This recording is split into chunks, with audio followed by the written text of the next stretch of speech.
what they were talking about. This phenomena is named after actress Barbara Streisand.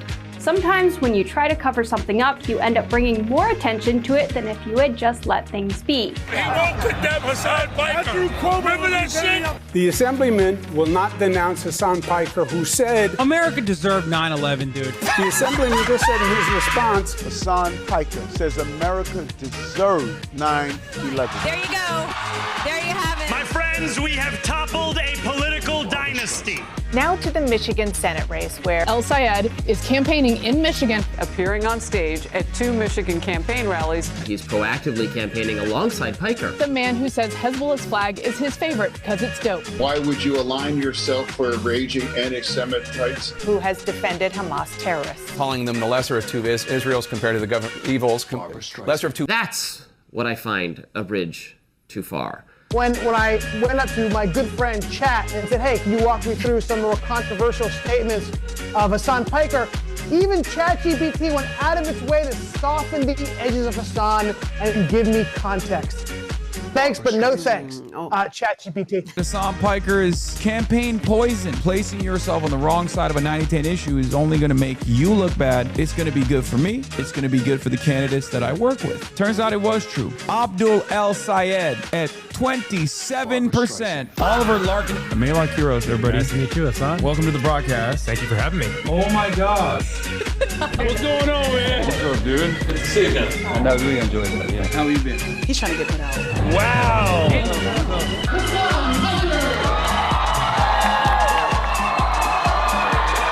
What's going on, everybody? I hope everyone's having a fantastic evening, afternoon, pre-noon, no matter where you are in the world. I'm Hasan Piker, and this is the HasanAbi broadcast coming to you live from not so sunny, a little gloomy, a little cloudy, California, Los Angeles. Folks, we're live and alive, and I hope all the boys, girls, and MBs are having a fantastic one because today's a beautiful day. Today's a wonderful day. Today is Sunday. That's right, ladies and gentlemen. It's Sunday fun day. It's super secret Sunday. Normally I don't stream on Sundays, is what I say in the morning. Every Sunday before I start streaming on Sunday. You already know what it is, though, ladies and gentlemen. We're live. We're alive. And I hope everyone's having a fantastic one. Put gaming in the title now. I don't want to make a promise that I can't keep. You know what I mean? I don't want my mouth to write a check that my ass can't cash.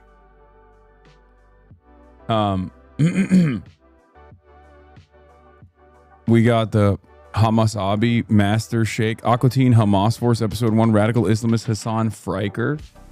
We'll finally watch that today. But yeah, I like the color combo. The pin really pops too. Hell yeah, thank you. Anyway, ladies and gentlemen, boys, girls, and MBs, you already know. We're live, and I hope everyone's having a fantastic one. This is part of the broadcast where I tell you about my personal news, about what's going on in the world of HasanAbi Piker. It's Sunday, June 28th, 2026. About to turn 35 in less than a month. Shit's getting crazy out here. Time, it continues to pass. The passage of time, it's real. And I'm really feeling it. But yeah. Other than that, you already know I'm a chud-ass loser. I'm doing a thing. Profile for Wall Street Journal. I did a photo shoot for it last night. Photo shoot actually was all suits. So that's going to be an interesting experience. No days off. You already know. Yeah, minus 20K. You already know. But you need to come to South Dakota and campaign for Toby Durden now. Yeah, exactly. That's what I'm doing. That's what actually I'm going to do. Your age isn't making you feel it. Sitting on your ass every day, being a loser is cooking you. Okay, well, that's unnecessarily mean. Anyway, many of you also sit on your asses, but you can make the change that you want to see, specifically with the Maylon Kuros, Julian Gonzalez races that are taking place in Colorado. In Denver, Colorado with Maylon Kuros, and Colorado Senate with Julie Gonzalez, Senadora Gonzalez. Very excited. Hopefully they will. You appeared in a Ben Jordan video? Oh, hell yeah. Love Ben Jordan. What did he talk about? The richest country is pretty mid now. Oh, I love that. That's my favorite conversation to have. Ben's the man. Anyway, yeah. Wall Street Journal wrote that article about how North Korea's economy is booming, and then they've just been getting really active, I guess, with democratic socialism, or educating their audience, their readership of what it is, what it means to be a democratic socialist. Mike Collins, Ossoff's opponent, criticized Ossoff for not condemning you. Hasan Piker, that's so funny. Dude, I will say I do love Republicans actively. I do love Republicans actively campaigning against like cancel culture and against the hysteria of like social justice warriors, only to basically turn into an even sillier version of that cartoon that they depicted Democrats as, when there are actually some like people who are at least affiliated in some way, shape, or form with the Democratic Party brand, but they have some teeth. Well, bro, suit on a Sunday too. What the fuck? Calm down, dude. Never. Also, CNN wrote an article on Melot Kiros. Very interesting. Don't know if I like it or not, that they are actually starting to take notice of these races before we end up winning them. Don't know. But we'll do that. They're the social injustice warriors. Oh, yeah. Take a day off, man. You've been streaming nonstop. Well, I can't take a day off because there's races. There are races that need to be won. There are democratic socialists that need to get elected all around the country. I will be talking to one of them today, Hartzell Gray specifically. So, ABC did a Zoran interview. Obviously, people watching that. That's a big one. Zoran Mamdani. The Democratic Party has to be willing to fight for working people. He had an aura farming moment, too. He had an aura moment.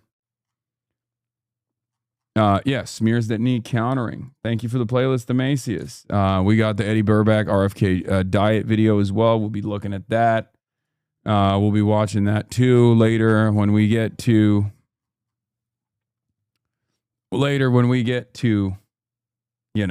fun stuff. His pants don't match. Mamdani is washed. It's over. I mean, my pants don't match either. It's just normal. You can do that. You can do that. They allow you to do that if you're the mayor of New York. Hasan is the hardest working man in independent media. Thank you. Probably not. The hardest working man in general is Toby Durden, running for governor of South Dakota on the Republican ticket against that yellow belly coward Dusty Johnson. He's the hardest working man. Anyway, certified 1010 HasanAbi approved. What is this? When I'm lamenting the oppression of the peasantry, and bro says we just gotta wait for the shillings to trickle down, me lord. Okay, I don't understand why this guy does have peasant physiognomy. I don't know how someone can be in the year 2026 of our holy Lord and look so medieval. Like the only other person, is that just being British? Is that what it is? Because it's not just the fit. I think, is that what's going on? Does he have a case of just British face? Because he looks like a time traveler. Honestly, the only other person I've ever seen and automatically assumed is from like a different era, like a face that has never seen an iPad, is that Irish guy.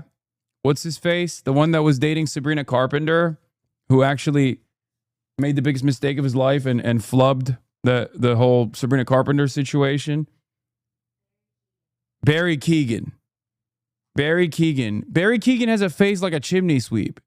You know what I mean? Like, I don't know what it is. Like, Barry Keoghan looks like he is from an era where iPads did not exist. Like, he has the face of a person that you can't match with an iPad. Yeah, Barry Fumble Keoghan. He looks like he would be a child chimney sweep. And this guy has the perfect medieval peasantry physiognomy. I don't know how. Some people just have resting my lord face. And this guy has it. This guy has it. Anyway. What are you saying, man? Please stop. Anyway. He looked like a Victorian child. Yeah. AOC clip on the discourse telling socialists to leave the party. I know we'll be talking about that. AOC went on some radio shows talking about the DSA, defending the DSA, defending socialism, all that stuff. But anyway, Tesco meals at free quiz 46 to do that to you over time, mate. Fucking hell. There's no such thing as a Tesco meal deal. Back in the day, he's got resting my lord face, dude. Resting my lord face means no Tesco. Tesco did not exist at the time when my lordship was there, you know? Anyway, literally everyone,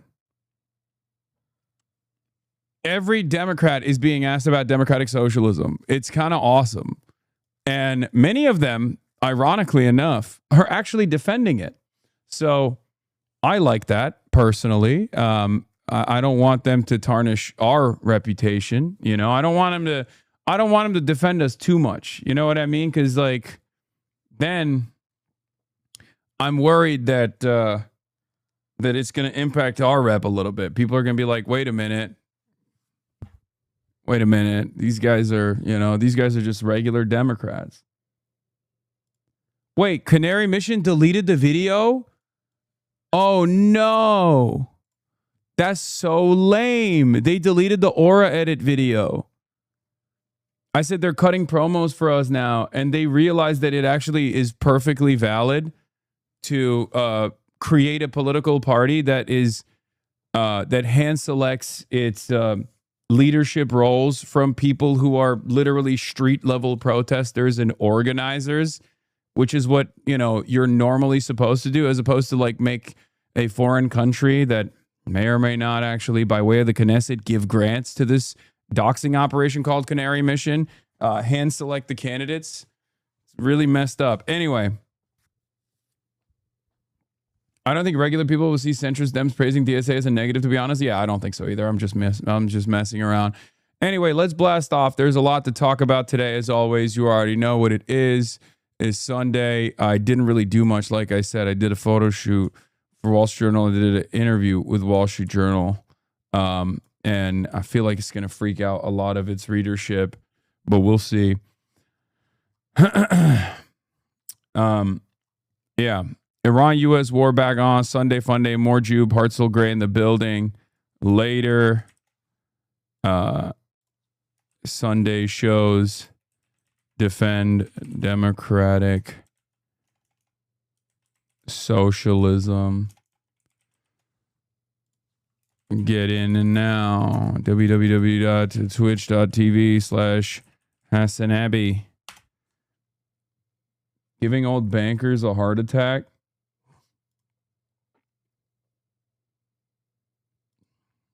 Shabibo posted about this. That's crazy. Did you put my schmeat on the S of the DSA?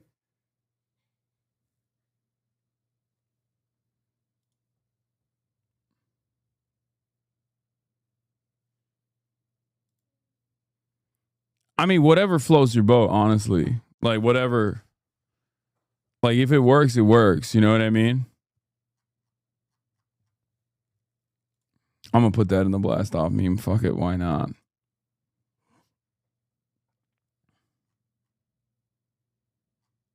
Happy late Father's Day.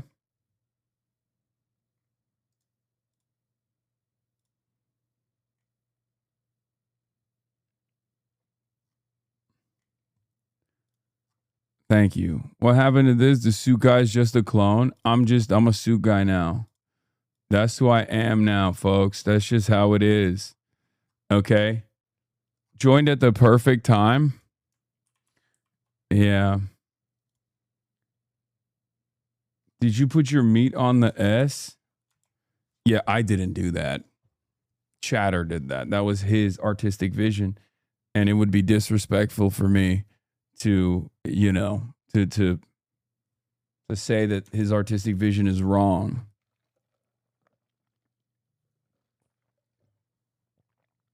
This is art, man. Art is art. What's going on in America B? I don't think Androgenic is an America B character. I think he's just he's in a league of his own.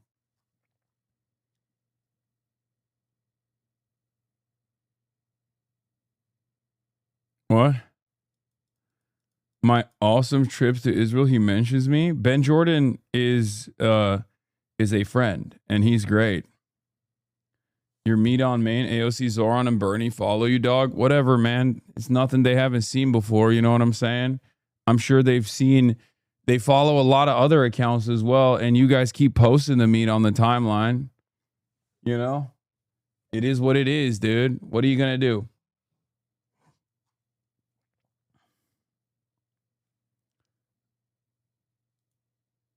What?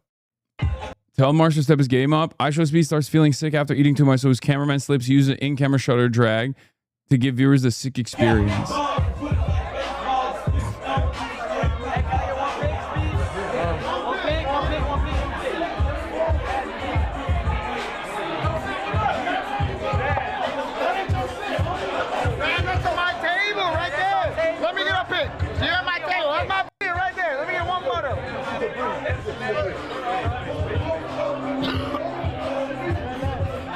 Bro, ain't no way.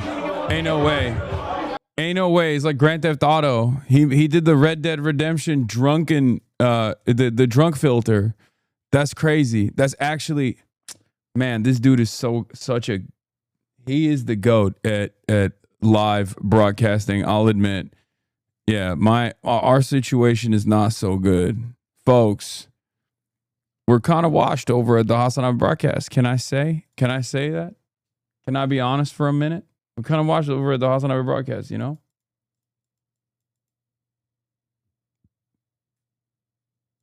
Hey, Haas, been uploading the interviews with candidates. I'm not the best with editing, but I realize a lot of channels missed these. What is this? This is your entry graphic? That's sick. For you, the viewers. Tomorrow's news today. Get this out of the way. Oh, don't have that on the screen. Oh, this is BDS. Yeah. What are you doing? Full sit down with Daria Lisa Avila Chevalier. Unk Maxing. Yeah, bro. Less than 4 hours of gaming in 2026. We're washed. Okay, dude. Okay, calm down. All right, calm down. What is this? IRANxUS also speaks Chinese now. China? You from China? Yeah. Oh yeah. How we feeling from China? Yeah. How we feeling from China? Tell the screen stuff for China, man. Yeah. Said, hey, you gotta listen. You gotta get everybody that's in the stream watching right now, bro. Yeah. Listen, Portugal needs to win this game today. Give them some motivation, bro. Turn them up, bro. Yeah, I'm very. I'm English very bad. Yeah. Okay.冷静 Yeah. 我说 Yeah. 我说中文 Oh yeah. 请问说我的主播加油我的主播加油中国加油葡萄牙加油 Yeah. I'm done, bro. I'm done. It's over. This motherfucker mogs me in Chinese too. He learned. He said cheer for the stream. That must be the only thing he knows how to say, right? There's no way he just like actually learned Chinese. This is why they call me Lemon Bro on fucking Bilibili, bro. He is so advanced. He is way more Chinese than I ever can be, okay? It's over for me. I'm no longer white Chinese. I'm hanging it up.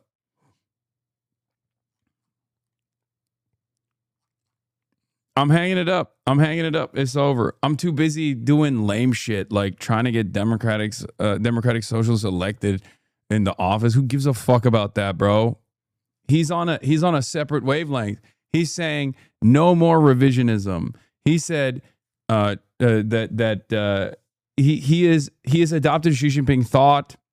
He has decided He's not invested in bourgeois democracy in any way, shape, or form, and he has advanced to the next stage of international socialism by becoming a defender, an ardent supporter of socialism with Chinese characteristics.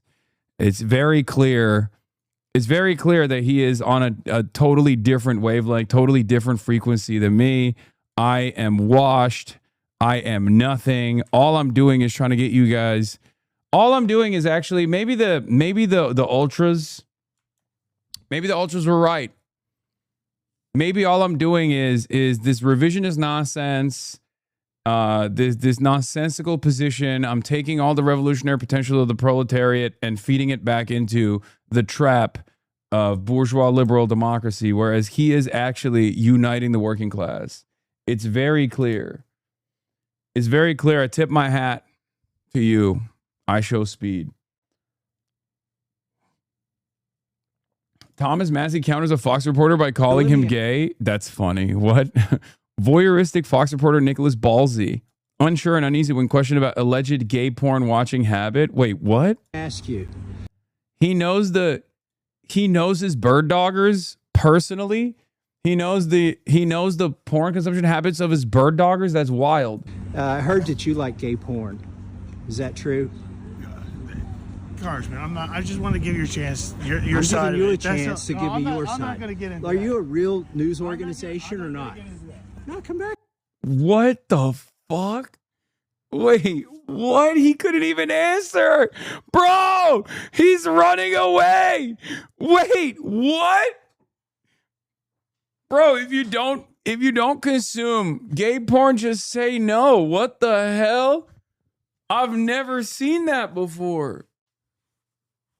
I've never seen that happen before. What the hell? He just reverse bird dogged him. He said, reverse uno, bitch.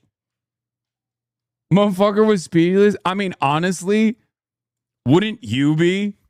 If you're literally fucking bird dogging a congressperson and you're like, oh, why do you do this? Why do you do that? And the congressperson turns around, knows your name, and literally knows your porn habits.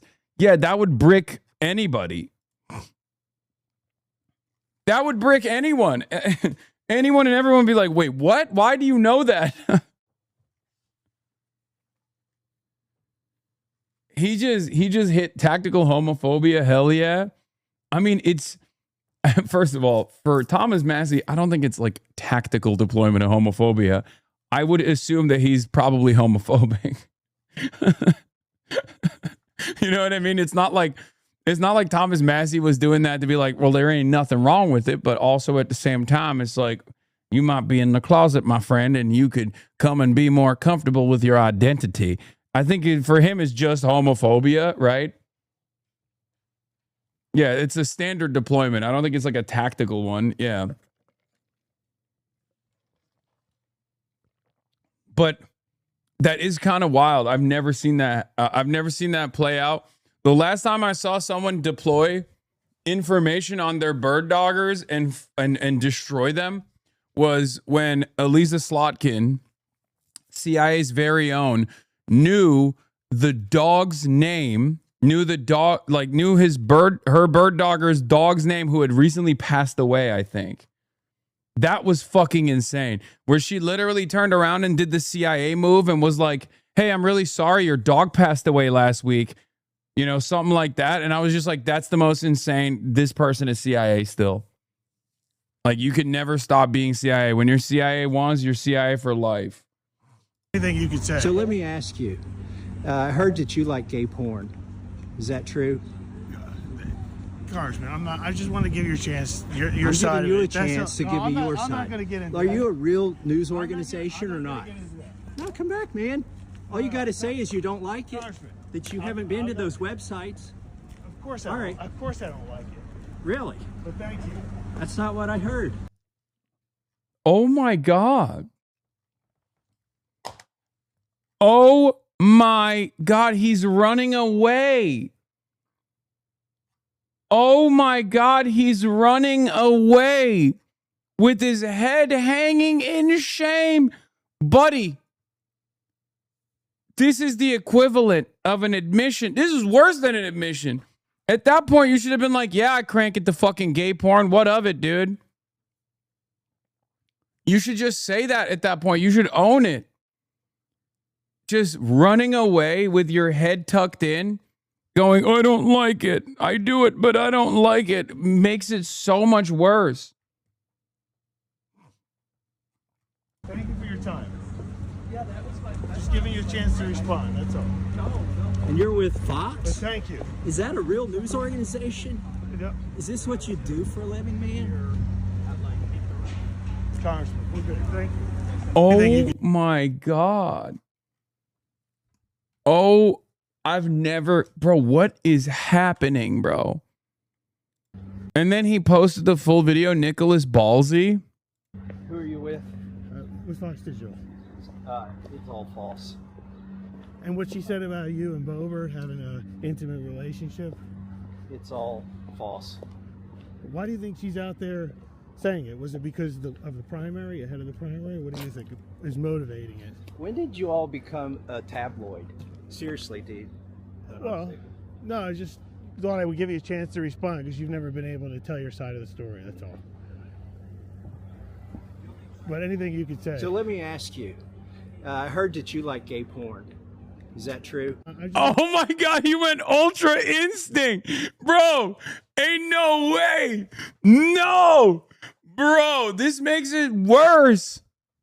Dog, why did you post this video, man? You posted this on your own?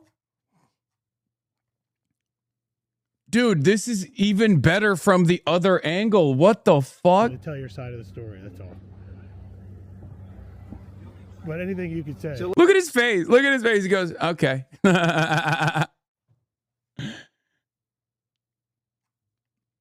Was he just sitting there Googling this guy's name or something? He's like, what outlet are you with? Let me ask you. I heard that you like gay porn. Is that true? I just want to give you a chance, your side of it. That's no, I'm not going to get into that. Are you a real news organization? I'm not going to get into that. Oh no. No. Congressman. Oh my God, he's running away. Oh my God, dude, this is beast mode. I have to tactically deploy a like on this, okay? I don't know if this is tactical homophobia or straight line homophobia and it's Pride Month, but like, I've never seen something like this. I've never seen someone so thoroughly defeated. Like, that is crazy, bro. That is, yeah, that's beast mode, I'm afraid. 100%. I mean, what do you say to that? What do you say to that? What do you do? I've never seen someone get so thoroughly defeated and run away like this. That's not pride, brother. That's shame.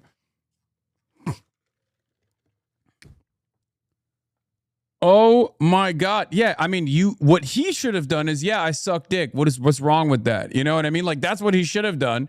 He should have been like, I suck dick. There's nothing wrong with that. What about Lauren Boebert or whatever? Did she, suck yours? And just like lean into it, right? Because like, at that point, when you turn around and you tuck your tail and you start running, I mean, you set back gay rights. You set gay rights back, dude. You rolled the clock back. You know what I mean?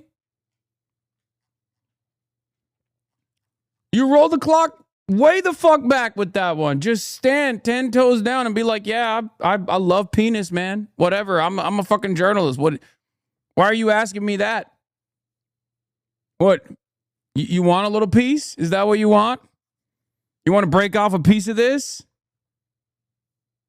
You know what I mean? Like, you have to fight fire with fire. It's like the escalation ladder, okay? Robert A. Pape was wrong, okay? You go up the escalation ladder, your opposition goes up the escalation ladder, you got to carry that ladder up. You got to climb up that ladder real quick. You'll be like, yeah, I suck dick, and I love it. I'm smoking on penises, big dog. What's up? You serving some? Is the buffet open? Give it to me. You know, that kind of thing. Because it's over. Anything you do in terms of running away, at that point, anything that you do As far as running away and being like, yes, I'm shameful. I am ashamed. I am ashamed of the gay pornography consumption that I have is over. You are such a fucking idiot, Lel. Yeah, no homo. We smoking penises, big dog. You serving a little bit of that flank steak? Yum.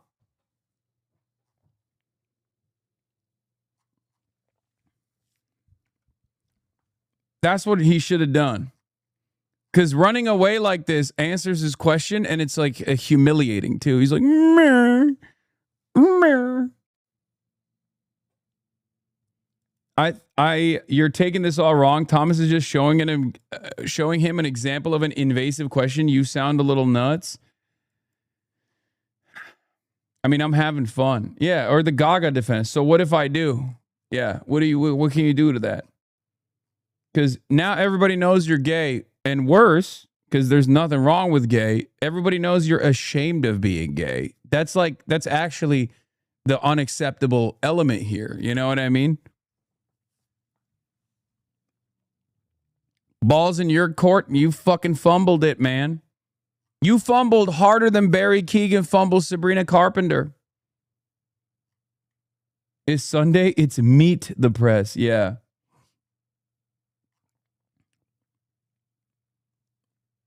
Anyway, it's still Pride Month too. I know. It's Shame Month for Nicholas A. Balazi. It's a month of shame for Big Dog. Also, Matt Bernstein posted this, but our boy Curtis Lewa, the only acceptable Republican candidate for any race, on a iHeartRadio gay pride float, dude.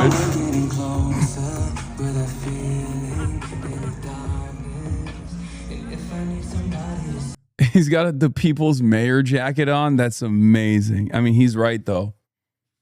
He's right. Zoran better fucking recognize, okay? His time as mayor is limited. Next race comes up, we're all voting for Curtis Lewa, the real socialist. None of this revisionist bullshit. None of this democratic socialism nonsense.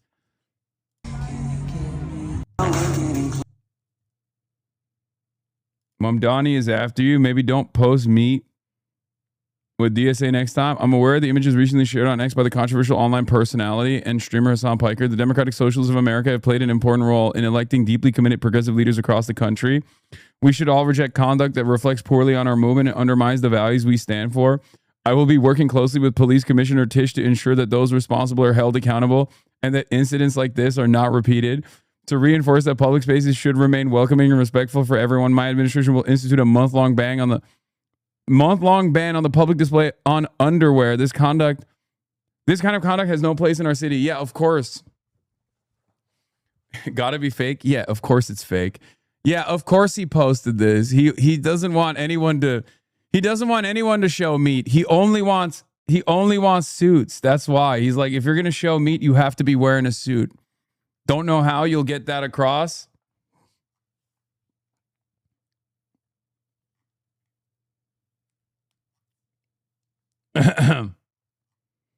We need to elect more insane people in the office. Sure, why not? Yeah, I got banned from New York. Zoran did this today. Yeah, look at that sweet Sharia law being implemented in New York. Woke Sharia, of course.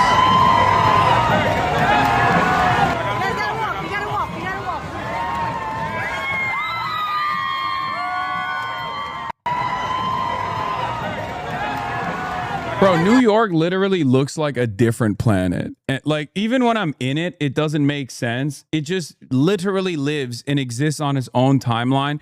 Like, there's bubbles. People are so joyful. Everyone's having fun. The fuck's going on, man?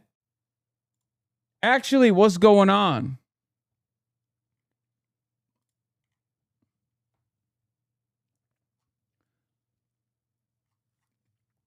It feels like it's from a separate, it feels like it's, you know, we got America A, we got America B. This is like America Z. Okay? It's a different America. Functioning government. People have confidence that their government will take care of their problems. 311, you call them, they answer now. This shit's ass, bro. I'm jealous. I'm jelly beans. I'm peanut butter and jealous. Okay? It's peanut butter jealous time. Straight up, I'll say it. I'm not ashamed to admit that. Fuck it, why not? Anyway, speaking of which, our boy Jacob Soboroff, okay, the handsome Jacob Soboroff himself, he has his own show now called Connect with Jacob Soboroff on MS Now. And yeah, Jacob interviewed our girl Maylok Kiros, who, of course, we're boosting right now. Let's get started there.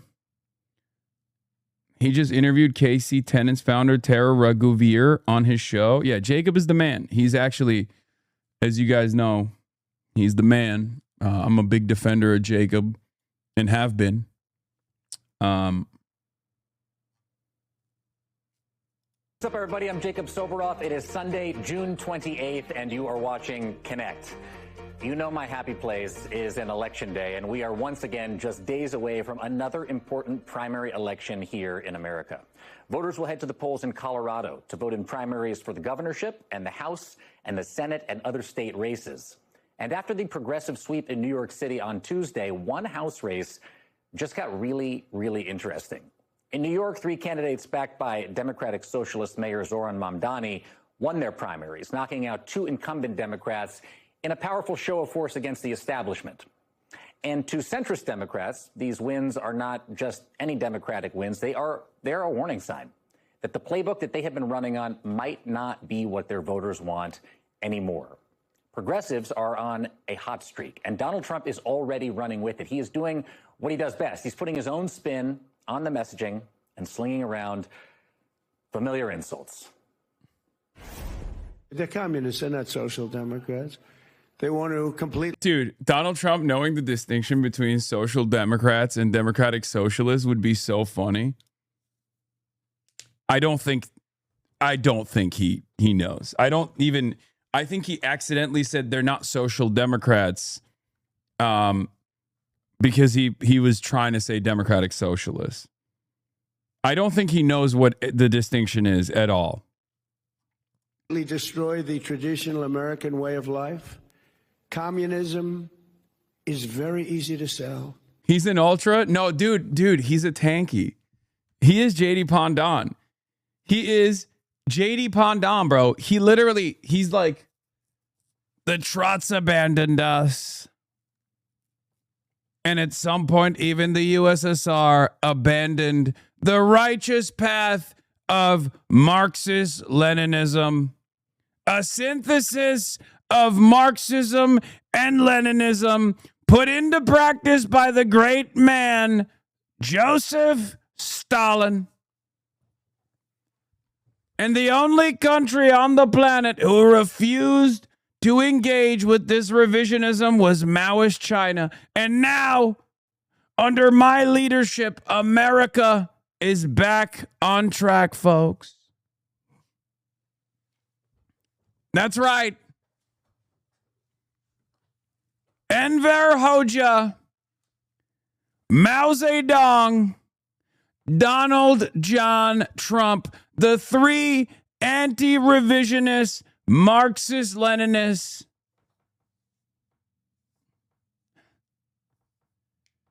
And Tito, you think Tito? Of course Tito was not the fucking leader. Look, I love Tito, but he was also the leader of the what is it called? The uncommitted. Tito was the uncommitted movement. Tito was the original uncommitted movement, non-aligned movement. Sorry.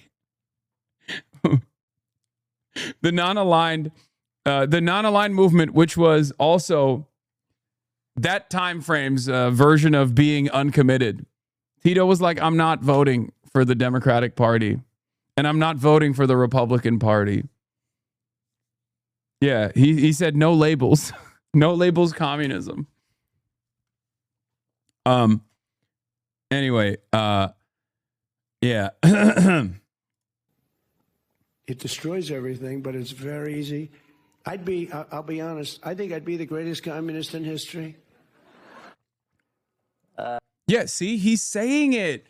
Yeah, you guys don't understand because you're used to all this like, oh, let's feed all of this revolutionary potential back into the fucking bourgeois party and the two-party system. Like, Donald John Trump is charting a separate path forward, one that truly abolishes class, one that truly destroys the imperialist superpowers around the world by force. What have you done to destroy American imperialism? Donald Trump works tirelessly every day to destroy American empire.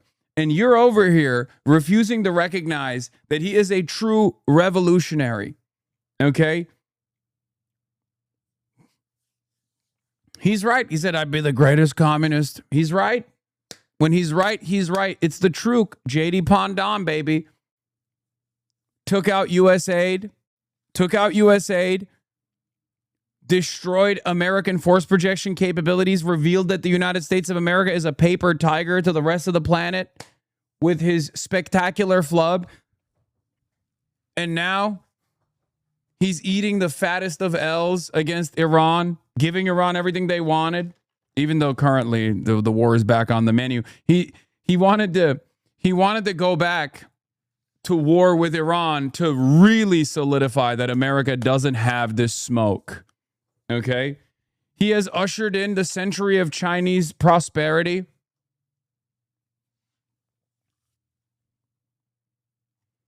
I'm just saying it's true. A lot of us didn't understand that MAGA communism was real. It was here. A lot of us joked and said, oh, you're a government agent. Seems like you're a federal agent or something, the way you're posting. What do you mean MAGA communism? It turns out it was the one true way to usher in an era of worker-controlled democracy. Okay? Yeah. Guess what? Yeah. What's the color of MAGA? Red. What's the color of socialism and communism? Red. Think. Someone said Hasan Piker should not be trusted. Okay, man. Okay. Well, let me get this straight. Communists are bad and will destroy America, but he would be the greatest communist in history. Cool. Yeah, Jacob's liberal mind cannot comprehend that Donald Trump is a true revolutionary thinker. He has read the theory, and now he's engaging in the praxis. Okay? He's read the theory. What's the color of Nazism? Red? No, it's not. What? No, color of Nazism is black. I mean, I guess red a little bit, but I feel like the color associated closely with Nazism wouldn't be red. It would be, it's, red is for socialism. Brown.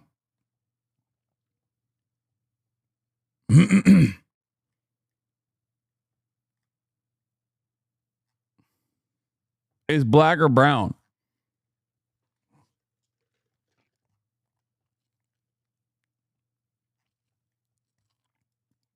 Bro, you say that as a joke, but Trump did usher in an age of China prosperity and precedent for Mamdani. I mean, I happen to believe that there is no such thing as a spontaneous revolution, and that revolutionaries must always organize and take advantage of the evolving material conditions. This was an opportunity for sure, but that does not mean we are opportunists. Zoran Mamdani was an assembly member before he was the mayor. Zoran Mamdani was in the Democratic Socialists of America as a cadre member. Do you understand? Like, if we're being serious about this for a second, I'm joking about the, Trump stuff, obviously, but if we're going to be talking seriously about it, revolution is not spontaneous. It doesn't happen like that. It can only be brought about through diligent organizing, through education, through political education, through fomenting class consciousness, and funneling people into political organizations that can actually make an impact in moments where it matters most. And the Democratic Socialists of America are doing that in some way. Revolution isn't electoral, man. It's not, but it doesn't matter.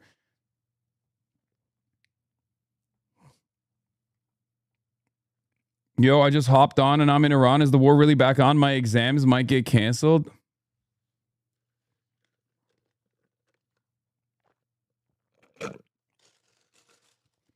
Less revolution and more like new management for the Dems. Yeah. I think for a lot of people, they fail to recognize what the DSA is doing. They fail to recognize what the goals are here.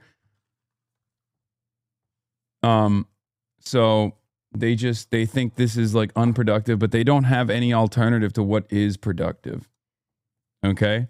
Anyway, let's continue. Anyway, let me state the obvious. Those progressive candidates won in deep blue New York City, so it is not exactly a full referendum on the midterms in November. And moderate Democrats have been doing well in races far more likely to decide control of Congress. But we cannot ignore that Tuesday's primaries were an undeniable sign that Americans are tired of the status quo. And this is bigger than one city or one mayor. Progressive candidates are hoping to ride this wave in races all across. Yeah, DSA's work gets reduced only to electoralism because you aren't organizing with them. They do a lot of other shit like EWOC and tenant organizing in most chapters. Exactly.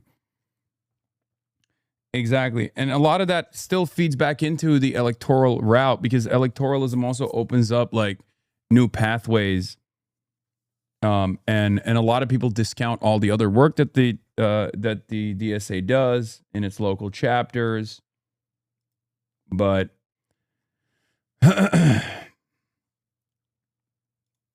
you know, it's just most of the people that complain about this stuff actually have no alternatives either. They just have no solution. They just want to chirp. It's much easier to chirp than it is to actually, you know, dial in and do the work. An American.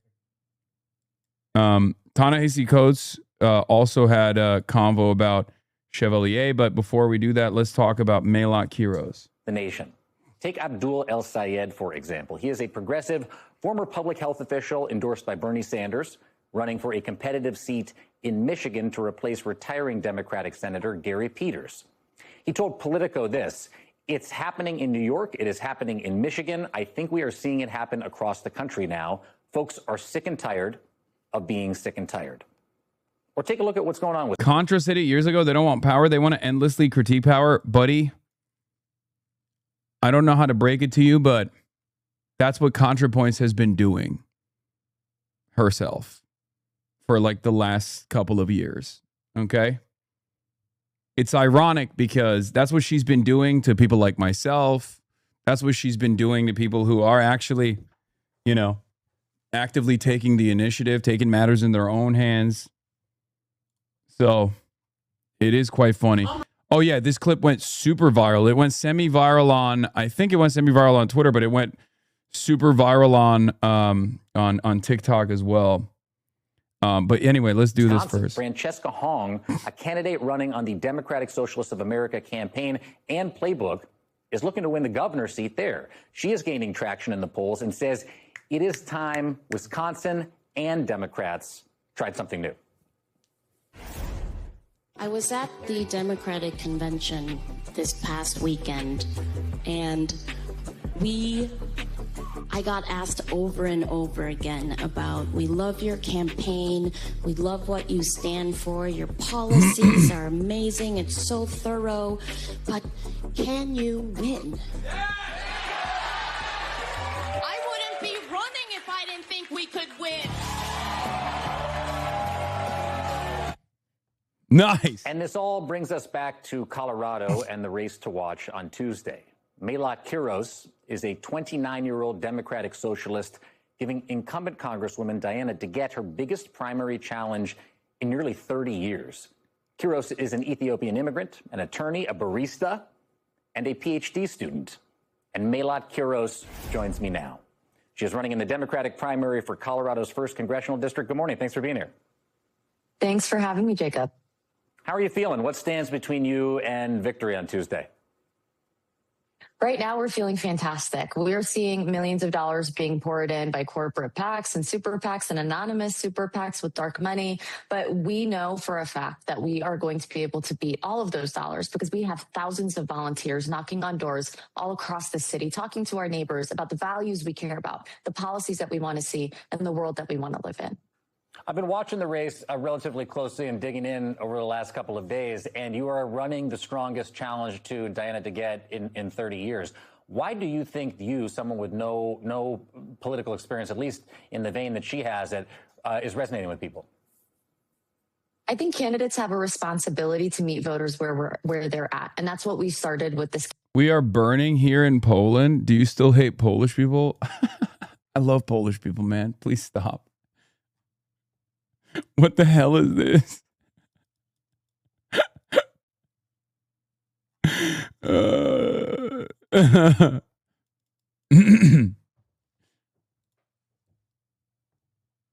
heat waves, huh? Is that what's cooking the Polish people? Campaign over 11 months ago in bookstores and coffee shops and bars and restaurants, meeting voters where they're at, talking about the concerns that they have, not only about our government, but the state of our country right now and how we are actually going to move forward and what kind of policies we need to get that done. And in Denver, we are a city that is extremely progressive, extremely young. We've passed things like universal pre-K, like term limits, like publicly financed elections. Our campaign is the only campaign in this race with every single one of those issues on our platform. We're resonating with the voters because we're fighting for the things that they care about.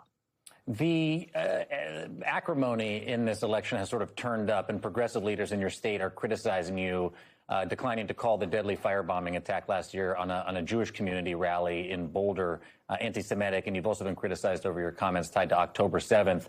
Views over Israel seem like a common line of attack between Democratic Socialists and mainstream Democrats in all of these primary elections. But what's your response to members of your own party, especially the progressive Democrats in your state who are criticizing you? You know, I think what happened in the Boulder firebombing was a horrific attack on a group of Jewish people that were peacefully protesting. It has made many Jewish people in our city, in our states, and in our entire country feeling extremely unsafe. And that's why I think it's incredibly important that we distinguish between anti-Zionism and anti-Semitism, because our responsibility is to protecting our neighbors, protecting our Jewish brothers and sisters in this city. That is my commitment to combating any hate that comes their way, while also making sure that we are not using our taxpayer dollars to fund endless wars and genocide abroad, protecting babies here and protecting babies abroad. I wonder how you would characterize Diana DeGette's campaign against you, because 48 hours before you and... Yeah, the reason why it's important that you phone bank, by the way, I briefly mentioned this, but a lot of people that have been phone banking have found out that like a lot of the boomers in Denver unironically bit the propaganda hook, line, and sinker and think that like Melot Kiros is a vicious anti-Semite. And it's interesting because they don't even think she's a vicious anti-Semite because of her affiliations with me. They think she's a vicious anti-Semite on her own. Okay? Because Diana DeGette has been running this insane smear campaign. This unbelievable smear campaign where she's like using crazy right-wing blogs like Colorado Polls and shit like that. There's a lot of PAC ads that are coming in.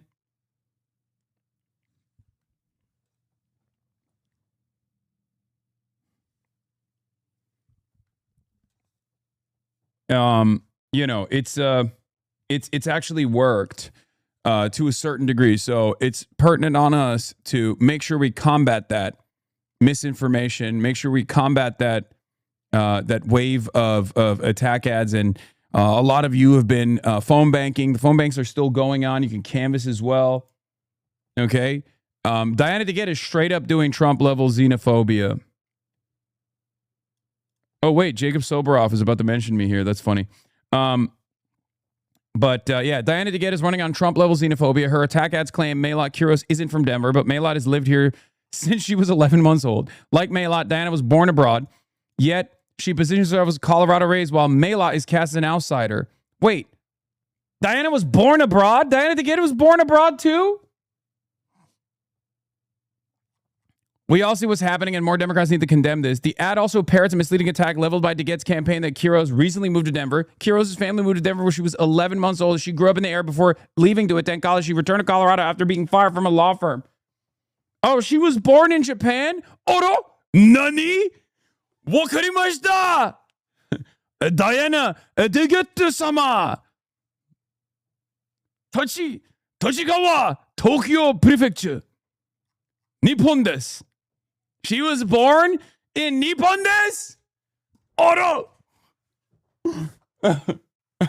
Omae wa ma shinderu. Diana-sama! Wakarimashita! What the fuck are you doing, bro? What do you mean? Sorry, Japan mentioned. They're going to run this as an ad, lol? Yeah, they're going to be like, this guy, what? This guy doesn't this guy knows Japanese? Is that what they're going to say in the ad? Hasan Piker, Democratic Socialist, speaks perfect Japanese, shocks the world? Is that what they're going to say? They're going to say, Hasan Piker, radical, secret Japanese, trying to infiltrate the American political movement.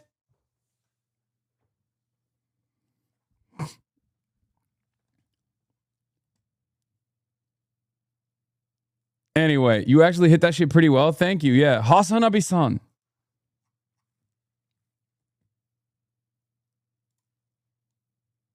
Are you power clashing with the... What is the response to people like this? I do fear woke 1.0 type perfectionism coming to the socialist movement. Do these people exist in real life? What is this? AOC's backing Jeffries for speaker. She's as vile as Harris. I don't agree that she's as vile as Harris. I think that's crazy. But I do think that she is far more careful than what this moment requires. That's what I think. I think AOC plays it maybe too safe. Zoran said the same thing too, and that's my criticism of Zoran as well. But then I'm gonna be honest with you. With Zoran, at least, like, we've seen the immediate return on investment. So every time I fucking every time I'm critical of Zoran, I mean, there are still certain criticisms of Zoran that I have that I think are valid, even to this day. You know, Jessica Tisch being one, SRG being another one. Stuff like that is still hanging a somewhat of a shadow on his otherwise unbelievably positive governance, right? However, every other decision that he's made that is pragmatic, that is politics, I have been critical of every step of the way, and then it turns out he was right. I've mentioned this already with the whole, like, don't run against Hakeem Jeffries meta. I was very critical of that. Bro, tase your dog some more. You got it. You got it.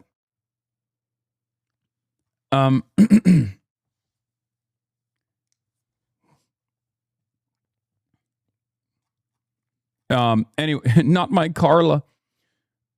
So I think, like, maybe being a little bit more ambiguous with your, support or lack of support for Jeffries is probably good, because he's one of the biggest pro-Israel. He's one of the biggest Israel stooges in Congress right now. You know what I mean? I find that unconscionable. I mean, he's been a bad leader of the party. I don't think that's a secret, right? He's nationally unpopular. I think the problem with a lot of New York politicians in that regard is that he's popular in New York and he commands a lot of power because he's the most powerful Democrat in the country. So they play it far too safe with Hakeem Jeffries. And I don't think that's appropriate. But then again, I've been wrong. So who knows how this plays out? You see what I'm saying? Yeah, I vaporized Carla. Kaya! Come here. Come here. Kaya, come. Good girly. Good girly.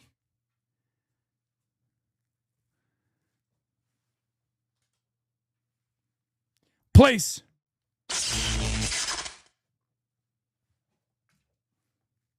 Look at that. See that? Vaporized. Destroyed. I kind of think it's low-key good for the left to have a charismaless Void as a leader. Oh, you mean for the Democrats? Yeah. I don't agree. Anyway, because he is vindictive. But we shall see. We shall see. Maybe I'm wrong. And live streamer Hasan Piker was supposed to hold an event at the Ogden Theater, I think it was. The venue canceled the event. This was a couple of weeks ago due to pressure and concern from the local community, reports said. And the rally was moved to the Capitol steps. I saw this crowd. It was enormous. Tell me that story. What was behind that whole situation? You know, we had several venues cancel on us the week leading up to the rally that we were going to be having, not only with Hasan Piker, but with several other candidates, including Justin Pearson and Donovan McKinney, my fellow Justice Democrats, where we were going to be talking about what we were going to need to do to not only change our party, but to fight for a kind of politics that really meaningfully helps working families and uplifts them. We saw several of those venues cancel on us at the very last minute. And, you know, while they can cancel and take us out of the buildings that we were holding in these rallies, they can't stop us from building this movement. So we took it to the People's House, we took it to the Capitol steps, and we gathered hundreds, almost over 1,000 Denver voters that wanted to hear our message and stood strong with us. Denver is not New York, but I wonder if you have taken any lessons from watching Zohran Mamdani's slate of progressive Democrats win on last Tuesday. Denver is not New York, but Denver actually rates socialism higher than we rate capitalism by 4 points. And, you know, when I talk to voters about what we're doing and why I'm a democratic socialist, I remind them that we have socialism already, right? It's in the roads that we drive on. It's in the schools we send our kids to.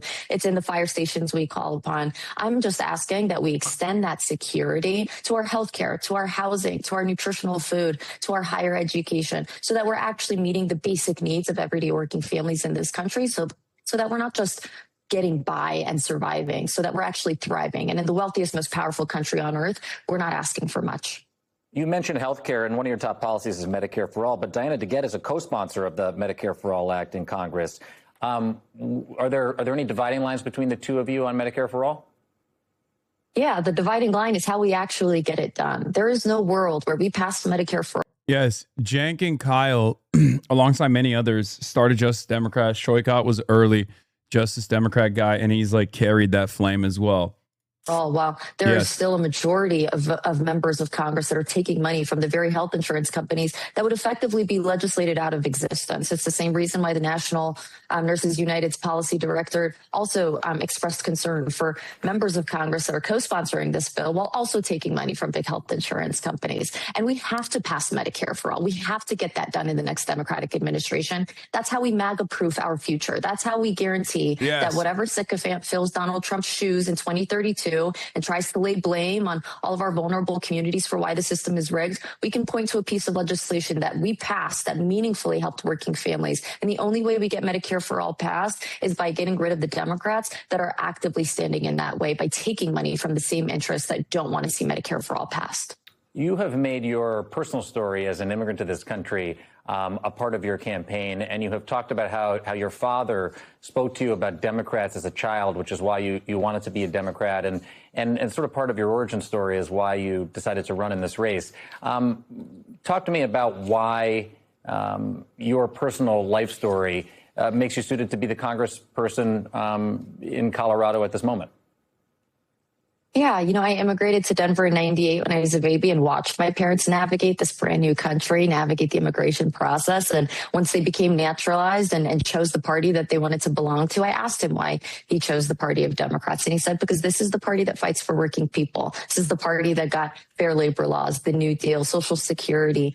This is the party that fights for working people. But it didn't just happen overnight. People had to push the party to fight for these kinds of policies. That was organizers, that was dreamers, that were people pushing leadership in our party to fight for working families. That's what we just saw in New York City, the voters pushing the party to elect leaders that are going to stand up to the special interests and the billionaires and the corporations that are responsible for burning our planet and keeping our prices high. I think that's what we're going to see here in Denver on Tuesday, and I think we're seeing it happening all across the country.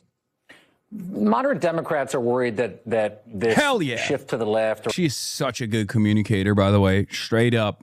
She's so good. So fucking good. So dynamic. This is one of the things that I have to also say. What is this? Zionists are desperately trying to create their own Hasan and failing miserably. Oh my God. I don't like to be. Oh God. They've made a Wario me. Okay. It's fucking annoying.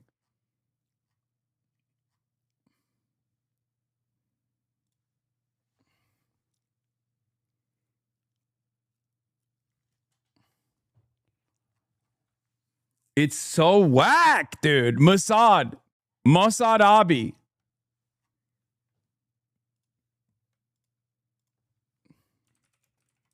They invented HasanAbi.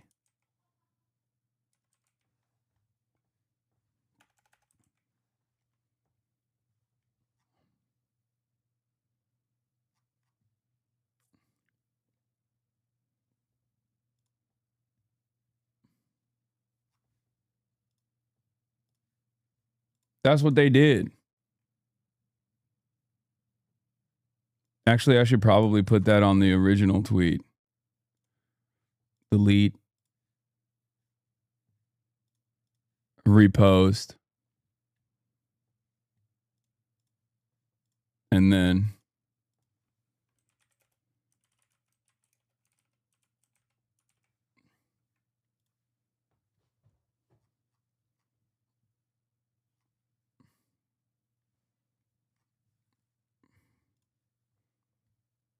leftovers returning, somebody said in the chat. Yeah. Well, Ethan does love him. Hit Benjamin at work, yes or no? Boss makes $1, you make a dime, king. Take some autonomy back. Zoran HasanAbi.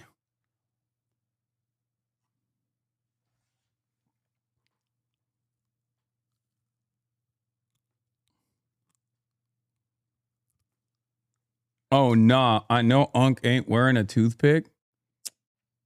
Yeah, I am, dude. The toothpick changes your life, dude. Changes my life.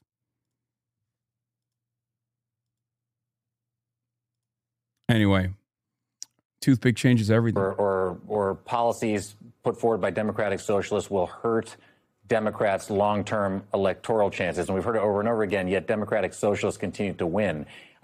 What do you say to that criticism from the establishment part of the party? I'd point out that they've shown no evidence for why any of these policies would hurt the party in the long term. In fact, there is a mountain of evidence that shows that. Apparently, you're more chud than Republicans, according to some leftists. I swear I can't anymore. Oh, dude, I know. I see it all the time. My favorite thing is the ACP guys saying that Asmongold is closer to class consciousness than I am, and that Sneeko is a better leftist than I am. The ACP guys are running on pure reactionary fumes. And it's so funny that like their whole thing is just like hating me and everything I do. And it's become this like insane thing where Asmongold, who owns like 7 fucking businesses, they will literally go on Twitter and sincerely be like, Asmongold is actually far more based than Hasan. Like I saw that. Yeah, the MAGA communists.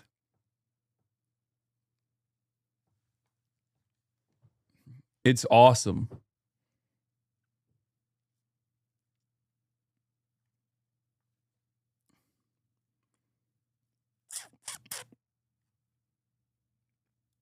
ACP is literally just the FBI entrapping GRU assets. Yeah. Oh.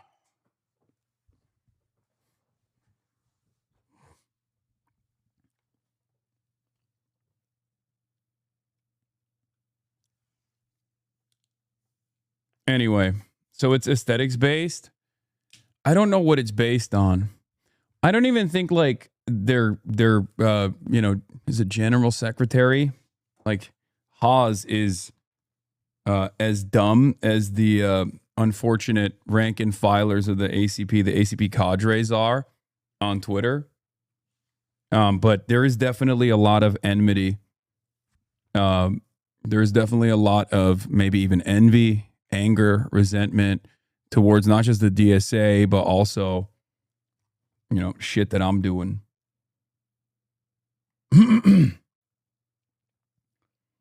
Why haven't you worn a rainbow button up for a month? Do you hate pride? Thank you for your attention to this matter. True, true, true.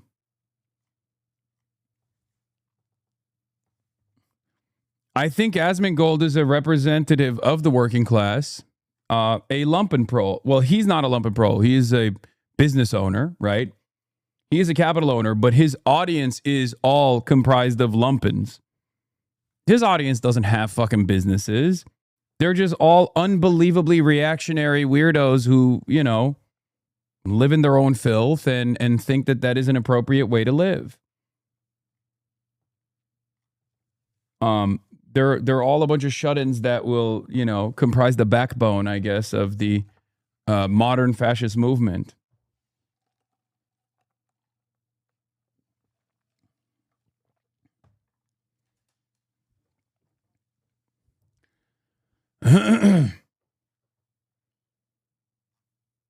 So, all right, what am I doing? Let's finish this Policies video. like Medicare for All, Housing First, and universal childcare would be immensely helpful to working families and therefore helpful to the party. At the end of the day, it is cheaper to house someone than to leave them homeless. It is cheaper to heal someone than it is to let them go sick. It is cheaper to give young families childcare than it is to let them figure it out for themselves or force one of them to stay out of the workforce. These are all common sense policies that have the support of a super majority of the voters of this party. I would recommend that the moderate voters that are afraid of what they're seeing right now actually just talk to their voters and see that this is what the party is actually building towards. Maila Quiros, Democratic candidate for Colorado's 1st Congressional District. Really nice to talk to you. Thanks for being here this morning. Thank you, Jacob. What? You decided to wear suits and Tyler decided to drop them? Good. My name is Maila Quiros. Denver is the 5th least affordable city in the country. It's also one of the youngest cities in the country. Dude, I'm going to say it one more time. Denver DSA has been quietly so impressive with their canvas operations, with their media. I mean, it has been remarkable. Okay? Straight up, all glaze and all praise the Denver DSA. I know that, like, obviously New York City DSA is the one that everybody pays attention to. It's 15,000 strong at this point. It's a huge army, basically, of door knockers, organizers, activists, and they've seen a lot of success. One of the things that Denver DSA has done, is Maila canvassers are on track to knock close to 10,000 doors today alone. This is the most insane shit I've ever seen in Colorado politics. Even Obama in 2008 wasn't pulling this type of canvasser crowds.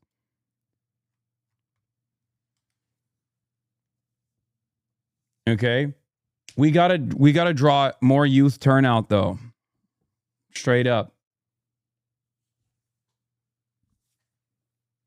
it's clear though that Denver DSA is reliable, resilient, and they're doing the motherfucking work. Okay. It's not just Denver DSA, the whole Colorado DSA body is working on this. Shout out Boulder DSA. The entirety of, I mean, it's the same as like when I say New York City DSA, I'm talking about like the entirety of the New York DSA. And DSA doesn't tell the volunteer army to stand down like Obama did. No, we're going to keep using that, obviously. Shout out to the entire Colorado DSA. Shout out to everybody in Colorado. It's been incredible to watch. I mean, the media is so good too, man. It's so good. It's been so impressive. Also one of the most progressive districts in the country. And, you know, we have things like universal pre-K and term limits and publicly financed elections. But we have a lot of young families that are struggling with childcare. We have a lot of young people that are getting priced out of the city because of how expensive it is to live here. People are just getting squeezed. Our representative here in Denver, who's been there for 30 years, has taken money from a lot of these corporations that have been standing in the way of passing meaningful legislation. I felt called to run because we should have representatives who are unbought and unafraid to stand up to these interests. I'm Palestinian and I think you're the biggest loser. You should be banned. You're the biggest loser and a horrible person from a Palestinian. You have the mental ability of a turtle. How are you not banned? Okay, buddy. And are ready and willing to fight tooth and nail for working families and the basic rights that they deserve. We've been running for the last 11 months a truly grassroots, people-powered campaign. I'll never forget when Bernie, called on people to run themselves. To ban me, kid. I will not. I will never ban you. Why would I ban DJ Khaled? Why would I ban Nayib Bukele? Why would I ban Richard Hanania? I would never. I wouldn't dare. Why would I ban the son of Hamas guy? Why would I ever ban Ahmed Fuad al-Khatib? Why would I ban Naz Daily? Why would I ban who else? John Aziz, the peace poet.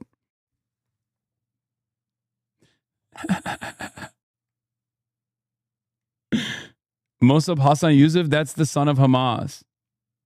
Ban me now. My whole family loves you because you're Palestinian, but you're a horrible person. I'm not banning you. I'm not banning you, Ahmed Fuad al-Khatib. He 100% doesn't know these names. Yes, but he is them. He is all of them. I'm sorry that your whole family loves me, but they're very upset with your worldview.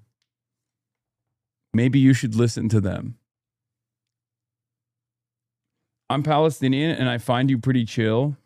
Does it balance itself out? Yes. That's how it goes. One in, one out. Also, I'm not Palestinian. I'm Turkish. My family all got kicked out of Gaza by Jews, but you're still a bad person. All Jews aren't horrible. Okay. That's interesting. I don't think all Jews are horrible at all. I don't know where you arrived at that conclusion. That's strange. I don't associate Israel's actions with Judaism at all.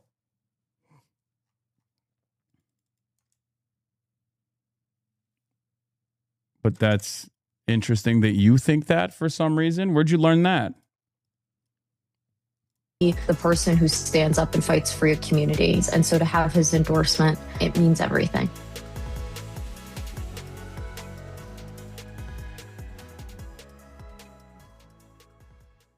You've had a heck of a week. I mean, all right, we're gonna do the Zoran. We're gonna do the Zo momentum.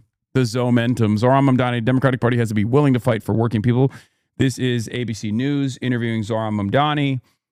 Great clips have come out of this already. A lot of aura moments. Okay, a lot of aura, a lot of movement, a lot of motion, a lot of momentum. Zomentum, as they're calling it. The election. I gotta pee. The candidates you endorsed won down the line, and you knocked off 2 Democratic incumbent members of Congress. Is this like a unique moment in New York, or is this the beginning of a national movement? I think we are seeing a hunger that is not just felt by New Yorkers, but frankly by Americans from coast to coast for a new kind of politics, one that puts working people at the heart of it. And I think for far too long, what we as a party have been able to say to New Yorkers who are struggling is simply to explain why they're struggling, not actually offer them a vision for how to make life better. And these candidates, Brad, Daria Lisa, Claire, they ran campaigns that spoke to working people and that said life in the nation's most expensive city need not be this way any longer. And I can't wait to have them as partners in DC in that work. So do you see yourself endorsing candidates outside of New York, or? You know, for now, my focus is on this incredible slate of 3 congressional candidates, as well as you said, the 5 candidates I endorsed who ran and won, who are all going to be heading to Albany in the state legislature. But I do think, as you said, it's not just New York City where working people are asking themselves, why can't I afford my rent? Why can't I afford my groceries? Why can't I find enough money in my pocket for childcare, no matter how hard I work? And I'm so excited that these incredible soon-to-be Congress members will be helping to lead the fight across the country on making sure that working people are right there where they should be, which is the heart of the conversation. The reaction from Democrats has been something. You've had some prominent Democrats dismissive of what happened here. I mean, you had Senator Blumenthal say the effort to nationalize New York is going to fail. What happened in New York will be really irrelevant by the time of the elections in November. Hakeem Jeffries basically said the same thing, saying that this is not indicative of what needs to happen in November. What do you make of that? You know, I think that when you ask Americans what they're feeling in this moment, amidst reports of an economy that's strengthening, of a stock market that's booming, you will hear an exhaustion at having to try and make ends meet every single day, every single week, every single month. And you're literally more anti-Semitic than Kanye West, but sure, chat, everyone unfollow this horrible, horrible person. Buddy, where does this come from? Like, where did you learn this? Like, who duped you into believing this? I don't know why you're not answering this question. This guy's called Zionism a mental illness? Like, literally a horrible person? Yeah, Zionism is fascism, and all manner of fascism is mental illness. Yes, Zionism is racism. Ironically, it's the ideology. If you are Palestinian and your whole family got kicked out of their homes, that is the motivating ideology that caused your family to lose their homes at gunpoint. Brody is a Nas Daily clone? Yeah.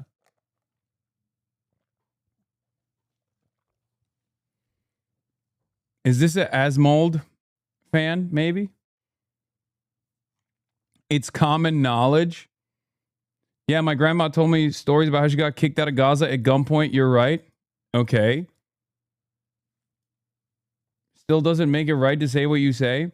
So you think the ideology, the racist ideology that justified your grandparents getting kicked out of their fucking villages at gunpoint, calling that racist ideology what it is, racism, is one, anti-Semitic for some reason, because you're claiming that all Jews think this way and that this ideology has something to do with Judaism. I'm not. And you're saying that that is like, that's somehow an anti-Semitic opinion. Is that what it is? Still doesn't make it right what you, to say what you say. You're not saying what I say.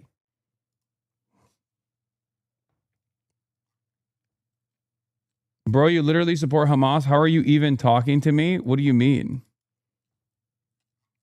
I support the legal right of Palestinians to resist against a settler colonial occupier entity. Okay? Which is a long way to say I support all people's right to autonomy, to sovereignty, to independence. Okay? That's what that is. I support international law.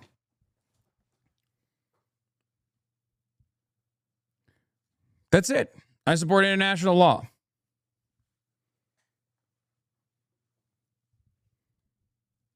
He's trying to get you banned to say he's faking being Palestinian for a clip. I mean, I don't know if he's faking being Palestinian or not. You know. But I'll clarify my position. Maybe this person will understand.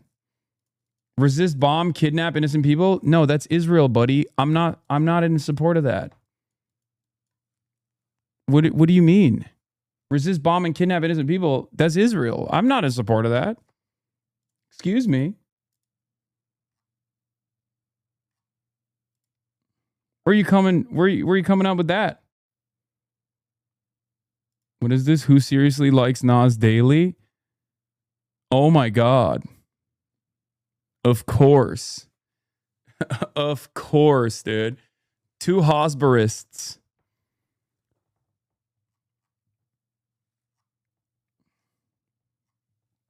Anyway, let's continue. That it's getting harder and harder.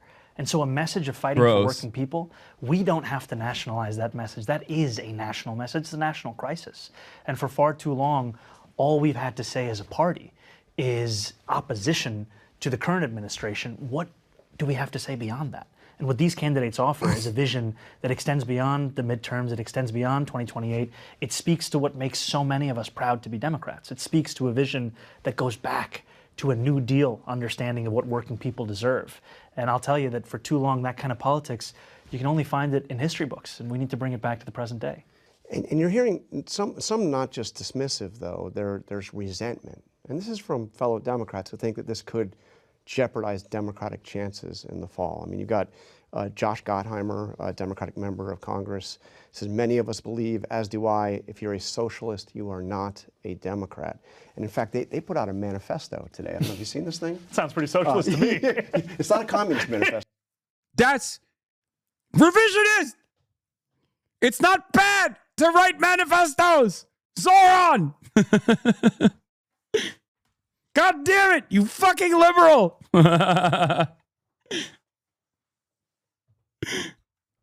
Don't use socialism as a pejorative, even if it's to make a singer. So it's a moderate manifesto saying we are capitalist, not socialist. We believe. What about October 11, buddy? Asmongold is right about you. October 11. Asmongold is right about you. You're an Asmongold fan that says I'm an anti-Semite? Dude, why are there so many Asmongold fans that literally will be like, he has no Asmongold logs? Yeah. I don't know what this guy is doing, but it's always funny. It's always funny when like people will come in here and be like, you know who's not an anti-Semite? Asmongold. Asmongold openly says he is a funnel for Nick Fuentes, okay? Asmongold has called Nick Fuentes' statements about the Holocaust denial based. It's so strange whenever people, my man's like October 11, never forget. Yeah, Asmongold said your people are an inferior culture that has genocide baked into their identity and you deserve to be genocided. Okay? I mean, I don't know what fucking frequency you're on, buddy, but openly revealing that you're an Asmongold fan while simultaneously saying you're a Palestinian is hilarious.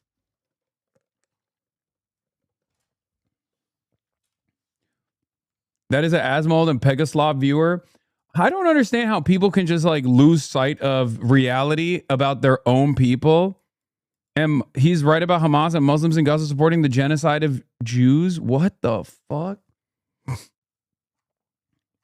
Dude, you have lost your way, man. No wonder your family doesn't talk to you anymore.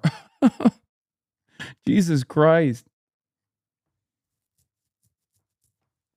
Nobody wants the genocide of Jews, chatter. Well, you know, Nick Fuentes might, but,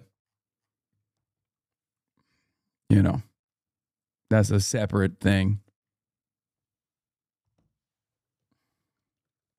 In a growing, fair, and competitive economy, entrepreneurship, ownership. I mean, this is a direct Palestinian guy who comes in here to be like, my whole family loves you, and that's why I hate you. Why won't they love me instead? I don't know. Maybe because you fucking genuinely believe that like all Muslims in Gaza want to genocide the Jews and a litany of other insane statements like that justify Israel's genocide, weirdly enough, of your own people. Perhaps that's the reason. Read a book, man. Read Rashid Khalidi, okay? Read 100 Years in Palestine. Read Ilan Pape, 10 Myths. Read something, please. Please stop watching YouTubers, myself included. Go outside, you know, enjoy the world. Pick up a book, okay? In the name of Allah, read. He must be like a Christian Palestinian saying Muslims in Gaza want genocide. It doesn't matter. If you, Christian Palestinians wouldn't also say that either. Like Ihab Hassan is anti-Hamas. He would never fucking turn around and say all Muslims in Gaza want to genocide the Jews or whatever. He would never say that. response, they've made it clear, to what you did here on Tuesday. Well, I mean, you know, that's great, but what's a party if not its voters? And I'm proud to sit in front of you as the mayor of our city, having received more than 1 million votes, a little less than a year ago. And when we're talking about these incredible congressional candidates, they won their races, and they won their races with a vision of what politics should be, and one that actually speaks to working people. And for a lot of people who ask themselves, what does democratic socialism mean? And you can tell them the answer at a theoretical level. It's the choice to extend democracy from the ballot box the rest of their lives. But in terms of what it means over these last 7 months, we've seen a city with... Dude, that's another incredible line. What is a party if not its voters is an incredible line, because it directly cuts away at this this weird propaganda that like right-wing Democrats are trying to present. I tweeted about this earlier today. I said, right-wing Dems yell at us not to vote third party every 4 years. We run leftist and Dem primaries. Socialists win Democratic primaries because voters realize they're actually invested in advancing the agenda right-wing Democrats simply lie about. And then right-wing Democrats demand socialists create third party. Rinse and repeat. Who does a political party belong to if not the voters is such a great answer. He's on a generational run. Oddly, it empowers him that he can't run for president. And I hope Republicans are dumb enough to try to make him the face of the Democrats. Yeah. Because, like, there's got to be a reason why the Democratic Party's voters are going out and voting for Democratic Socialists, right? They're the ones who are voting.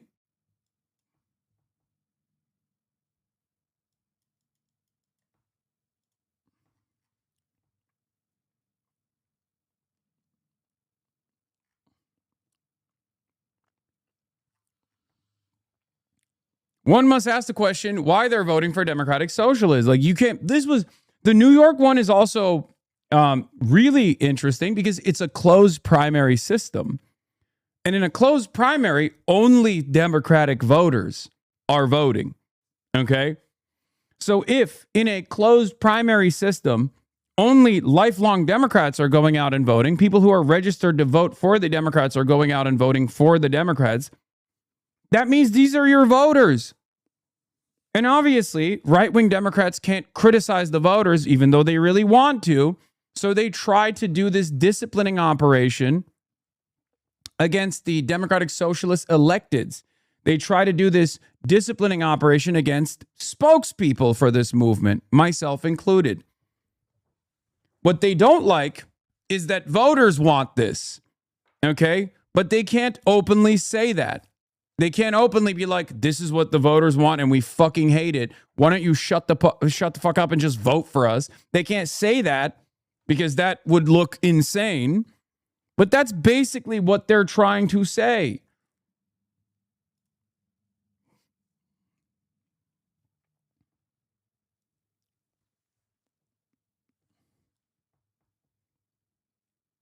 Do you understand?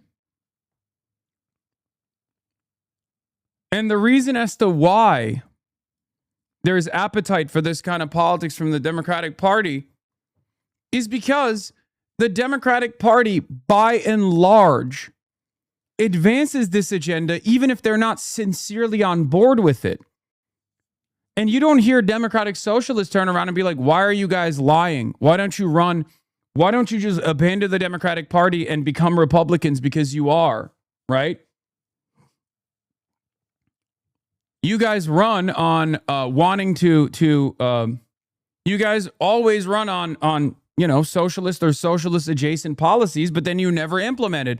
And the voters end up asking why you don't implement these policies, right?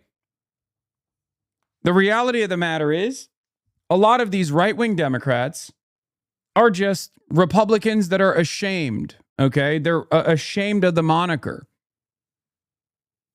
That is the reason why there's this massive friction now. That friction does not exist between Democratic, like right-wing centrist Democratic electeds and Democratic socialist electeds. That friction is actually right-wing centrist Democratic electeds and the base of support, the voters. No one is going out and voting in the polls because they're like, I love you know, the lighter version, the more moderate version of the racist policies that the Republicans are advancing, and that's why I'm voting for the Democrats. They vote against Republicans, or they vote because they genuinely believe that the Democrats are going to advance these causes that they're supposedly claiming that they're going to advance. No one is voting for a corporate stooge because they love the corporate-backed stooges in the Democratic Party. No Democrat is voting because they're like, I want moderate Democrats to be, you know, in support of Israel permanently. There's an avenue for that. There's a route for that, right? And that route is the Republican Party. If you're antagonistic to the existence of immigrants on American soil, one of the most diverse countries on the fucking planet, there's a route for that. There's a party for you. It's called the Republican Party. Democrats are not the party that says, we are not a nation of immigrants. We're not a nation of strangers. We have to do away with this notion. We are going to be the reasonable anti-immigrant party. No one is voting for that. At most, people are plugging their noses and voting against the Republican fascism. It's so ridiculous.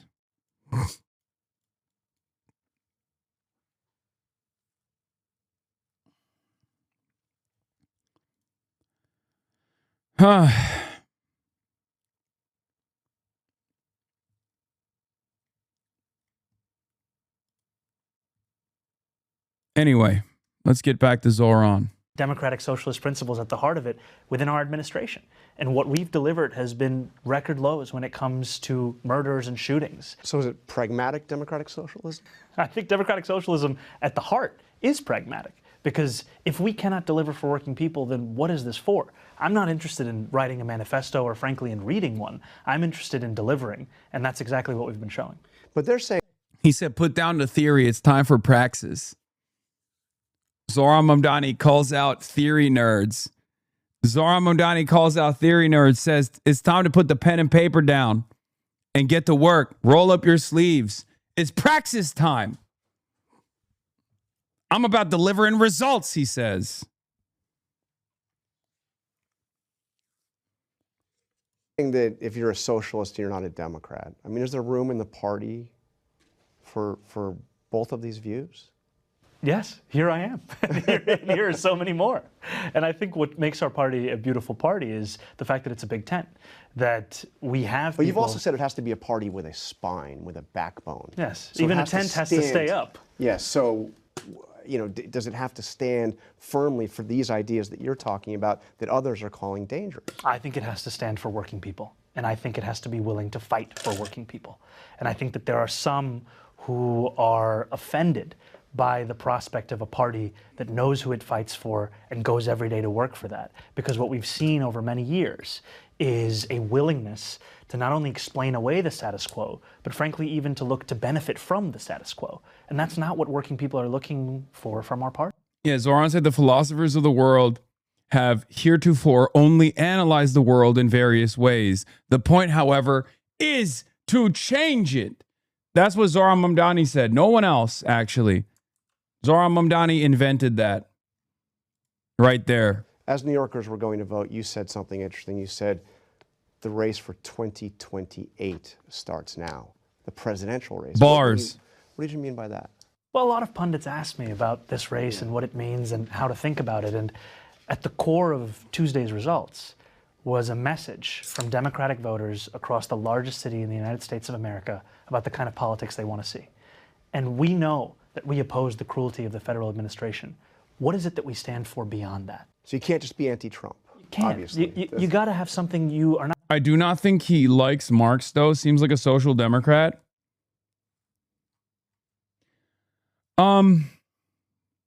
It's actually interesting that I've never talked to Zoran, even in private, about his ideological tendency. And certainly not in public. But I don't, I mean, he's quoted Gramsci and stuff like that, obviously. I do believe that he is a socialist. You would have to go through his older videos and stuff like that at DSA conferences to pick up on what he is. Word on the street is he's a trot. I hope not. That would be devastating.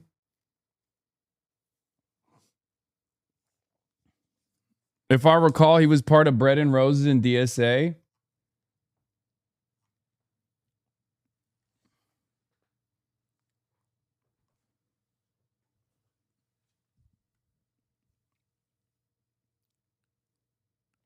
But yeah, some of his older videos, like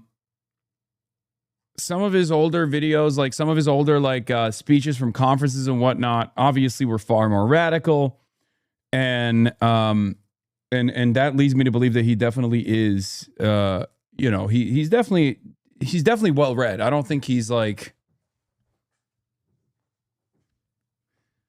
He's described himself a little bit of SMC and BNR.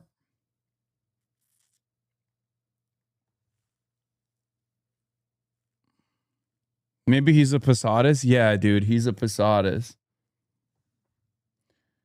What's wrong with trots? I mean, in this day and age, I feel like they've abandoned some of their previous counter-revolutionary tendencies, but a lot of trots are so aggressively anti-USSR, even if Trotsky himself was not all the way to the bitter end.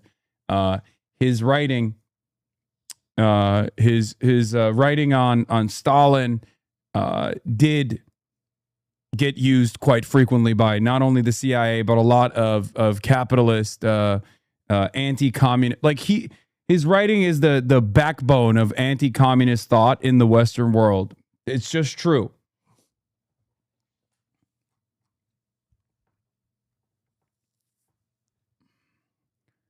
And I feel like the trot tendency is almost, although he was, fairly pragmatic and obviously a profoundly important part of the revolution initially, a lot of trots will always behave as though this is like a revolution betrayed, and that it's too much of a splinter, that there was this idealism, there was this idealistic USSR if only Trotsky had won and not Stalin.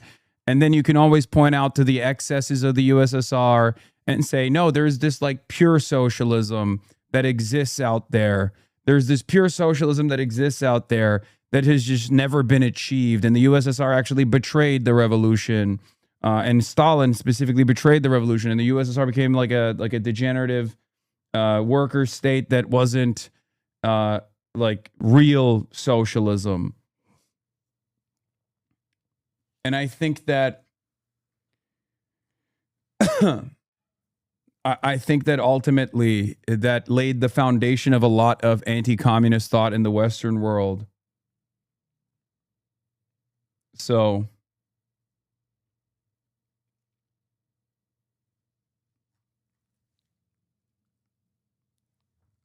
some of the trots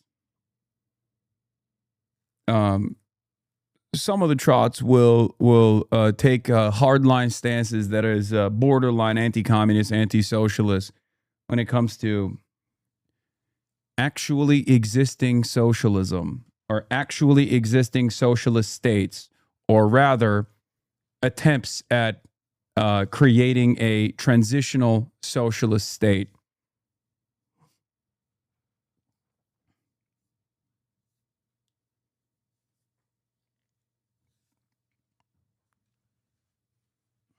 Not just willing to stand up for, but that you're also willing to explain how this is relevant to working people.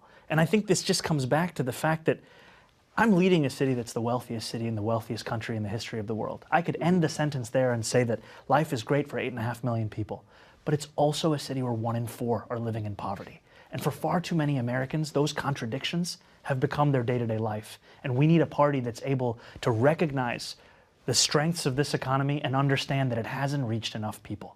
Now, you know, there's been a lot of attention. One of the candidates you supported who won, who knocked off an incumbent Democrat, is Darlisa Villa-Chevalier. She said some very... You know, critiques of actually existing socialism isn't exclusive to Trots, right? Adorno and Hork are not Trots, nor is Angela Davis. Yes. Angela Davis is an anarchist. Of course. I know.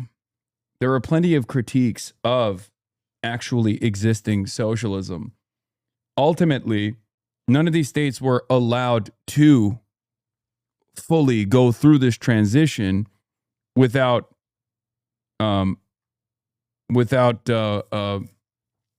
unbelievable interventions from the outside. Anyway, all of these distinctions are stupid, I think. I don't care. I don't give a shit.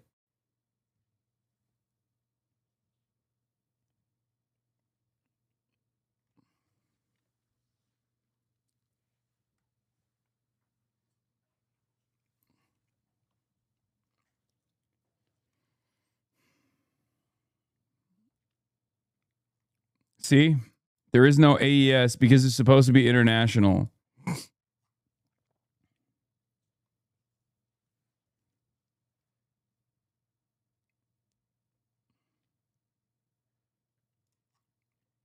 Controversial things, including calling for the abolition of prisons, couldn't say whether or not somebody who had committed murder should be in prison, called for open borders, against all deportations, including those of violent criminals.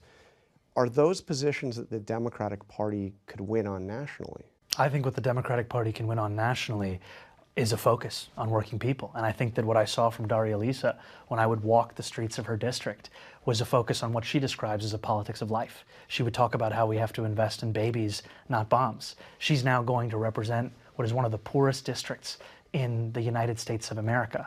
And what people in that district are exhausted by is a politics that has justified the spending of tens of billions of dollars in killing civilians overseas while working people are struggling just to do the basics. But how does abolishing prisons or having open borders fit into that? I mean, Miyavlamak, you're literally Turkish. You're literally Turkish. You're literally Turkish.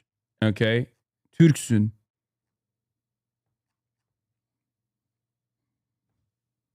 Worry about Erdogan. Don't want to hear from you right now. Okay? Miyavlamaya devam et amına koyayım. Yanlışsın sen de. İyi peki amına koyayım. Sen ne yapıyorsun?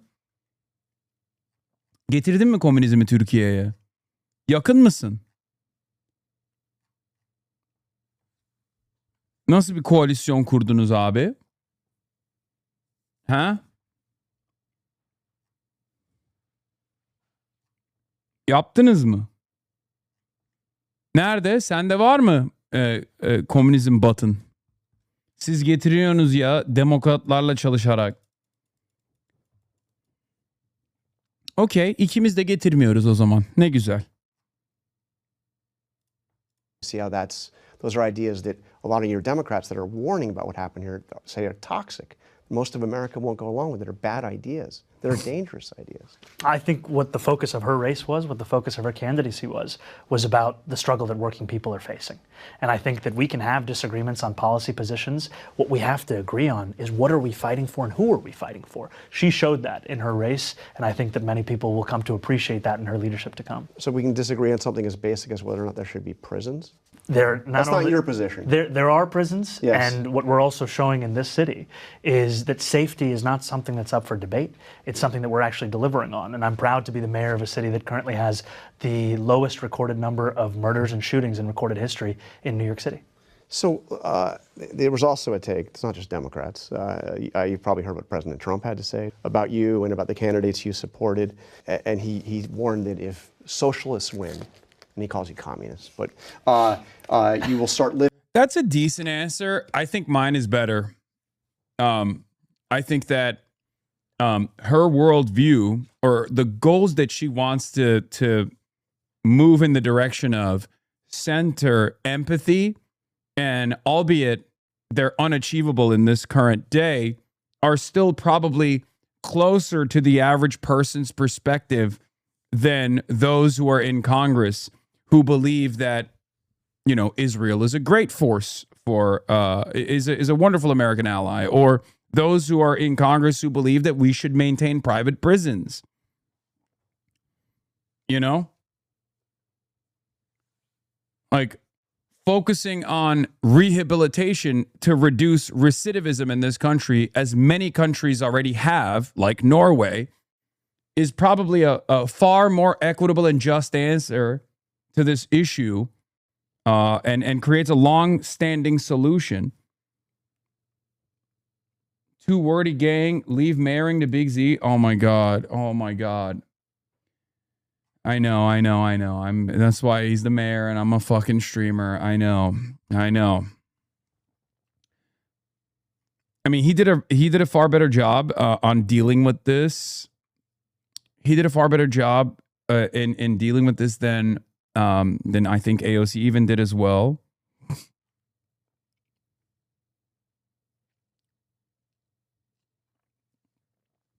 The average American, or even anyone over the age of 25, thinks they should do El Salvador in their own countries. I'm sorry. No, I know.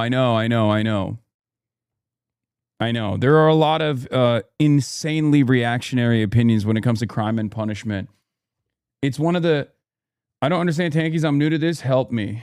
What? Tankies? God, I hate this fucking term so much.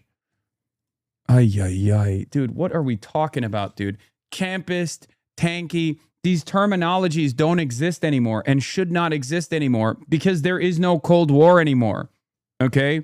There is no camp to be a part of. You're either a part of the fucking imperial hegemonic superpower, or you think other countries in the periphery should be given room to breathe. That's it. So if you are someone who thinks maybe we should stop murdering brown people in the global south, you're automatically classified as a fucking tanky. It's just an online LARP. We have to stop. We have to do away with this online LARP. Okay? Campist only mattered as a statement. By the way, shout out to the fucking trots. Okay, once again. Campus only matters as a terminology if there are camps that you can be a part of, and the trot position is supposed to be no camps. Okay? Not USSR, not American imperialism. We're a secret third thing. Okay? Where is it?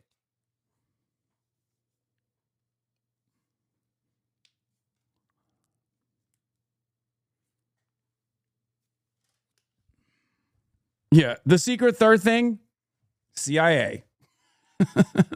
Anyway, it's very stupid to utilize terminology that like British lifestylists invented during the suppression of the Hungarian counter-revolution, or during the Hungarian Revolution, depending on your, ideology there, that the USSR used brutal techniques of utilizing their tanks to squash dissent in Hungary. Okay? This is not a thing that exists in the world right now. What is the militant force that is carrying the torch of communism around the globe? China's not doing that. That's a crazy take, bruh. Sorry. You're saying campism doesn't exist today? I'm just saying that, like, campism, okay, just like the term tanky, just like the term campus, is something that people misunderstand. Is a term that people misunderstand and misuse and abuse over and over again. They hit that button. It's a thought-terminating cliche. It's a thought-terminating term. And it's really fucking annoying because people that like misunderstand where these terms come from and misattribute these terms to whatever their political opposition is. It's just a way to say fucking terrorist, right? It's just a more intellectualized version of saying terrorism. You're a terrorist. You're supporting terrorists. Terrorist this, terrorist that. That's all this is. It's just like an annoying liberal version of literally saying that, okay? Which many liberals do also just straight up call me a fucking terrorist.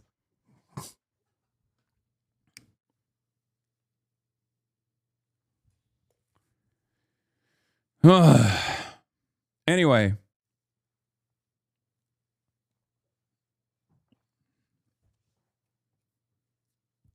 Campism has existed though, right? Yes, it has, but what what camp exists. You either are pro-NATO Atlanticism, pro-American imperialism, or what? What is the other unified bloc? Is it Russia and North Korea? Is that it? It's barely China. Like, what is the self-identifying unified bloc against American imperialism? Because, like, if you say it's being pro-China, right? Being in the pro-China camp, then what is the pro-China camp? What has China done as far as like identifying and destroying attempts of further American encroachment and American imperialism? Nothing. Just existing? Is that it? Like, the BRICS is not a real camp. If anything, I guess the Axis of Resistance is one of the only like militant forces that is directly combating American imperialism in one region, right? But that's it.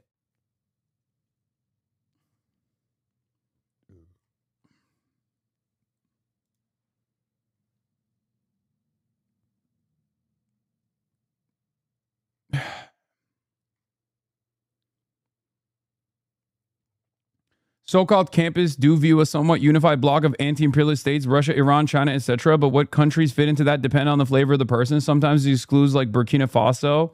Sometimes it includes like Burkina Faso and the West African juntas. Sometimes it excludes China, etc. Exactly. And that is because there's no like real unified anti-imperialist bloc on the planet right now. The only thing that you could closely associate with a unified anti-imperialist movement is unironically the Axis of Resistance, from Ansar Allah, the Hamas-led Palestinian resistance, Hezbollah, and numerous other IRGC-aligned forces and the IRGC itself. But that's it.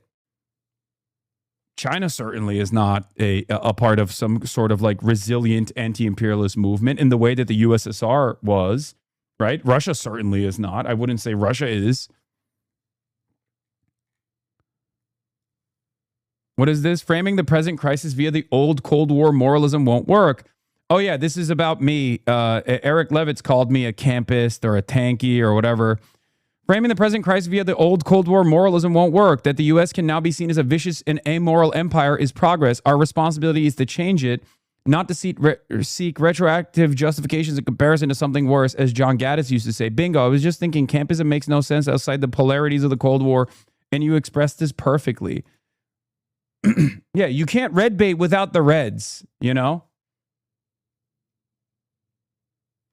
Like, what militancy can you offer material support to, with the exception of, I guess, like the Axis of Resistance, which you can't because it's like unbelievably illegal.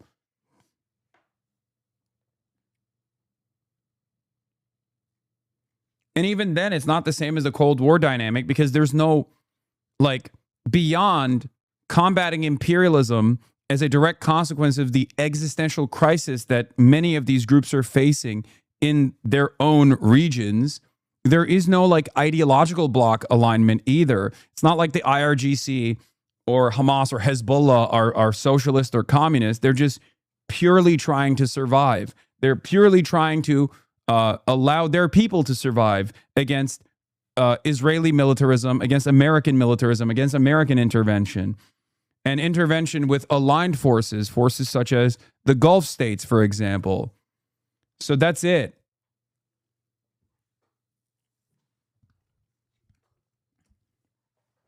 That's it. There is no real unified bloc that you can show support to or be in the camp of. Yeah.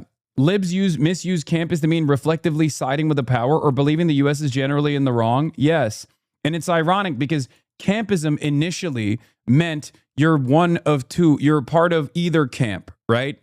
You're either part of the capitalist imperialist powers, which is the United States, which is literally the only remaining camp that exists because the U.S. won the Cold War. Western capitalism won the Cold War. The USSR lost. Communism lost. Right? This guy invented being a trot from first principles. Look, I mean, you could just agree that all sides are wrong. This is what I mean. This is my disagreement with the idealized version of events that trots seemingly hold on to, or even left comms at different points seemingly abide by, where it's like, you don't understand. There's this secret thing that has never existed, and that revolution is not going to be ugly or have issues and blemishes and excesses, and being critical of said excesses to understand what they were to make sure that they're not repeated is very different than I'm in favor of a secret thing that has never existed. You sound so idealistic. This kind of like purist attitude is never going to be pragmatic at all. That's why I'm, far more pragmatic and understand why, Dengis reforms happened in China, for example. A lot of people are dogmatic in their approach to Marxism. A lot of MLs are somewhat, the anti-revisionist MLs are dogmatic, and they think that the only way that real existing socialism can be implemented is through a Marxist-Leninist formation that leads the proletariat into a revolutionary state and is completely commanded by a Marxist-Leninist party. Okay. In Star Wars, the coolest characters are the centrists.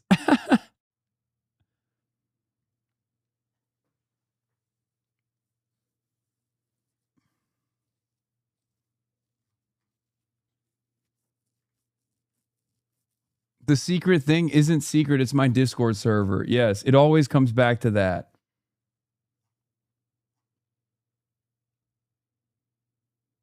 It often just seems like you lump trots, anarchists, left comms, and Western Marxists in one group often. I mean, this is just this.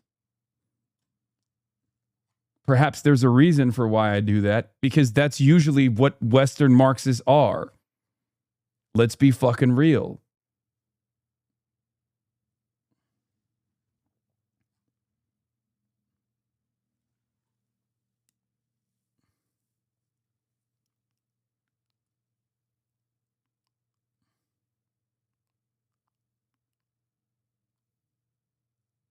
Imagine in 2033, revisionism is considered centrism. That'd be great.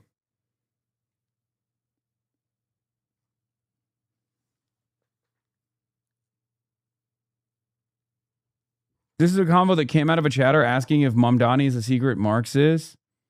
What the fuck? Yeah. This is such a bad take. So disappointing, bro. I know. My thought on this is I'm agnostic, okay? I'm in favor of all of it, any and all, okay? Socialist ideological tendencies, any/all, I guess except for anarchism.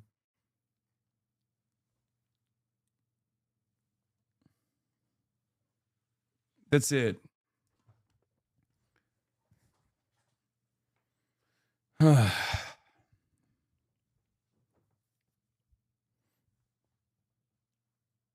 We'll figure it out along the way.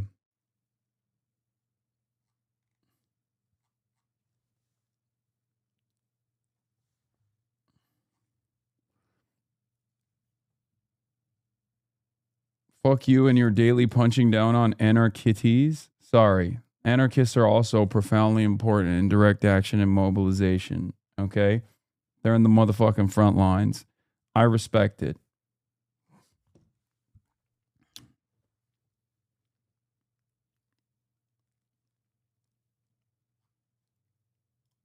Living in squalor, there'll be no food, no housing, no military, no law and order. There'll be nothing. And he had a few other choice words. By the way, he also said he still likes you. But what do you make of what he? I mean, the Republicans are going to make you the poster child for the Democratic Party. Let them. We don't have to ask ourselves what life looks like if a socialist wins. I won last November. And over the course of these last 6 months, what we've delivered for working people are the very things we were told were impossible.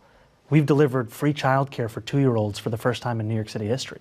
We've delivered tens of millions of dollars back to tenants who were taken advantage of by bad landlords. We've delivered 165,000 potholes being paved. And we've done all of these things while also delivering the lowest recorded crime in our city's history. That's what it looks like to have democratic socialism. And what you're... That's it.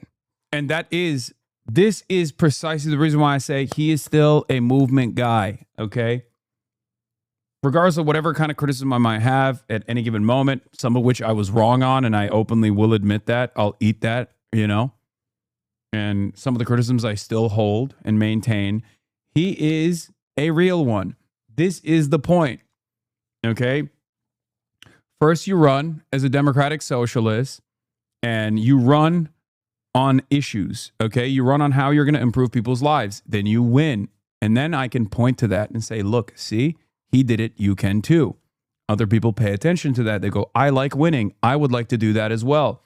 Then from that point on, you govern as a democratic socialist. You associate democratic socialism with a clear, definable agenda, with identifiable goals that you want to advance. And you achieve those goals. And then you reinstill confidence in good governance. And you associate good governance with democratic socialism.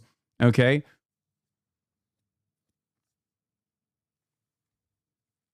And then you expand on that victory. You take the momentum off that victory and you continue organizing and you continue mobilizing and you add more numbers. You add more numbers as others who are also running as democratic socialists, winning as democratic socialists, and governing as democratic socialists.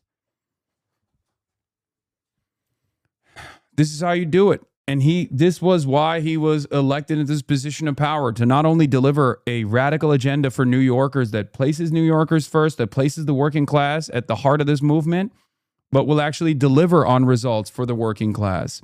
And when other people see that, they go, why can't I have this? I want this as well. It makes good governance an achievable goal, a realistic goal. Okay? That's it. So every victory that he notches is not only a victory for New York City and New Yorkers, but a victory for the movement of democratic socialism. Okay? It proves that a more responsive politics is achievable. It proves that a politics that centers the working class is achievable. It creates confidence in this movement. Okay? It emboldens this movement. It restores confidence in good governance. And it identifies good governance with democratic socialism. This is exactly what he was supposed to do, and he is doing it. Okay? It's fantastic.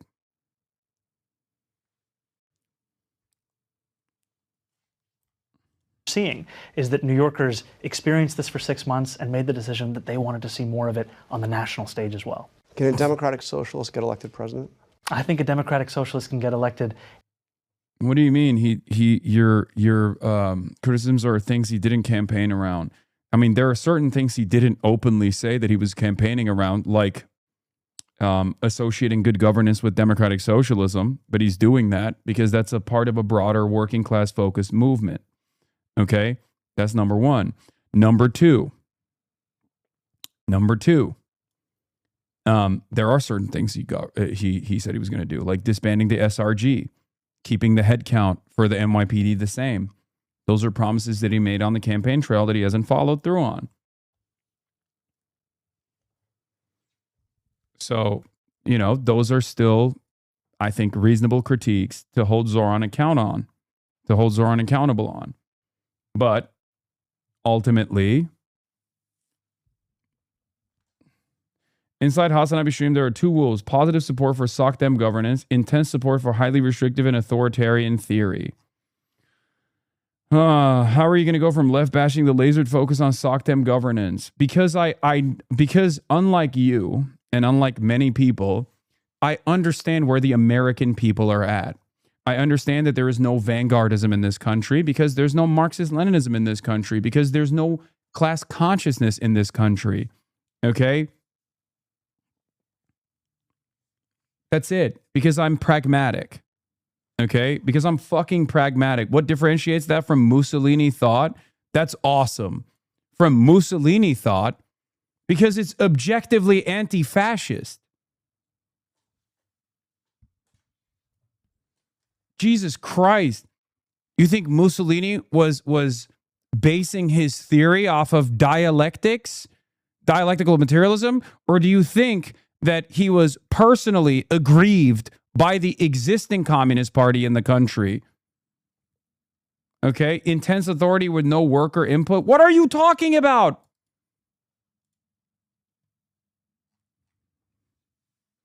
Are you saying Mussolini is a Marxist-Leninist? Is that the argument that you're trying to make? Is that literally the argument you're trying to make?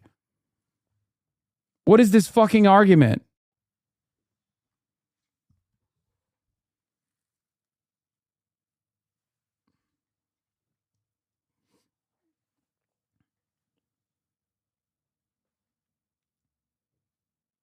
Why is it turning into misunderstanding theory Sunday?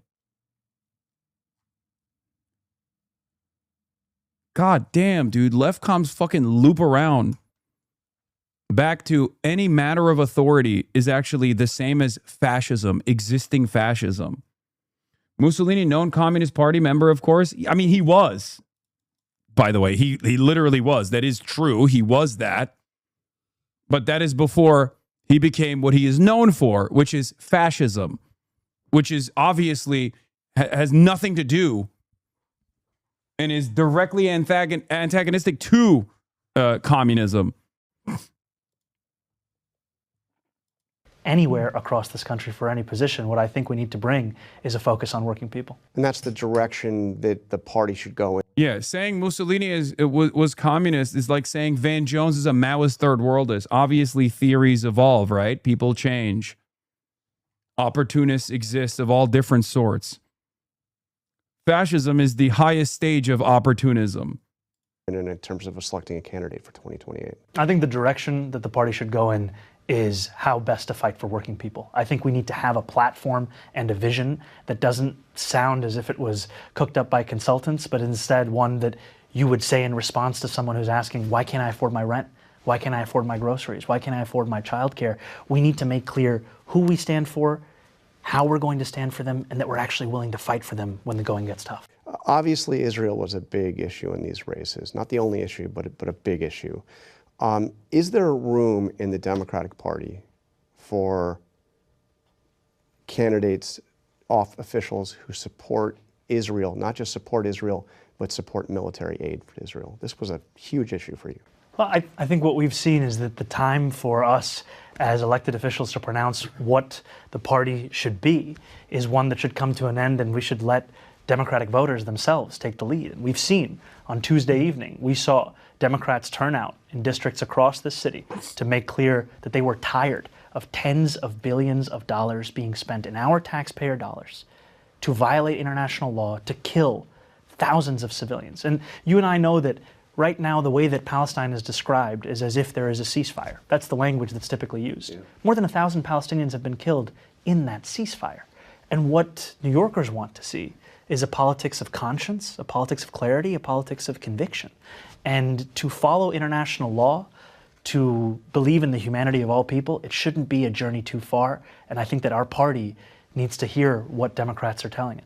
Democratic Socialists of America now says they no longer favor a two-state solution. Is that the way you see it as well? Dude, it's so funny to think that, I mean, I hope all the DSA cadres in the chat are aware of what's about to take place, because the next national convention is not only going to be featured on the HasanAbi broadcast, it's going to be featured on CNN, NBC, ABC, ZBS, CNN, Fox News. It's already being featured, but it is really funny to think that, like, last year's national convention was what? Like, I was there. Who else was really there? Who like, what major media outlet actually covered it?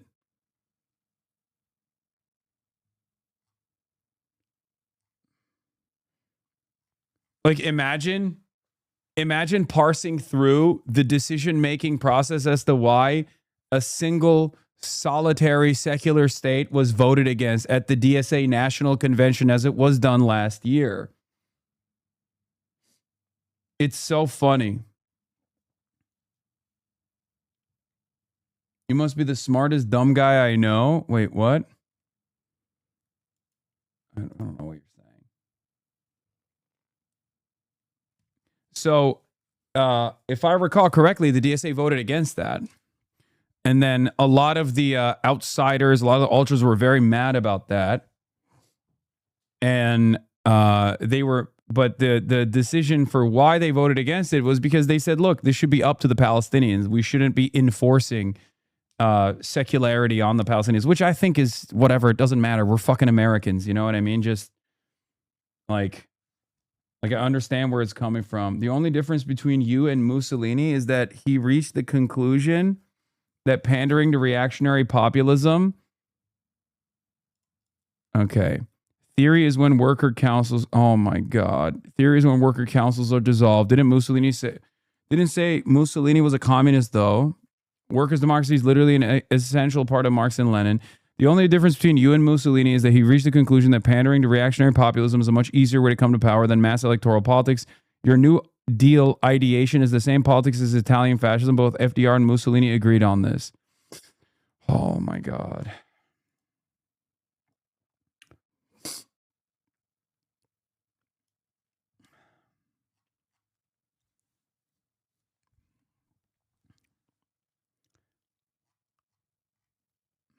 Chatters, I need you to live in 2026. In many ways, your assessment is not dissimilar to the people on the left that you oppose the most. Judging by this take, I suspect, I mean, actually, I don't know. You might be a ML.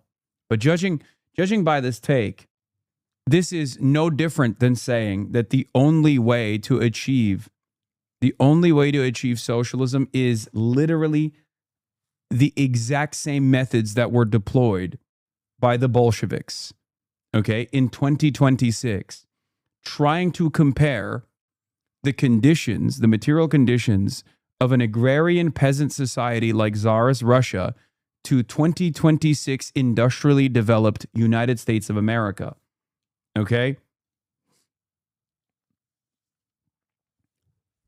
It's pure. It's pure. Name a book that disproves this law. Like, actually back up what you're saying other than trust me, bro. This is not, first of all, even the Leninist interpretation somewhat went against the Marxist assessment that was that industrialized nations with a labor force would probably be the real implementation of socialism, which demonstrably did not work. Okay? It didn't. The two most successful, internationally renowned communist revolutions took place in largely peasant societies. Okay? Agrarian USSR or Tsarist Russia and Mao in China. Okay?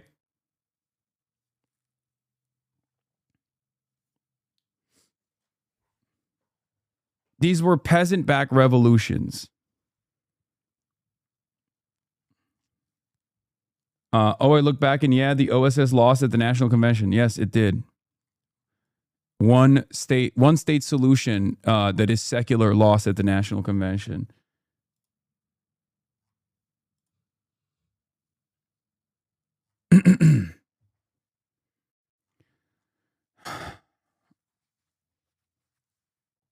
You have to rigorously interpret the current existing material conditions and apply theory to those current existing material conditions in a country that is at the heart of empire like the United States of America, a country that is at the heart of imperialism like the United States of America, that is the domineering force, the defender, the main defender of international capitalism, with a workforce that does not resemble the peasant force at all, with advanced industry that was so advanced that they moved beyond it. They moved to finance capitalism, which has now eviscerated what existed of like the industrial base of the industrial labor class, and their industrial labor force is going to have a dramatically different approach.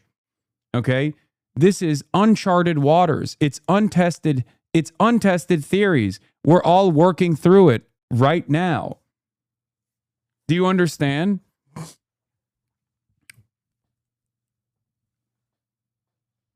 You either want to adopt a dogmatic approach. You either want to apply a dogmatic approach that you or some people either want to apply a dogmatic approach to actual existing socialism that has worked, and then apply this one-size-fits-all mentality to a country that is dramatically different than any other country where socialism has ever been implemented or been tried or has been attempted. Okay, or you have a pure idealistic framework that your pure idealistic framework that you're approaching this issue with has never even existed around the planet. The real socialism hasn't been tried mentality. Rather, the strategies that you want to employ are the ones that are equally as old as the ones you view as outdated, and thus risk screwing any attempt to build a larger movement and getting it subsumed into mainstream bourgeois politics.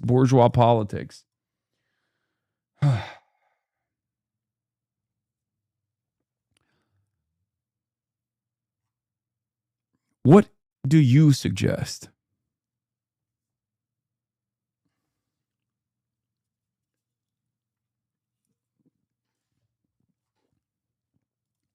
Let's start there. Well, the idea of two states, Palestinian, Jewish state side by side living in peace. The way I see it is equal rights for all people. And I think that that's the truth for Israel. It's the truth for any country in the world. And frankly, as we're coming up close to the 250th anniversary of our nation, one of the things that makes me proudest to be an American is the belief that equal rights are at the bedrock of our notion of what it means to be an American. And the idea of a Jewish state, Israel is a Jewish state, that's in the charter. That's the way it is now. Do you support that? I've said time and again that I support the state of Israel as a state with equal rights. I believe that any state that preferences... But as a Jewish state is the question. I think any state that privileges one religion over the other is one that I can't tell you I support, whether it be Israel or Saudi Arabia or anywhere else. And good answer. This is perfectly within the confines of the liberal framework. A lot of people will say this is normalizing, he's a Zionist or whatever. It's not true, okay? It's not. Israel as it currently exists is an ethno-state project, and that is completely antithetical to liberal humanitarian values. So it's good to utilize that framework because it's an inherent contradiction, okay? It's contradictory to everything that liberals have learned, everything that self-identifying liberals have learned about the world and about how the world should exist, okay? That's it. It's a great way to say it's an ethno-state. I don't think ethno-states should exist. No, it's a great answer. Would love if he leaned into New York City's specific multiculturalism and how that's his vision for America, not ethno-supremacy. Yes, Marxism. I don't normally say this, but you are correct on this. And this is something that I think I should probably deploy as well more frequently, making that comparison between an ethno-state project in Israel under the banner of Judaism, falsely claiming that this is a goal, a project that all Jews support, is not dissimilar to our own version of ethnic supremacy that exists, that we have a dark history of championing at times, right? White supremacy. When someone comes out and says, we need Christian nationalism, America is a Christian nation state, everybody understands what that person is saying. Everybody understands that that is actually antithetical to the American values of building a robust, multicultural, diverse society, right? So why is it that we place Israel in its own special category? It's ridiculous. And a lot of that comes back to a fundamental belief that we should all be considered equal no matter what our faith is. How big a problem, you said it's rising, is anti-Semitism in this city? We've seen anti-Semitism rise in this city. We've seen the fact that Jewish New Yorkers comprise a minority of our city's population and yet continue to... Zoran is employing a dog whistle. We recognize when others do that. I mean, even dog whistling in and of itself, I think, implies that like his ultimate moral position is wrong, right? And like you have to shelter, you have to hide your moral position. I don't think, I know what you're saying. I mean, he is in some ways liberalizing his anti-Zionism, making it more palatable, right? Making it more palatable. That's what he's doing. Because he is definitely an anti-Zionist, as am I, but I think he is softening his approach, or rather making his approach more palatable to the way that liberals can understand. And I think it's good. He's doing a great job with this. I don't think dog whistle is a morally charged term. He's signaling to his base he means what he means while framing it in liberal terms that don't explicitly say no. An Israel with equal rights is not Israel as it currently exists. He's saying no without saying no when they ask him, does Israel have a right to exist?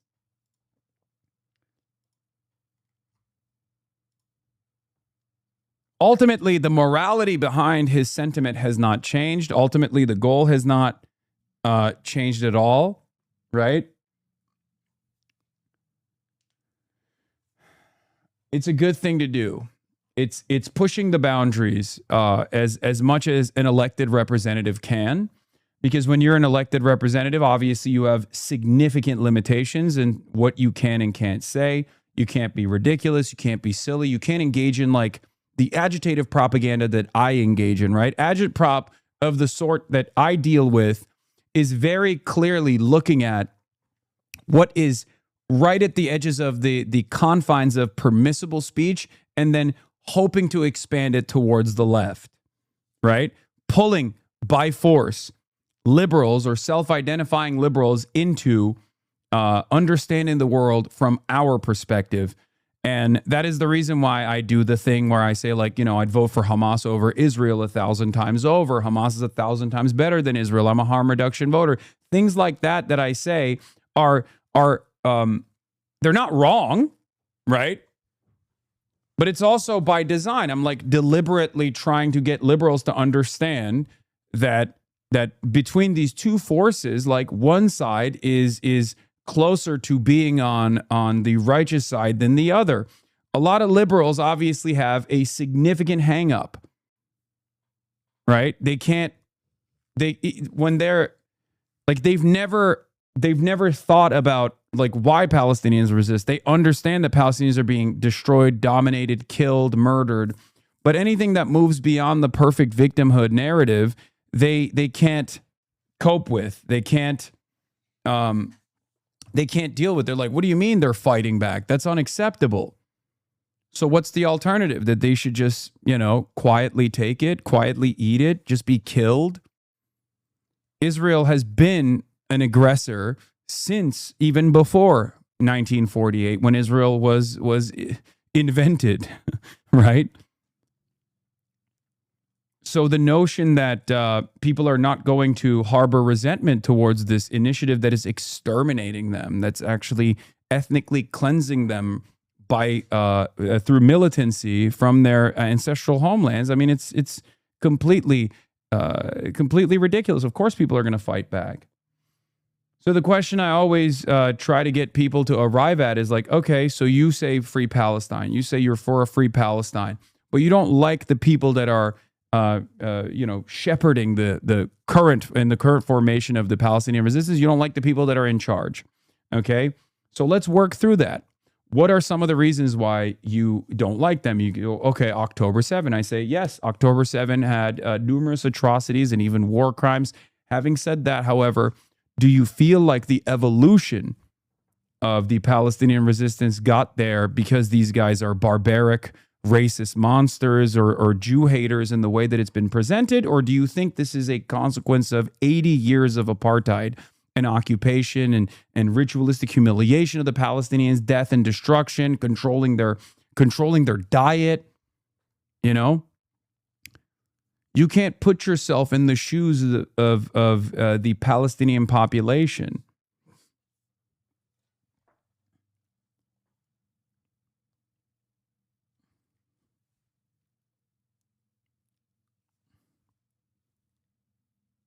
Yeah, I agree, and I don't hear Zoran saying this. Yes, because he's an elected representative in New York City.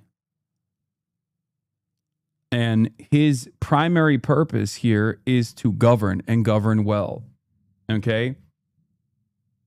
And unfortunately, he's made a different calculation than someone like myself at this point, where he recognizes that if he fucking came out and said those things, then the conversation would no longer be about, you know, how there's the lowest murder rate that New York City has ever seen in its entire history.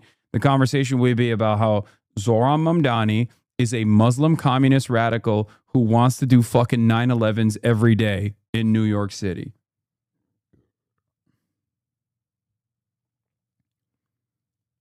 There's always a give and take and a push and pull, okay? We all occupy different lanes.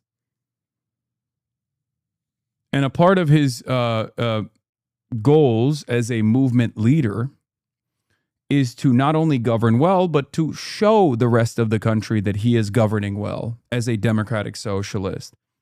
And in order for him to show the rest of the country that he's governing well as a democratic socialist, he can't constantly get bogged down on distinctions between or on bastardizations of his message. And they would absolutely fucking aggressively prosecute him in the same way that they are me if he were to turn around and be like, the Palestinian resistance is a legal right to resist against Israeli occupation. I think there will come a time. I think that eventually there will come a time where everyone will have been against this, right? Where everyone will say, yes, there were atrocities that took place in the hands of the Palestinian resistance, but this was a direct byproduct of 80 years or 90 years of occupation. Whenever people inevitably arrive at this conclusion, they will.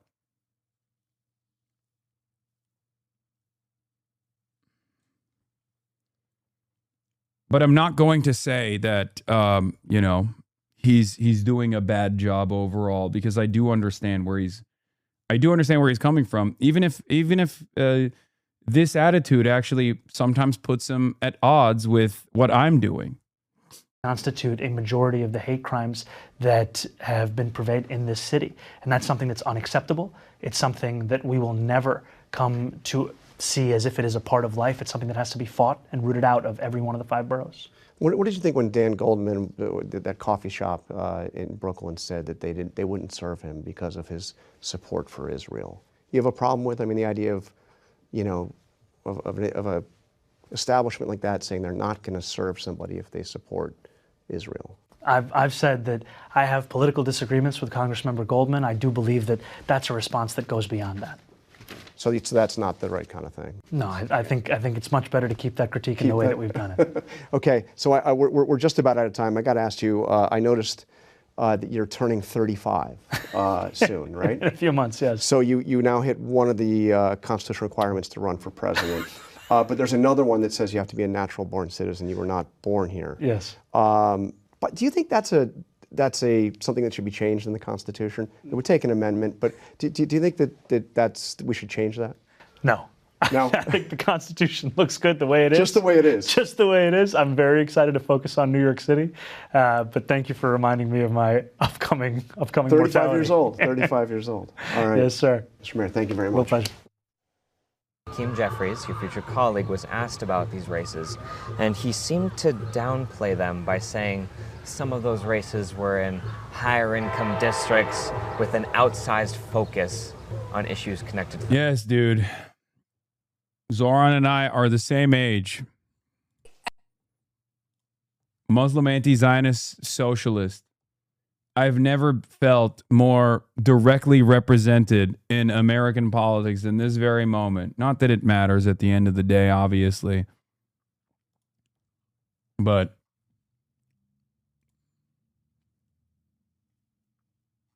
the Middle East.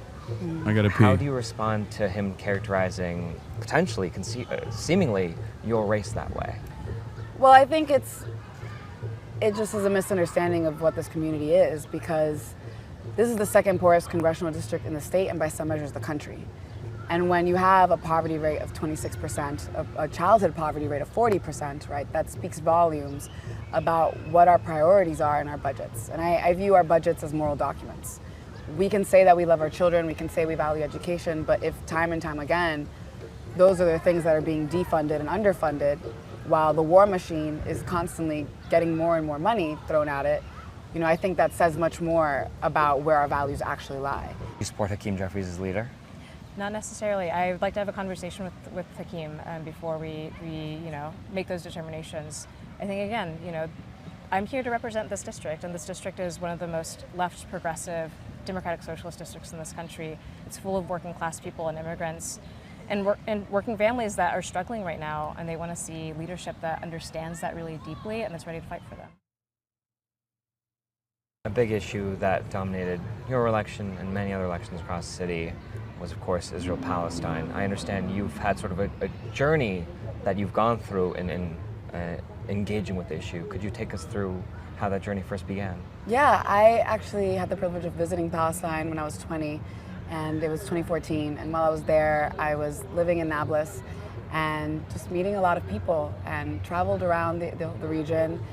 And it was a very formative experience. It was one that really taught me a lot, not only about the Palestinian context, but also about our own context here in the U.S. I want to stop sending money for Netanyahu's wars. I don't want to spend any more military aid. I believe Israelis won't be truly safe until Palestinians are free. I'm going to be one of the Jewish members of Congress who's boldest in support of Palestinian human rights. And I'm going to stand up strong against bigotry against Jews. I'm Native American, Mexican American. My family has been shaped by displacement, by colonialism. And I think coming from that, I have genocide. An understanding of the project of American empire, and so a lot of sympathy and understanding for people who are being oppressed abroad. I also come from the labor movement. My union was one of the first major unions to call for a ceasefire, to call for an arms embargo. And union members were on the front lines of fighting against apartheid in South Africa, were on the front lines of fighting apartheid in Israel. And that kind of idea of deep international solidarity, that the working class of the world is more united, has more in common with each other than we do with the war profiteers and the war machine that tries to destroy us, I think is really foundational for my politics. You were a part of the pro-Palestine encampments, and now you're in Congress, representing the district that Columbia was in. And I believe you were arrested at the demonstration, right, at Hamilton Hall. How's that trajectory from being a part of the encampments to now representing the school for which they allowed police officers to arrest you all? It's a very surreal experience to go from being on campus and at the encampments, and then thinking back to it now as we're stepping into a very new role, and one where, the day that the encampments began, Congress was actually condemning the students on the ground, and now to have someone who was there with them stepping into this role is just truly surreal, and I don't think I'll have words for it. Yeah, she's going to be in charge of a district that also features Columbia University, which is her college that demanded her arrest and prosecution. That's crazy. For it for quite some time. I think we've seen over the last 2.5 years, obviously 75,000 people murdered, millions displaced. At the same time that our lives are getting worse here. We can't afford our rent, childcare. There's so many people who are sleeping on the street tonight, and instead of investing in lives of dignity here, we have been bombing refugee camps abroad. Hasan, the corporate Democrats are planning on fighting DSA and corporations will help them. How do we win in the situation? Great question. So I talked about this yesterday a little bit, but corporate Democrats have never stopped fighting against their left flank, whether it takes the shape of the Democratic Socialists of America or whether it be its affiliates, whether it be the Bernie-crats. They've always done this, right? And right now we're winning. It's not like they stopped fighting. It's not like they were like, welcome to the fucking fold. Welcome to the party. They've never stopped doing this, right? And my attitude is that is exactly why they lost. So it's important for us to explain that to them, right? Here come the 4 months of centrists attacking the left with far greater existential fury than they ever aimed at Trump because they prefer Trump and helped him win, says Eli Valley. Centrist Democrats rebuke party's left wing. We are capitalists, not socialist. And to them, I say, bring it on. This is what they've been doing. This is exactly what led to the demise of the Democratic Party. This is what led to Donald Trump getting elected twice, not one, but twice. Okay? I said it's ironic that this pivot to the center is what caused the Democrats to lose to an incompetent fascist twice. And now there are far more Democratic socialist electoral victories because voters recognize the failure of moderates. So they have one speed. It's like that pigeon trying to do stand-up. You know the meme I'm talking about where they're like, come on, tell us another joke. And he just like flips through the jokes and it's always pivot to the center, attack the left. That's what it is. That's precisely what it is. It's a crow. That's a raven. Okay, whatever. It's not a pigeon, but you get the point. You get the point I'm making, right? And there are clearly moneyed interests at play here that can muddy the waters, but you have to be able to out-organize it. You have to be able to out-organize these people. And we can. And we have, right? We have. With Daria Liza, that was a great example. With Claire, that was another great example. And I hope that Melak Kuros will be another victory for the socialist movement in this country.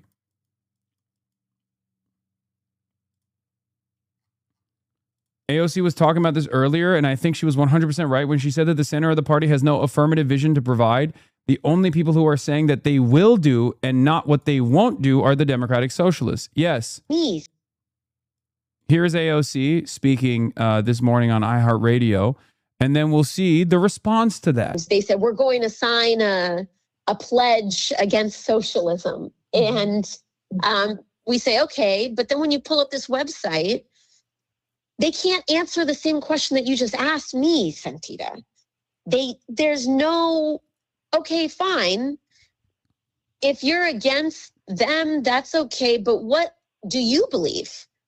And that, I think, is the core of the weaknesses from that wing in this moment. There's no affirmative vision really coming from most places in the Democratic Party, with the exception of democratic socialism. They said, we're going to sign a pledge against socialism. And we say, okay, but then when you pull up this web. Yeah. They have no vision in the affirmative. All they have is reactionary attitudes. And this Promise to America like account that I found out recently is not even run, like, I don't even know if it's officially affiliated with the Promise to America. This like new centrism coalition that just got implemented. One of a million, okay? Whether it be the Abundis, whether it be the fucking, the Problem Solvers Caucus, they've created a new one, right? Oh my God. So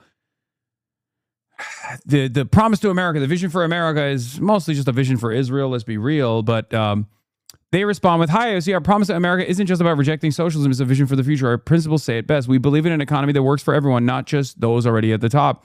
We believe in secure borders and safe communities. We want a government that works to solve problems. We want a politics of persuasion, and most of all, it's just vague platitudes. The beauty of this kind of messaging is it literally is one size fits all. You could be a Republican and say this. As a matter of fact, Republicans do say this. Okay? Republicans say this all the time. This is exactly the same thing that they say. Do you understand?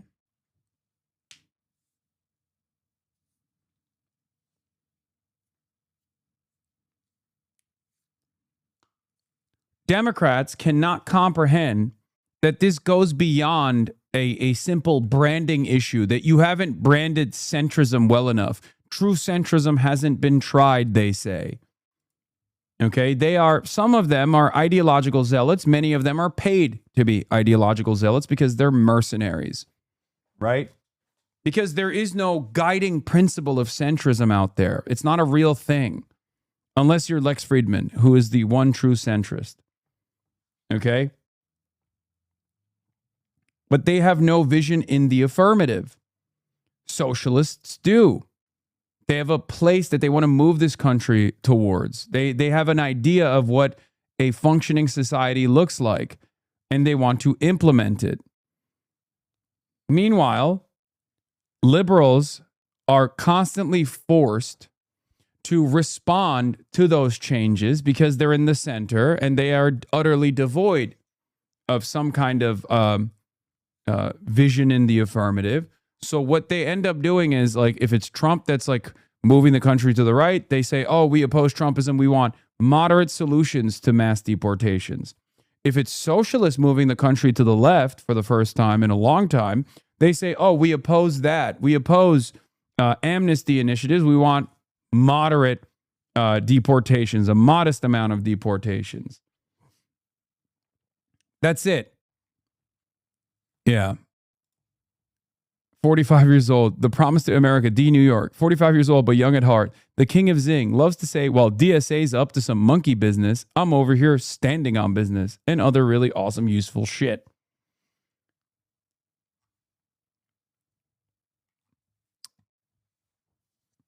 And the problem for centrism right now is that if they're stuck between democratic socialism to their left and Trumpism to their right, and they choose to attack the democratic socialism of their left, because if they simply just attack MAGA Trumpism on the right, then it looks like they're aligned with the democratic socialism of the left. So they have to differentiate themselves, right? And if they have to differentiate themselves from the democratic socialism, they look like they are right-wing reactionaries. And to be fair, they are right-wing reactionaries in this moment. And that's it. And that is very unappealing. That's unbelievably unappealing to the Democratic base of support, to the voters, to the even independents that want these changes to take place, that want these changes to be implemented. Meanwhile, here's Donald Trump. Communism is the greatest threat to our country since World War I, World War II, Pearl Harbor, or 9/11. President Donald J. Trump. That's my goat right there. So joining us now to discuss are the two co-chairs of the Democratic Social.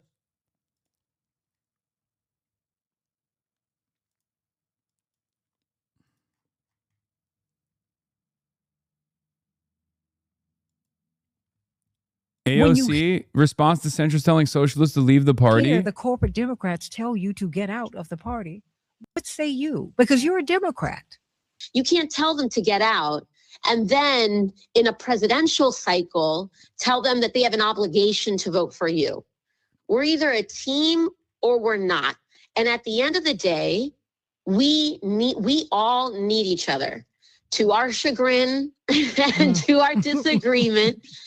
And to our, great inconvenience, all of us have to accept the reality that we need each other, whether we like it or not. And you can't tell people to leave when you need them. At the end of the day, and guess what? Look at the point that we're at right now. Hopefully in November, we're going to be winning. Democrats are going to be winning a majority that is healthy and sizable. But if you look at this present moment, the House majority, both last cycle and this cycle, was a difference of 4 to 5 seats. Okay? There are now going to be 4 to 5 Democratic socialists serving in the next term. So if you tell us to go, that we can't associate with the Democratic Party, all of a sudden, that's your majority right there. Mm-hmm. So whether we like it or not, we need one another. We shouldn't be talking about going our separate ways because we can't survive without a majority, and that goes in both directions. We're gonna have to figure it out, frankly. That's That I think is the first piece of it. And secondly, I think, when I first arrived to the House, it was, This is AOC speaking on an iHeartRadio show with Santita Jackson. I was met with a tremendously hostile environment. And it was obviously very clear that we were not welcome there. And they wanted to make us all, they want to make me a one-term congresswoman. They wanted to make many others, I think, a one-term congresswoman, whether that's Ilhan Omar, Rashida Tlaib, or whomever. But I think that, the attitude that I have taken to this over time is that on our end, when this hostility comes towards us, we can respond with hostility in kind. We can respond with defensiveness. But I think what I have learned over time is that I just have responded with, okay, watch us work. Watch us work. And we'll go from 1 to 2 to 4 to 8 to 12.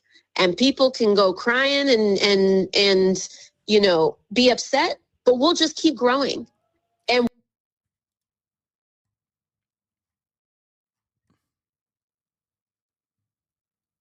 the thing is, if the Democrats, right-wing Democrats, centrist Democrat, corporate Democrats, didn't lie every fucking 4 years, like they were on board with workers' rights, a bold agenda that moves the needle in the appropriate direction for Medicare for all, for example. If they didn't actually take on that shine of the policies being advanced by democratic socialists, which on its face, at least for the time being, is social democracy, let's be real, okay, then so many voters would not have an appetite for this. So many Democratic Party voters who go, wait a minute, what do you mean free college? We don't want that. I'm a Democrat. I hate that, right? The problem is they have lied for years and years and made it seem as though this is what they want, but when they're governing, they govern differently. So now there are people who are invested in advancing this agenda, and now they're winning. Of America's New York City chapter, Gustavo Gordillo and Grace Mauser. Thank you so much for being here. So let's start first, major wins this week for the organization. I want to start with the interview you actually recently did, Gustavo, and you said that after the DSA endorsed then candidate Zohran Mamdani in October 2024, DSA membership has more than doubled, growing from 5,900 members to 14,000 members. Did your organization see membership grow again after this most recent primary? Yes, actually, nationally, we've seen thousands of new members pretty much overnight. And in New York City, we're very close to 15,000. We think we'll hit that probably this weekend. So, we've had hundreds of new people who are energized by these races. I think these big wins act as moments of political awakening.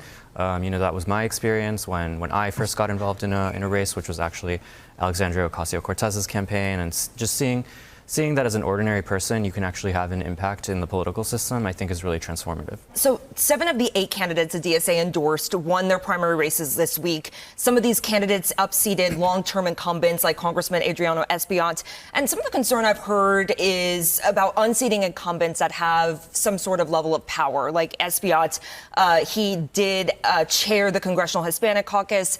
I guess why target members that maybe are in leadership positions? Quickly, it was actually 9 out of 10 races, so slightly better odds. Yes. But the reason we chose to run in the races we did is because we look at data of past voting history. We look at where members are. We look at where progressive and socialist voters are. But we also think about, are the incumbents that we're running against fighters? They will say out of one side of their mouth that they're running on their record, but out of the other side of their mouth, they'll say that they can't deliver certain things. They can't deliver health care. They can't deliver protections for immigrant communities because their hands are tied. Both can't be true. right? You either are delivering or you're not. And for us, they aren't. And it's because they're not organizing in office, they're not fighting hard enough in office, and they're not sticking to their promises. So we want to replace them with people who maybe on paper have some similar ideas, but are actually going to stick to those ideas, take it a step further, and not only empower themselves in office, but empower their communities and build organizations outside of the halls of power. It often seems like, though, that the DSA tends to target Democrats maybe a little bit more than Republicans. Are there any seats that you guys are looking to flip here when it comes to Republicans? In the past, we haven't really run in Republican-held districts. I think it's something that we should look at in the future because ultimately we are aligned with the broader Democratic Party that we need to be fighting the Trump agenda. We want, we ran these campaigns on specifically fighting the deportation machine, abolishing ICE, combating, the wars that Trump is getting the country involved in, fighting funding for Israel. So, these are all broadly defensive fights against the far right. So I do think it's something we have to look at in the future, but so far we've mostly focused on Democratic primaries. Now, there was one DSA candidate that lost on primary night, the 9 out of the 10, the 1 out of the 10, Conrad Blackburn, who is challenging incumbent State Assemblyman Jordan Wright. But there could still be, I think, as many as 16 Democratic Socialists in the state legislature next year. And Grace, I read an interview you recently did as well, talking about how you had a conversation and the DSA had a conversation with Assembly Speaker Carl Hastie about some of the concerns challenging incumbents. Explain more about that conversation. Yeah, it, I think, was a very productive conversation. We were meeting with him to discuss our Tax the Rich campaign, in which I think Speaker Hastie was mostly on our side and wanted to make sure that New York City wasn't in a deficit, and also is interested, I think, in the short term and medium term in raising taxes. But Speaker Hastie is also very protective of members of his caucus, which makes a lot of sense, and asks that we stop challenging incumbents, which is not something we can do. That's really a core piece of our strategy on how we grow. We can't just sit around and wait for open seats and run for those, although we've certainly had some success, including this year, doing that. But we have to challenge incumbents. We know we'll have the opportunity to do that every 2 years. And it sends a stronger signal when you take out an incumbent versus winning an open seat. So there's a lot of reasons we have to do that, and we always strive to be honest about our strategy and our dealings, and we were honest with the speaker as well. Do you think having more Democratic Socialists in the state legislature, do you think that Assembly Speaker Carl Hastie, should he continue to be Assembly Speaker? In the past, our electeds have voted for him, and I think we saw him be an ally in the fight to tax the rich. And I think that we want him to continue to fight to tax the rich and to support an economic agenda for the working class. So I think, there's a lot that he can do to earn their votes again. One of the things I also read that the DSA was sort of putting Governor Hochul on notice as well, saying that this is a sign maybe that she should maybe bend a little bit more next year when it comes to Mamdani's priorities, like taxing the rich. Is this one of the reasons why you guys wanted to increase the number of DSA members in the state legislature? Absolutely. I mean, the governor, over the course of the winter and spring, bragged that she was not susceptible to voter input or the desires of her constituents, which I think she interpreted, or she was trying to project strength. To me, it read more as petulance and like a willful obstinance of against New Yorkers and what New Yorkers were demanding. And I think the Tuesday results show strongly that if she doesn't come around, if she doesn't start playing ball with the New Yorkers, socialists, progressives, a broad coalition of people who are demanding. It's so. This is an interesting predicament because for Kathy Hochul, she will be under attack for any cooperation with the DSA by moderate and right-wing forces. So she's in a dire situation now that this momentum is growing, especially in her state. So she also needs to get off the fence.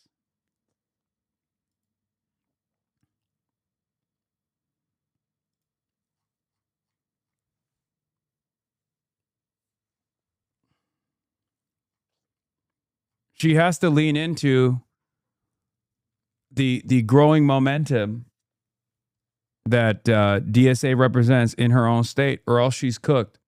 And she might be cooked regardless.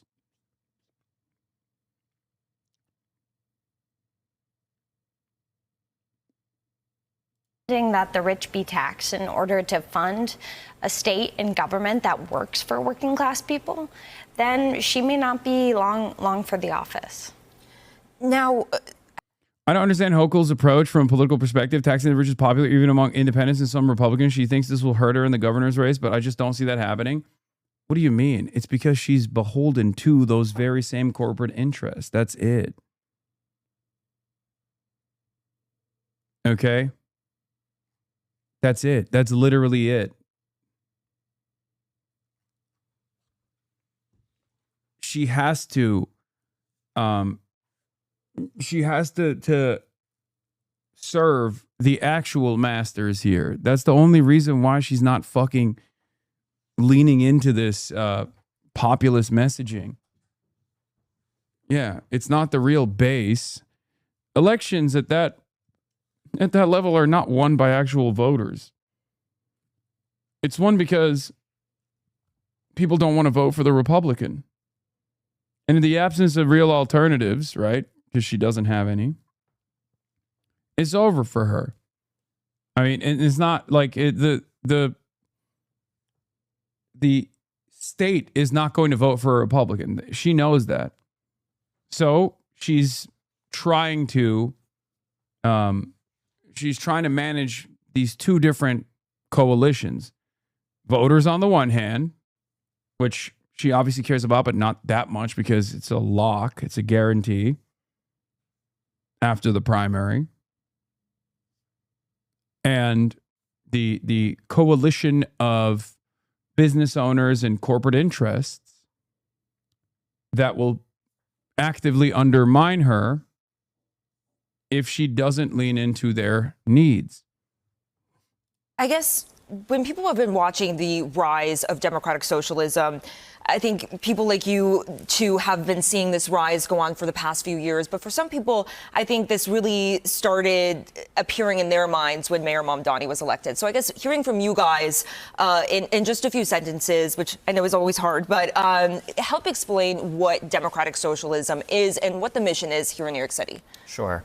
At the core of it, we think that we have democracy at the ballot box where people go to vote, every year, every 4 years.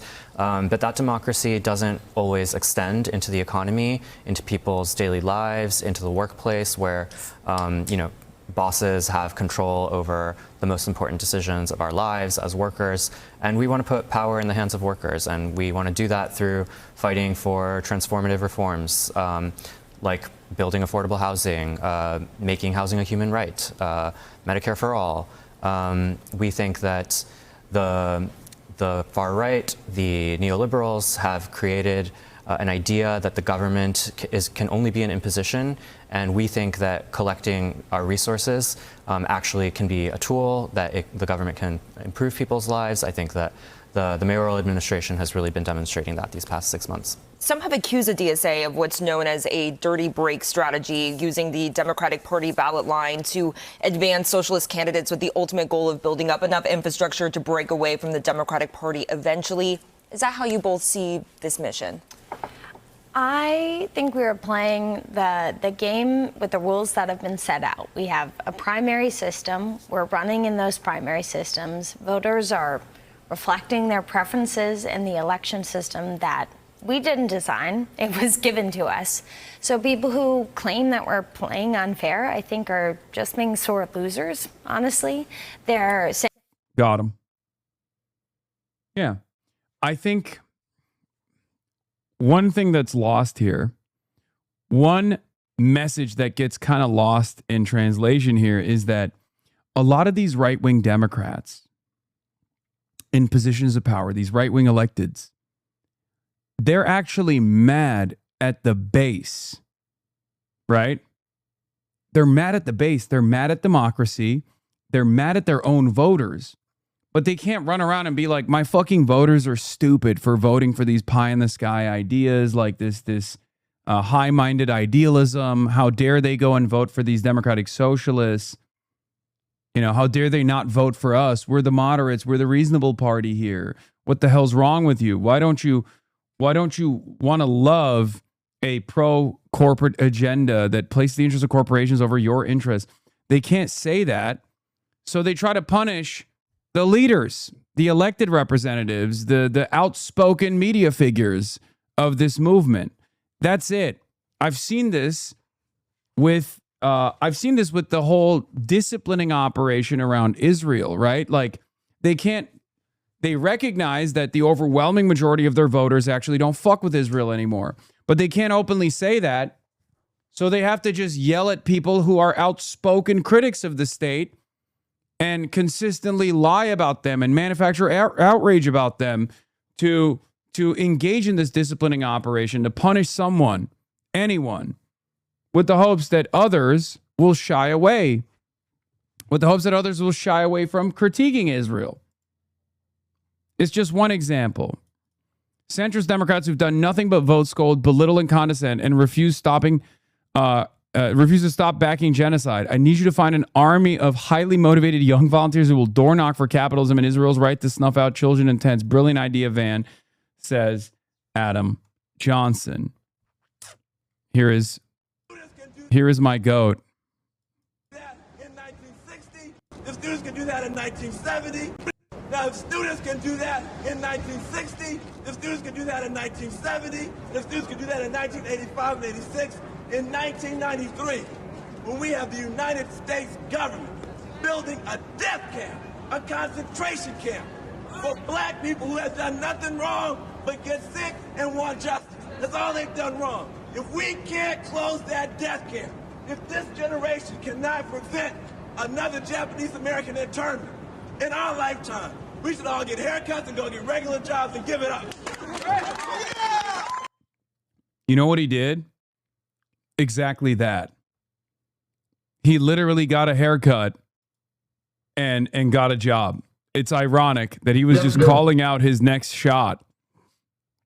Anyway, Ta-Nehisi Coates speaks on Daria Liza and James Carville's unbelievably racist approach to Daria Liza. Let's take a look. Congressional Democrats should seat her as a member of the Democratic Party. You can't kick out of Congress. Is there a better video clip of this? This is crazy. Voted, but she doesn't have to be in a Democratic caucus. I don't have anything in common with Miss Chevalier, and I really don't want to be in the same party she's in. Your reaction to that? There's got to be a better clip of Iman's stream. No, I'm pretty sure there is actually. Hold on, I think I have it here somewhere.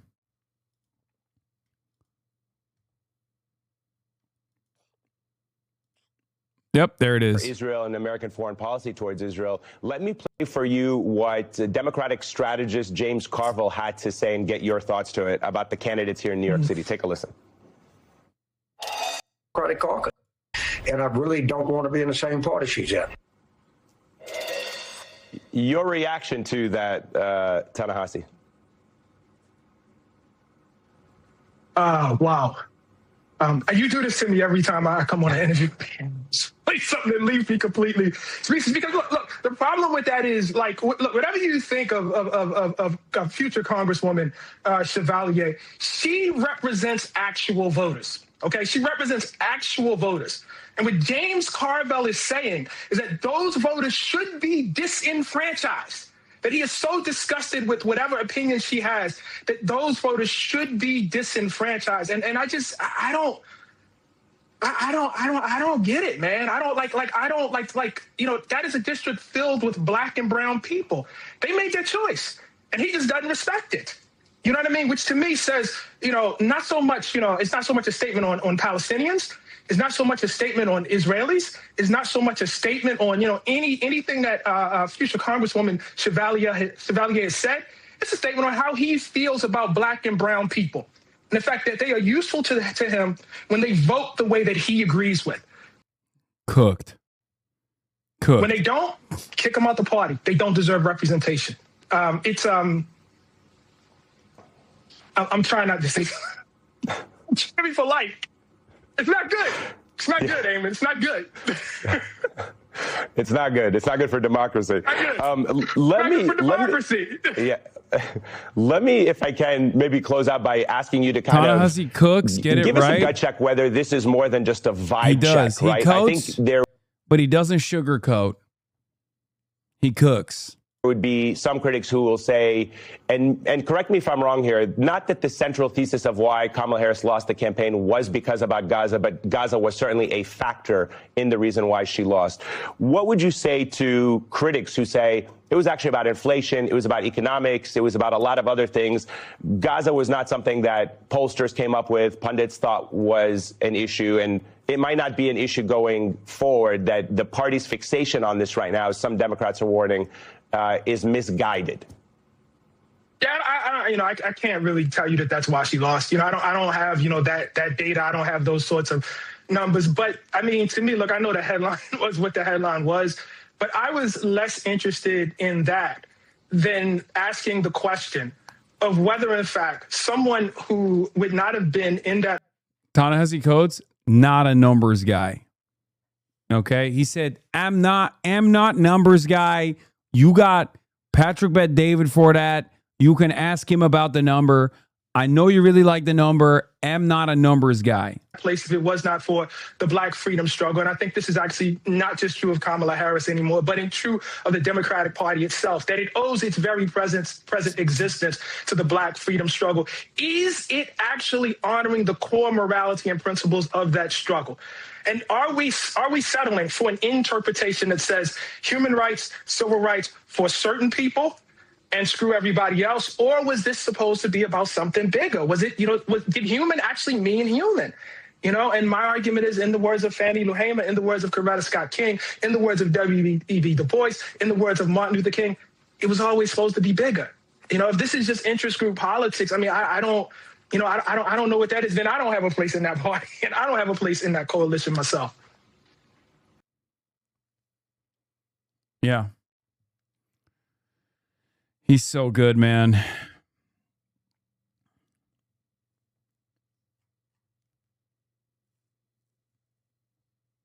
HasanAbi mogged by PD JD Pon John. Speaks Chinese, marries Iranian, apologizes for the existence of Taiwan, a true soldier of the axis of resistance. John Cena with his Iranian wife visiting Iran's Shiraz was not on my bingo card. It was on mine. This is who he has always been. Okay? It's John Cena, not John Zena. Okay? Get it right. John Cena, more like John China, more like People's Republic of China. Okay? 谢谢. 谢谢, Lao Ben. What? Answer me? What happened to that fashion photo shoot you did? Did it ever come out? Was it a famous fashion magazine? Answer me. Answer me. Yes, it was Dazed Middle East. Dazed MENA. Centrist Dems are rolling over in the first year is why there's so much voter apathy? Yes.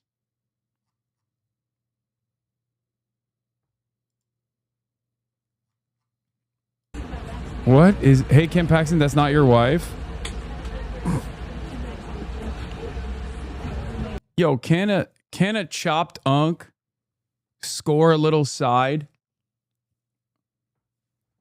Why'd you shock your dog? Because I love doing it. It's my favorite thing to do. That's why I did it. Can a chopped huzz get a little bit of huzz on the side?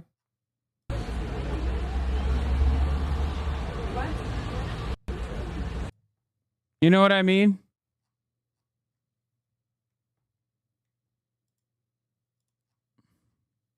Let him riz, bro. He's ugly as sin. Let him riz. Hard to think of a worse message for Dems right now than this bag of bones preening for his legacy by projecting a diluted fantasy discourse on a public opinion. I don't want to even get into that. Ben Jordan gave you a shout out for you defending his name last August. I sent his vid against being pro-Israel. Yeah, we'll do that in a second. Oh, the only way socialism could win is Genuinely, what was the controversy with your dog, bro? People hallucinated an alternative reality where I'm abusing my dog that I love more than most human beings. That's it. And it was all the rage for the longest time. And nowadays, most people don't give a shit one way or another. But there are still right-wing weirdos who will come in here to be like, you're a dog abuser. You're shocking your dog. It doesn't really matter. It's utterly irrelevant. Sure, yeah, I love shocking my dog. See? There it is. they're cheating. But we're not cheating. We're playing the game exactly as it was laid out to us. And frankly, in a lot of ways, the rules are unfair. The democratic system is not really that democratic. There's a lot of critiques I have, but we're doing what they have asked us to do. But then when we win, they say, oh, no, not like that. So really, I think they're being a bit of a sore loser when they say things like that. So do you feel like the Democratic Socialists are never going to break off from the Democratic Party? They're always going to be maybe part of this bigger tent? Yeah, it's hard to say what will happen for sure. You know, there's always a possibility that we are kicked out at some point, given how some of the rhetoric has been. There is a possibility where maybe if the democratic system is reformed and we have more parties like countries in Europe or Latin America, there might be room for that. But as it is right now, we know that the way to build power for our goals is to run as Democrats, or sometimes maybe even as independents, depending on where in the country we're looking, and to work with the people who are interested in achieving the same goals as us. Frequently, those are Democrats, not always, but we're working within the system we have now to get as far as we can. Now, at one of the primary watch parties, there were chants when House Minority Leader Hakeem Jeffries came on TV screens. Oh, God, they love the optics. Can you invite, this person is the #1 Dean Withers fan, by the way. Can you invite Dean on the stream and talk about Jubilee and also make him a socialist? Can you invite Dean Withers on stream to talk about Jubilee and also make him join the DSA? Can you invite Dean Withers on stream to talk about Jubilee and also make him a socialist?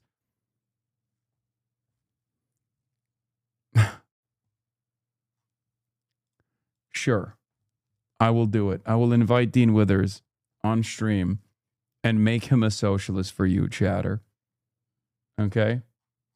We're next. And Gustavo, I think you posted on social media saying that Councilman Chiase would have beaten Jeffries.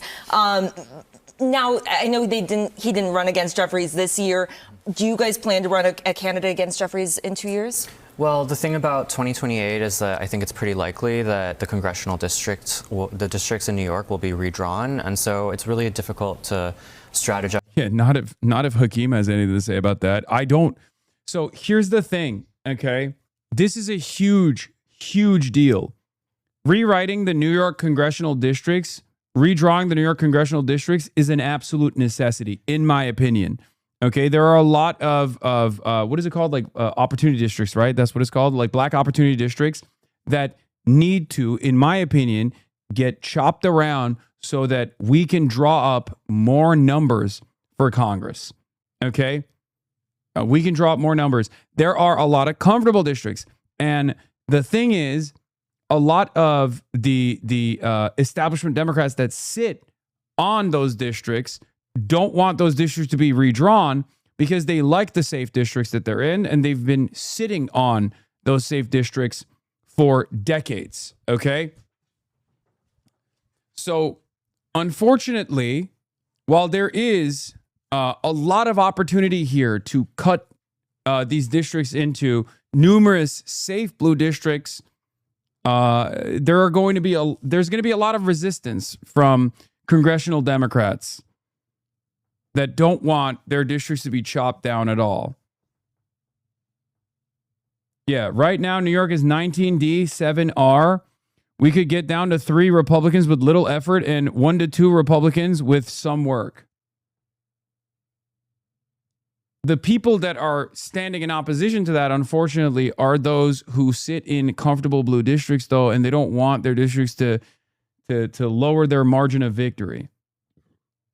They also probably are worried about DSA candidates coming in and taking them out.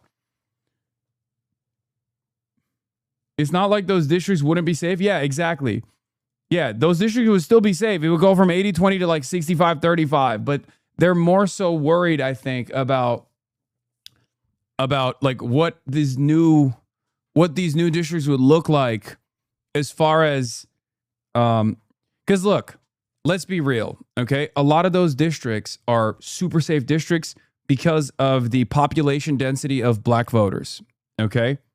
That's why they're black opportunity districts, right? And moving black voters from one district to the next with this redistricting scheme would make more Democratic districts, right? But that would also threaten establishment Democrats that sit on these districts, especially because if there are less black opportunity districts, for example, they'll make the argument that these districts will be less safe and that Republicans could potentially win, which is bullshit. Obviously, that's not the case. But they could technically lose to Democratic Socialists. And if your job relies on the machine that you've built there, yeah, exactly. They've built their machines there, chopping it up, leaves them with a broken machine and leaves them vulnerable to primaries. It levels the playing field. So it's really good for us, and it's really good for the broader Democratic Party in its efforts to fight back against the Republican redistricting initiatives. It would literally end up giving black people more opportunities, right? It would literally end up giving more black voter participation, right? But the problem is a lot of the establishment Democrats are, as far as I understand, very shy about this, right? They don't want to do it because it threatens their comfortable seats. So who knows what will happen? That far in advance, not knowing really what the districts are going to look like. But what I'll say about the leaders of the Democratic Party, Hakeem Jeffries and Chuck Schumer, is that I'm not sure that they're as in touch with the voters of that they represent. Yeah, there is no mystery. There is no mystery. What is the mystery of Dem authorities and operatives not wanting to lose power, post and influence of the DSA in this case? The Dem and DSA ideology is secondary to their calculations. They just want to hold on to their positions. Exactly. It's the same reason why so many centrist Democrats are fucking chirping, like consultants are chirping on the timeline about the growth of DSA and how bad it is. Oh my God, this guy's losing his fucking mind. Look at this.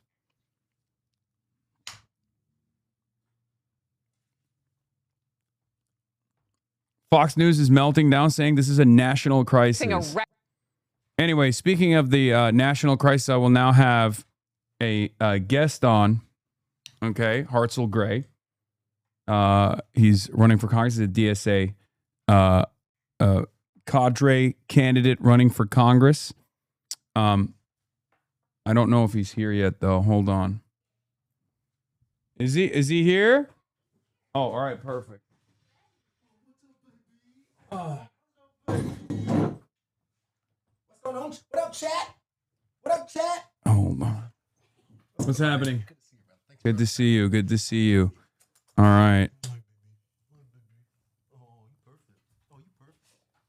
Oh, you perfect. All right. All right. What an opportune time to have you here. I'm glad you've made it all the way out to liberal California. It just feels like home. Yeah, it's exciting times. Yeah, man. It's exciting times to be a DSA guy running for office. Not so exciting if you're an establishment Democrat. Expect us. Expect us. Yeah, and it's great to have you in person here, and maybe even in your district eventually. We'll see. We'll see what happens. Wink, wink, nudge, nudge. Yeah, of course. Hold on. Let me pull up the. Let me do the intro and whatnot real quick. Where is it? Okay. Hold on. Okay, don't look because these are my notes. I'm not looking at a thing. I don't know nothing. Okay, these are my notes. I'm just overlooking. This is, Yeah. by the way, thank you so much. This is the hospitality. Just pulling back the curtain. Just top notch. Which camera? Top notch. Just Yeah, truly incredible. that's This the one, one. Yeah, tell you yeah, what, yeah. just got a Star Wars gifts out of this. So I know. thank you. Well, Thank you leaked it. That was we were. Oh, you're supposed gonna to, Hannah fucked it up. She should have hidden that, and then we do that later in I the messed it up. I jumped later on in the stream. But yeah, Hartzell Gray, everybody. Democratic Socialist running for U.S. Congress in Missouri 4, Kansas City. It's a R+10 district. You're a former soccer commentator, and I say former because there's some drama with your potential previous employment, allegedly fired for supporting Palestine. You're a radio host, and your opponent is Jordan Herrera. The primary date is August 4th, 2026. Campaign website is HartzellForCongress.com. You got endorsements that you've lined up from Ro Khanna, Nina Turner, Kansas City DSA, and also Track APAC. You're an activist, you're a community organizer, you're a radio host running for Congress in this newly redrawn seat, this newly redrawn district that stretches from a slice of downtown KC to the suburbs of Jackson County, all the way out through farm country across west central Missouri. You're the descendant of a sharecropper who picked cotton in Arkansas before finding refuge in Kansas City. We'll talk about that history as well. You had a career as a popular commentator for the city's soccer team before the billionaire owner pushed for your dismissal due to your vocal support of Palestine and also anti-billionaire sentiment. For those of you tuning in, Hartzell takes no corporate PAC money, supports Medicare for all, public and social housing, supports stronger unions, is an anti-war foreign policy that includes ending U.S. funding to Israel, overturning Citizens United. I'll be asking you a lot about that as well. You've, like I said, earned the endorsement of KCDSA. Shout out KCDSA. Yeah. And you're in a really interesting district because there is a real opportunity here to potentially make the case to the voters that the working class is hungry for someone willing to talk plainly about healthcare, money, and politics, and endless war, even in a Republican seat. So yeah, let's get started. Yeah, like man. I said, thank you for coming on. You spent 9 years as the voice of sport in Kansas City. You hosted NPR. You've hosted NPR radio. Your great grandmother picked cotton as a sharecropper in Arkansas. Your main opponent in this primary, Jordan Herrera, is a former assistant attorney general who worked under Missouri's hard-right Republican attorney general. What does a candidate who got fired for his politics and called soccer matches for a living understand about the plight of working people in this district that a guy who lawyered for a MAGA attorney general fundamentally does not? Listen, every time I walk into a stadium, the first folks I talk to, it's always the stadium grounds crew, right? Because those are the homies. Like, those are the ones, not only they know they got the keys, but also like they give a damn about who you are. I see those folks every single game, right? And what I know also is that they can't say a damn thing about how they feel about their work conditions, right? I was commentating and emceeing during the worst of COVID, right? None of our folks got a chance to say that I can't go into work. They got bills to pay, right? And so part of this campaign is knowing that we should all be free and fed, right? We all deserve it all. And so the opportunity to bring a working class voice to amplify, right? I'm not asking anybody to vote for me, to do a thing for them. I'm asking humbly if I'm allowed to walk with you as we do a thing together, right? This is not a campaign that's an intellectual exercise. This is not a resume boost. This is the urgency of now that MLK talks about, right? This is Frederick Douglass saying we need the fire, we need the earthquake, we need the whirlwind. And our folks, this is the show me state. And these clowns, these Republicans, these sellout Democrats, they have shown their asses. And so now it's time for us to come after theirs. And that's exactly what we are doing. Listen, I'm not going to talk shade on anybody in this race because this ain't anybody anti. It's pro-policy. It's pro-people. It's pro-movement. Okay, you got to give it a little shade, though. Let me tee it up. Come on, let me tee it up a little bit. I'm building that crescendo because, listen, what I also know is that I have the moral clarity that when I say we need healthcare for all, universal healthcare, I'm not then in the same sentence going to then demean or quote unquote call our working class folks meth heads, which is what Jordan Herrera did. He was talking about affordable beachfront property in the Lake of the Ozarks. Affordable for who? You know, his laugh line with this podcast he was on was shitting on working folks who are struggling with addiction. I myself am a suicide survivor, right? Saved my life. I wouldn't be here, but I was still done a disservice. I should never have had to been to that point, right? My mom was done a disservice because she had to pay for that. You know, my dad was done a disservice because he had to pick up my dog, right? Like we are all being shafted. And to have someone who would claim to represent some of those same ideals about how we all deserve universal coverage, but then demean folks who need it the most. Like I'm disgusted by it. So you're talking about what makes me different from my nearest opponent. On top of the moral clarity and the policy, we talk about expanding our tents. Well, like, what does that mean? So we get folks in this tent and what do we tell them? I got a beard now and we threw some trans kids under the bus. Like that's not expanding the tent. That's actually nonsense. And so we are coming to Congress with a movement. Deb said, you know, I don't come from a movement. I come with a movement. I alone am nothing. Together we are everything. And so like this lived experience as an organizer on the ground with tenants, with climate activists, with just working folks from doulas to you insert folks who are trying to turn our pain into policy. I am unapologetically on the side of working people, not on the side of a resume builder, on the side of building power. We have outraised our nearest opponent 6-1. We are not swayed in data centers. We are staunchly opposed to that, unlike perhaps my closest opponent. Again, we have a moment that we're going to make a movement. We can do something transformational. And if we're not rooted in working folks, then what are we doing it for? Yeah. We'll get back to like the logistical support that you are not being offered in this race, because I do think this is a place to make a lot of impact, given it's, you know, given that it is a somewhat of a blue wave year, and this is a district that's R+10. Was R40. And yeah, exactly. It's a district that has dramatically shifted. And from what I've seen from the voters that speak about their personal plights in deep Republican districts, things that they constantly talk about is the affordability crisis getting worse. Some of them are even frustrated with Trump's actions, claiming that he was going to be a peace president. And then obviously not following through on that promise. But overwhelmingly, the thing that they talk about are these goddamn data centers. These goddamn AI data centers that are popping up left and right everywhere. They're like, this is unacceptable. I mean, this is a universally despised policy position, and yet people are still shamelessly in support of it.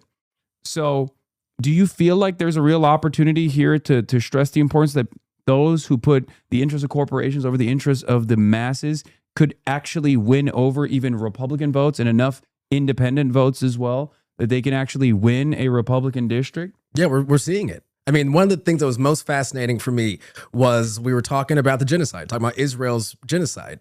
And one of the things that was just so illuminating was we got folks who voted for Trump 3 times. They got the hat, they got the shirt. Would love to vote for him for another 3 times, which I think is like their plan or something like that. Mm-hmm. But what they are saying, they won't say that Trump sold them down the river to Israel. But what this man did tell me was that Mark Alford, the Republican incumbent, sold us down the river to Israel. Yeah, good czar, bad boyers. Like they think, you know, Trump is infallible, but people around him are actually making him these evangelicals, right? Yeah, so like take Trump, the wrong decisions. They understand that Trump is a quote unquote imperfect vessel, right? Yeah. So it's on Alfred to quell those worst angels. He's not doing it. Our folks are just getting shit on right now, demolished between the tariffs, between the cost of everything, and like you said too, this idea of America first. Like it is an actual crisis of conscience right now. Yeah. An actual recalibration of what that actually means. And we can actually do that in a leftist socialist perspective that is not xenophobic. It is actually just rooted in investing in working folks instead of sending bombs for babies. Christian values, like love thy neighbor, right? I mean, that is like at the heart of you know, this movement. Yep. Love and liberation. That's what this is. Yeah. All right. So let's talk about your district. So in 2025, Donald Trump got on Truth Social and personally ordered Missouri Republicans to redraw the congressional map in the middle of the decade. They obliged. cracking Kansas City 3 ways along Troost Avenue, the literal historic dividing line of the city. Emmanuel Cleaver's safe blue seat got flipped from a D+23 baseline to R+17. In your own district, the new 4th was redrawn into the deal. Can you explain to the viewers what was actually done to Kansas City here and why you decided to run in this gerrymandered district anyway? And also, I do want to ask you about Hakeem Jeffries as well. Yeah, so when we initially announced our race, we were running in the 5th against Congressman Cleaver. Again, a 20-year AIPAC-backed, Congressional Black Caucus, and you were talking about that just a few minutes ago. Yeah. It was a race that was not meant for messaging. We were playing to win the game. Yeah. But we also know that we have to win the hearts and minds, right? And we were going to do that. We still can do that, I think. But they decided to split Kansas City into 3, like you said. And it's the historic Truce Divide, just redlining. The epicenter is in Kansas City, Missouri. The J.C. Nichols family, which my grandfather is actually one of the first Black folks allowed on the plaza. So this historic, very bougie, upscale plaza area. J.C. Nichols, it's one of those things with our family. We know the history of the segregation, the redlining, and all that. But, my grandfather and my grandmother, 10 bar for them. And so it's just the continuation of this history that is still so prevalent today. And so, yeah, like it was almost too on the nose. Like this was a racist map, unconstitutional, completely illegal, but they took Dear Leader's messaging and they brought it back the next day and it was signed within a week, right? And so what we have an opportunity in this assault, and that the 4th district that was primarily rural, just about all of it, now has downtown Kansas City. We've got the suburbs. We've also got, like I said, rural America. So we have an opportunity. Urban America, it is just making sure we phone bank, we canvas. It's all relational, right? In the suburbs, we harness the energy that the soccer moms and the soccer dads are doing. And the same thing when it comes to the rural, it is harnessing those relationships, meeting folks on their level, saying you deserve to be free and fed. You talk about not just raising the cap on Social Security. You talk about eliminating the cap. Their eyes light up. You talk about, and that's the thing, it's not even lighting up eyes. It's not even educating. It's not drawing those lines. It's saying, my dude, my girl, my friend, my neighbor, just look that direction. And you're going to see the through line is that it's big business, it's billionaires, it's oligarchy, it's war machines, it's these oligarchs. That is our enemy. It's not, Trump made a material message. He said, you're right. Your rent is too damn high. Bidenomics sucks. And it does. Kamala, you talked about economic opportunities for Black folks. Remember when Obama browbeated all the Black folks right around the time? Why you got to vote harder? Just gotta hit it a little bit harder next time. Yeah, he said. Well, that just slipped out. That wasn't bad, huh? Not too terrible. That was pretty good. Hey, Hasan. I want to thank you for having me on this show. Yes, you did. Yes, we can. I have one here. And pussy too. My favorite excerpt of that memoir. Yeah. And pussy too. But my point is Kamala's economic agenda for Black men was legitimately crypto and get a mentor. Yeah. That's actually insulting. Yeah. Like that's not a material argument. Trump said your rent's too high, but it's not corporations, it's not landlords, it's not private equity. Yeah. What he said, it was the immigrants. It's the Somalis. That's a material message that our folks took a chance on, were shafted, lied to, but now here we are. And where is our opposition party other than just writing strongly worded letters? Yeah, no, exactly. There's a real opportunity here, I think. And the thing that I want to ask you, this is a little bit inside baseball, I guess, but like Hakeem Jeffries talked about the dummy mandering. And this is somewhat of a unique opportunity because it took a safe Democratic district and chopped it. So now you do kind of have a much closer, like you have 2 closer districts that are potentially winnable. So are you getting any logistical support from the congressional Democrats? Have they reached out to you at all? Or is there anything happening in that regard? Reached out to who? Yeah. They ain't reached out to me. I ain't seen nobody. In fact, what happened was before we even really went public on this race, we're still running in the 5th at this time, got an Instagram message on a Sunday night. Never forget this. And it said, hey, congrats on your run. I'm with one of the biggest lobbying firms in the country. Would love to talk to you about this race. And I was like, this is weird, but here's the email, right? And my brother, like, mask off, not even trying to hide it. It was insert name at AIPAC.org. A little bit later, deeper than that, was a Black woman that sent it. Yeah. Now, at the time, again, I'm running against Cleaver, who was an AIPAC-backed candidate for 20 years. So what's that say? Number one, they see us as the most viable candidacy in this race. And number two, they just do not give a damn. This is just disgusting. They try to buy out another black face to stump and shill for genocide. And that's why I'm so happy that in 2026, we're going to send 2 socialists to Congress from Missouri. We're going to send Cori Bush back, and I'm be heading with her. It's got I-70 socialist pipeline, baby, and we're about to change the game. Kansas City DSA, I got to give a shout out to my comrades. I mean, we are winning power. It's not just winning tweets or winning messaging. We're winning power. You know, we have the World Cup this year in Kansas City, right? We are under a police state. Now, I'm a former voice of soccer. I love soccer, right? But they are hijacking our memories, hijacking our nostalgia in service to a police state built a jail, Hasan, that they said was because of the World Cup, not even built yet. You know, and so what we did in Kansas City DSA, we did the Monarch Pledge. We went to all these different businesses and said, if you will make sure that you won't serve these 21st century stormtroopers, if you got us, we got you. And so that's the Monarch Pledge that we're doing. We had just this morning, I mean, ICE has just, these goons are unstoppable until they meet us. And so while we do have this fight that we're waging, we are winning, we will win. And let's never forget that there's always more of us. Yeah. So we already talked about this, but, you know, billionaire-owned Sporting KC. You said that allegedly you were fired for your advocacy. You filed a lawsuit alleging the mayor's chief of staff leaned on the local NPR station to discipline you. You've likened it to being told to shut up and dribble. How did getting fired for your political beliefs lead you to running for Congress? Yeah, well, first off, not all skin folk is kinfolk. So let's go ahead and lead with that. Listen, I'm somebody who, I'm a fighter. I'm also a person. And like, I'm not going to be shit on by the highest levels of my city. I'm not going to be shit on by a billionaire. I refuse to believe that. So yeah, let's talk about it, right? So October 7th happens. I thought our mayor put out one of the most insensitive tweets that I had seen. In fact, for the months after October 7th, we had children from Gaza who sent a video to every member of our city council, just left on deaf ears, and unfortunately left on dead ears, because so many of those babies now are no longer with us. And I am somebody, we mentioned my great grandmother, her name was Priscilla. We called her Mama Silla, the sharecropper. On her deed, it literally said no colored folks allowed, but she turned that house into a home, right? And in the year 2000, after decades of no investment whatsoever, the city said it's time for revitalization, right? We know that code word, right? It says we got to kick y'all black and brown folks out. Yeah.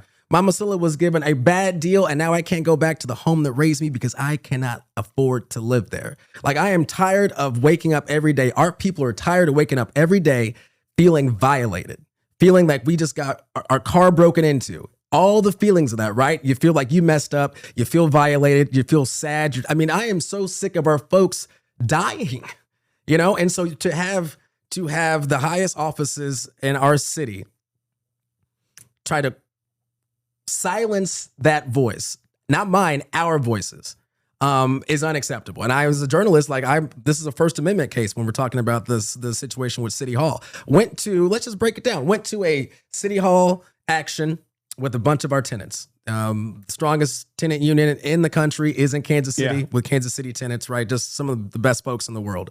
And so there was changing the definition of affordability. It went from about $700, $800 a month to our mayor raising it to about $1,500, closer to $1,700 with inflation now, right? Who is that affordable for? Who is our city for? Clearly not for us. And so I'm there with our tenants. I'm sitting at the end of the aisle. I'm not trying to pull focus. I know I have an effect on people. And I just look at the mayor, I got my mask on, look at him. I can see he's mad. His chief of staff's running in and out of the gallery. Get a call the next day from a friend of mine. Says, "Hey, brother, just so you know that your name is all up and down City Hall right now." I said, "What do you mean?" "Oh yeah, man, they called your job." So maybe they called my job. So they call from my boss and says, "Hey, we got a phone call. I think you might have heard about it. The mayor's chief of staff reached out." And I said, "Well, what did she say?" "She tried to get you fired." "Oh, okay." "And we have the emails?" Oh, okay, interesting." So hey, heat of the moment, right? Shit happens. Then they circled back the next week to see if they had done what they were supposed to do. Now, NPR, the KCR, which is our NPR affiliate, they did pull me off the air. So they caved to it. Months go on because I'm still working. I'm an MC. I'm a professional. I do gigs with the mayor, right? Yeah. Fast forward a few months later, I said, "Yo, we got to have a conversation about this, Q." His name's Mayor Q. So, I heard something about that, Hartzell. I heard something about that. Okay, I heard something about that. So I have a meeting with the chief of staff a few months later. Long story short, I was bribed I was offered a position on one of two boards, either the Reparations Committee or the Economic Development Council on the East Side. I knew immediately what that was. So I said, thank you for the coffee. I'll see you later. And so, yeah, then we ended up filed the petition. I encourage everyone to read it. It reads like a movie and it's crazy, but it actually happened. And, that was just the halls of government. But yeah, billionaires seem to think they control things. But when you say billionaires shouldn't exist, I guess they take that personally. And so after I thought nearly 10 years of excellence, in fact, the very last game I officiated, I was told it was the best game I'd ever done by the same person who would then go on to fire me. And he says, I got to let you go. They had a meeting on a Wednesday, so we got to let you go. So, got to let me go. I thought we were just having a postseason recap. I said, well, why? Oh, man, it's politics. What about him? Like, what part was it? What about, what just all of it. I said, well, who's this coming from? Is this you? He said, no, it's coming from top, tippy top. I said, okay. And this was in December, just a couple months after October 7th. I was alongside some of our Palestinian American activists in Kansas City, Al Hadaf, shout out, some of the best folks in the world. We did a die-in at our local mall. And I know folks saw me. People were like, oh, that's Hartzell from Sporting. So I'm sure it got out in addition to the posts I made up for the mayor as well. And after a decade of service, they said, we don't like you anymore. So what do? We do the next thing. I'm a working class guy. I mean, just this last Christmas, I was working in a warehouse. I was working at a warehouse at a chocolate shop because my rent's too damn high. And I, a few years ago wouldn't have had to do that. And that's fine. Again, I'm a radio guy, AFI, nothing from nowhere. I'm no one at all. But this shit sucks and we deserve better. And so I'm not trying to make this about me. I'm trying to let people know that you're worth it. You've always been worth it. And if anyone tells you otherwise, tell them to get bent. And so I guess me selfishly, I refuse to be treated like that. And together we're going to make sure none of us are treated like that. Yeah. I mean, that's powerful. Getting back to your district, there's a private equity group called Noble Health that took nearly $20 million in federal COVID relief. And then they shut down 2 rural Missouri hospitals, Adrian and Calavey, and left its own employees, holding hundreds of thousands of dollars in medical bills after pocketing their insurance premiums. The private equity playbook is gutting rural healthcare across the country. This is a problem that exists not just in KC, but all around the country. Do you support Medicare for all? And what do you say to rural voters who just watched Wall Street vultures close the only hospital in town? I tell them that we're coming for them and we are not going to allow that to happen again.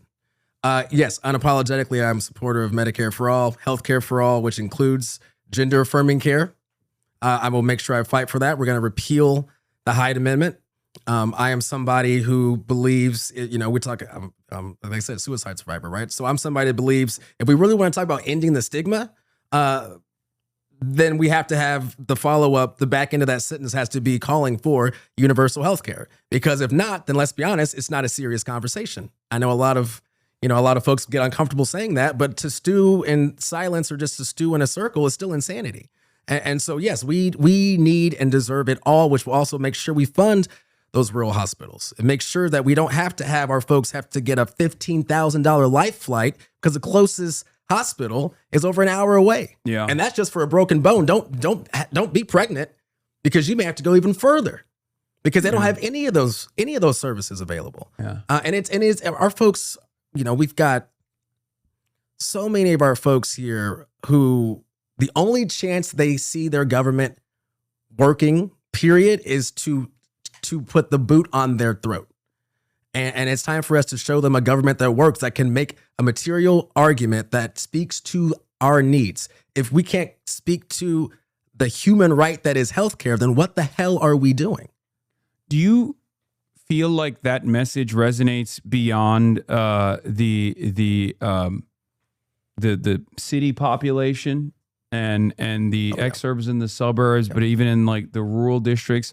Like, what kind of, have you seen a conversion in voters and the door knocking operation and like going out and speaking to folks that normally would never entertain voting for a Democrat, a black Democrat, especially a Democratic Socialist even? Or is the Democratic Socialism moniker actually something that identifies you as something separate from this machine that they've been trained into hating, that they've been conditioned into thinking is bad and wrong? Yeah, I think it's yes and. So that first part is that you just said is absolutely a yes. And on the campaign, you know, because we got a whole lot of miles, right? The furthest East County is 3.5 hours away from where I live.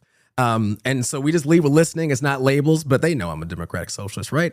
And when you lead with that simple message of free and fed, they say, yeah, I want to be free and I want to be fed. In fact, I would say there's not a conversion happening. It's just folks listening to what our people actually are saying. Everybody knows that we deserve universal health care. I've got more people that say not even just Medicare for all, you know, that's kind of the slogan everybody knows, but I've got folks in rural America literally saying universal health care. Mm-hmm. You know, like this is not something that is a boogeyman to them. This is like life or death for our folks. And you know, I think Elon and the oligarchs have made it very easy for us because you've got cartoon villains now. You know, Elon owns more than the bottom 53 is more now % of the wealth in this country. But you know what? It is his buddies, the 1%. Some of them actually aren't terrible people. Listen, I've been rocking with Taylor Swift since Teardrops on My Guitar, but we're going to tax the hell out of her. You know, that's fine. And that is okay because the 1% own more than the bottom 90+% of the wealth in this country. So when I talk to Nana and she's like, yeah, Elon sucks. I'm like, yeah, Elon, Bezos, they all cartoonishly evil. But yo, Nana, the 1% is also the reason why your nursing home could be on the chopping block.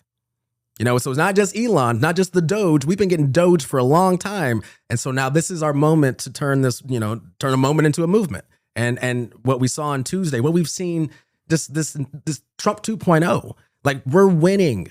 Not just the argument, we're winning because, and it's not just because we're right, we're winning because of lived experiences, man. Like I'd lost a family member to suicide. And you know what? If we had a freedom budget that I'm running on in the spirit of Dr. King and Asa Philip Randolph and Senator Nina Turner, right? If we would have had a freedom budget that would have guaranteed a job with the living wage, he would not have felt to be in that precarious position. If we would have gotten rid of these weapons of war off the street, these guns, because that's how he took his life. If we got rid of those guns, they would be gone. You know, how many of our folks, if they would have had a guaranteed social home, they'd still be here. So this isn't like just saying that the stats show we're right. It's our lived experiences demanding that we have what we should always have. Yeah. Getting back to an AIPAC person reaching out to you, despite the fact that you were very outspoken about your pro-Palestinian advocacy, what do you think that says about AIPAC? Like, what do you think that says about even like candidates that they think are malleable, they think are easily persuadable? I would say they fuck with the wrong one then on my part. It is a level of desperation. And in this situation too, because I consider myself a son of a black radical tradition, right? Mm-hmm. And so and then circling back to this, you know, kinfolk conversation, it is just a level of self-loathing that is almost hard to comprehend, especially when you've got somebody who's chilling for AIPAC who is a person of color. Now, what does that say? I think they think we're useful idiots. We're actually brilliant and we're winning and they're losing. Now, I think, you know, specifically in my race, I think that's because they see us as the most viable candidacy and something that is good. I mean, I liken our race similar to Afton Bain, in that we have a real working class movement that's not labels, but we have a real chance of flipping this seat. And like when we flip Missouri 4, so goes the world. Like politics changes. No, this is something that I've talked about quite extensively. Like a lot of people talk about how democratic socialism can only win in like deep blue districts, which by the way, they never interrogate why that's the case either, because those are still Democratic voters. Like in New York, that was a closed primary. Yep. So these are lifelong Democratic Party voters who saw an establishment Democrat, the head of the Congressional Hispanic Caucus, as a matter of fact, against a 32-year-old activist with no previous experience. And they said, I like the message of the activist. I trust this person more than I do the person that's been my representative at that point for running for a 5th term.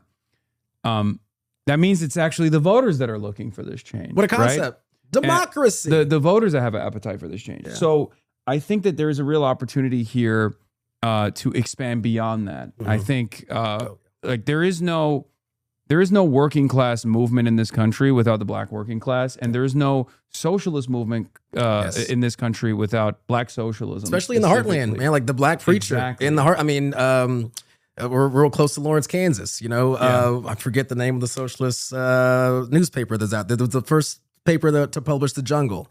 I can't. I'm spacing on the name right now, but yes, we have a working class, populist, socialist tradition. I mean, if I can get like a little Star Spangled simp real quick. I mean, we come from a radical American promise, and believe it or not, you know, I think life, liberty, and the pursuit of happiness is transformational. We got life, right? You got a bunch of these folks. It's an awakening, not a religious thing, right? You got a bunch of woke folks. How the hell are we gonna get anything done? We chose liberty. We chose people power, not profit power, not pack power. This is how we're gonna get stuff done. We have a mandate now because it's the process. It's the struggle. So life, we have liberty, how we get stuff done. What do? We pursue our happiness. And what is that pursuit of happiness if not a guaranteed healthcare, housing, a job, making sure we defund the war machine, invest in babies here, not blowing up babies overseas in service to these forever wars that are gonna profit the oligarchs and the war hawks and the war machine. And so I think that it's a mandate. It doesn't benefit. It doesn't benefit the citizens. And I'm wondering, since you have a lot more insight into your own district, I've spent very little time in Missouri. We'll get to that. We're gonna fix that. Yeah, no, for sure.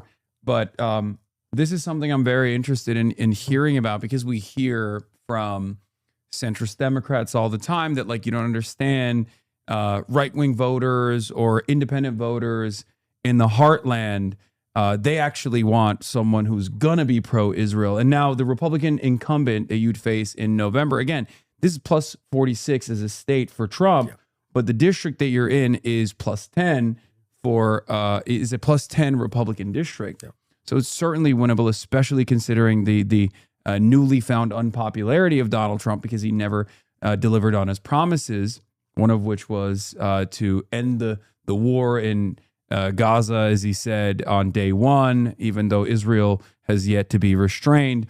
So the Republican incumbent you face in November, Mark Alford, took a trip to Israel, paid for by AIPAC's sister organization, met with Netanyahu, who is deeply unpopular, I assume, in your district as well, and promised to make sure American money for Israel does not wane.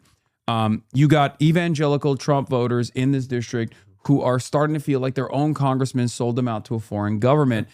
How do you talk to a conservative Christian in rural Missouri who's beginning to suspect that their representative holds the interests of Israel above the well-being of their neighbors, of your neighbors, of the constituents in this district? I would say these electeds are making it very easy, because that's exactly what they're doing. They are catering to Israel, not to our folks here at home. And so I'm very unapologetic in how I present this. This isn't like people, you know, the Palestinian question is not something I'm good at. It's like very much a core of who I am. Yeah. And so I'm straightforward. I'm very honest. So listen, Israel's apartheid ethno state that's been committing genocide to Palestinian people since before the Nakba. They're committing ethnic cleansing in Lebanon as we speak. We should be ending all ties, all diplomatic ties with Israel. All of them. That's not a friend. That is a pariah. So how do like? Well, you tell them this. This is how what you big tell is them. how big is a force? How big of a force in politics is Christian evangelical Zionism in this district, in your opinion, though? Like, are there still people who are just like, no, we got to bless Israel. God blesses those who bless Israel. That type of thing that we hear from the likes of Ted Cruz and whatnot. Or are they more pragmatic about this, where they look at it and they're like, this is a foreign country. They're intervening in our domestic politics. Like, is there a way to get across this message to people who are perhaps the most resilient force of pro-Israel politics in the country? You just tell our folks what we're missing out of. Why are we're sending money to an Iron Dome as you just got evicted or you just lost your farmland? You know, I mean, it is truly that simple. We are losing not just American service members, but that's the most tragic, but we're losing everything. We are losing $1 billion a day. A day. And when you say that, and like, listen, we all got screens. Our folks are seeing what's happening. They know this ain't right. They know that, like, we've been watching a genocide for nearly 3 years now, every single day. And as groceries are going up, as we've got single moms who have to decide what grocery to put back because they got rent due the next day. Or you've got folks who, you know, again, they are family farmers who no longer have their family farm because a data center took it. And that same data center who's working on AI, it's actually just logistics for a laboratory to murder working class folks overseas. So like we're using Missouri land to test out weapons of war and surveillance state apparatus. Like you break that down to them because we can see what's happening, and your bills aren't getting any cheaper, and we're still at war, and we just had a trillionaire, you know, and you can't pay your bills. We had kids in our district. I went to a school called Lee Summit West High School, Titan Pride, and I got it was on a Facebook viral message about how we need help paying some of these school lunch debts because these kids can't go get their diploma because they've got 3,000 plus school lunch debt. And you mean to tell me that we're going to send billions upon billions in service to genocide? Yeah. An empire? Yeah. Get out of here. And I'm just, you can't unlearn what you have learned. And our folks are seeing their life not being made better, but they're seeing a whole lot of money being given to Israel. And you make that make sense. We don't have healthcare here, but we're paying for theirs over there. What? Like, sometimes it's just that simple. I don't need to come in with a dissertation. I'm like, yo, so here's as much we're giving these clowns who are blowing up, you know, everything. And here's how much you're not getting. And here's how much you can't get from point A to point B because you don't have public transit. And on top of that, them blowing hospitals and schools over there is also leading to your gas prices going up as well over here. And our farm. And then Donald Trump is saying he doesn't care about the cost of living. Literally word for word, does not care. And like I said, that crisis of conscience when it comes to America First, MAGA, our folks feel betrayed. They feel betrayed. And they, you know, how many times do we say, oh, you know, we got a deficit, right? We have a spending problem and a revenue problem. Yeah, we do. We're spending money on wars that are going to last us forever. And we have a revenue problem because we're giving billionaires tax breaks. But we can somehow keep finding money to send all this aid over to Israel as we literally are having over 800,000 of our neighbors unhoused, 68,000 plus of our folks dying from a preventable illness because they don't have health care. Yeah. I mean, you just can't, you can't give me gravy and tell me it's sweet because the gravy ain't jelly. That's something we talk about in Kansas City. It's kind of a phrase there. I was a little confused by that. No, just follow that walk. Just show me a walk. No, I got it. I understand the principle behind it. Gravy is not sweet. It ain't sweet. Jelly is. Or Jello, I think. We got there. We put that together. You got to come to Missouri more. Here, well, let's watch this. So we got Mark Alford here. Oh, I know this clip. Yeah. Yeah, GOP rep Alford says his voters are willing to pay more for gas because of war. I want to put that to a test. Now, one of the things that I want to also get across is like, what are the needs for your campaign right now? You need money, obviously. Why do you need that money? I assume you haven't received a lot of attack ads at this point. Not as far as like ads go. We've got, we have just my nearest opponent, right? In the primary. He called himself a progressive for a few weeks and he called himself a blue dog. And now he's like a capital, whatever, just making up titles pretty much.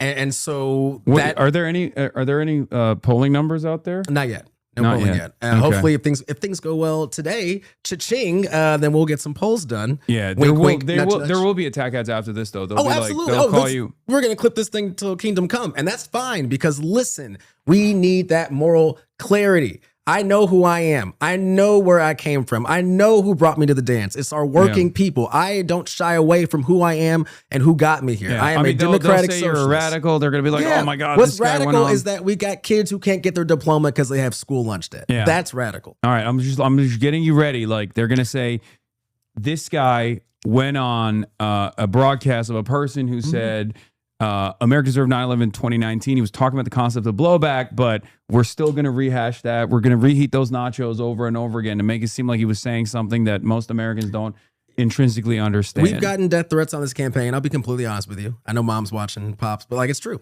You know, we're on the Canary mission, right? And so, you know, this is what it is. Like, you come at the kings and queens and everybody in betweens, and you best not miss. Yeah. And these folks don't understand that what they have in me and our movement is undeniable. From undesirable to undeniable. This we're gonna do photo's it. this photo's crazy. Isn't it crazy? Yeah. But I hate that they cropped out. So I got mittens on, and I hate that they cropped my mittens off. Oh, because they wanted to make you look. I mean, look at it. I mean, honestly, we know what they were doing. We know exactly what. Yeah, they were like scary, angry black. But men. look at that. Look at that. That's why they don't show the mittens. Look at that chiseled cheek, though. I mean, you talked about John Cena earlier, and you know, I'm just saying, like, you can see me, and he doesn't look terrible. But yeah, I mean, I will say too, like, one of the parts that I love about this is that I got the Canary Mission to post a Bret Hart meme, which is just truly like my little pro wrestling heart is just, you know, completely just was just so Promoted happy for hatred of America. This was what it was, the original link. Bibi Netanyahu, the blood-soaked butcher of Gaza, has once again dragged the world closer to an all-out war with his latest reckless strikes on Iran. Trump and his war hawks grovel at Bibi's feet while mainstream American media parrots Israeli propaganda as if it were gospel. Enough. Yeah, they didn't like that one. Yeah. There's a few more they didn't like either. Maybe like all of it. Yeah, I don't think they liked any of it. Hold on. Promoted hatred of America. Let's see. That's the Bret Hart one. That's my pro wrestling shout out. I want to see the original link. Let me see this. Bret Hart claims he woke up one morning and saw the truth. America stinks. They're going to definitely clip that one. They're going to clip that. That's funny.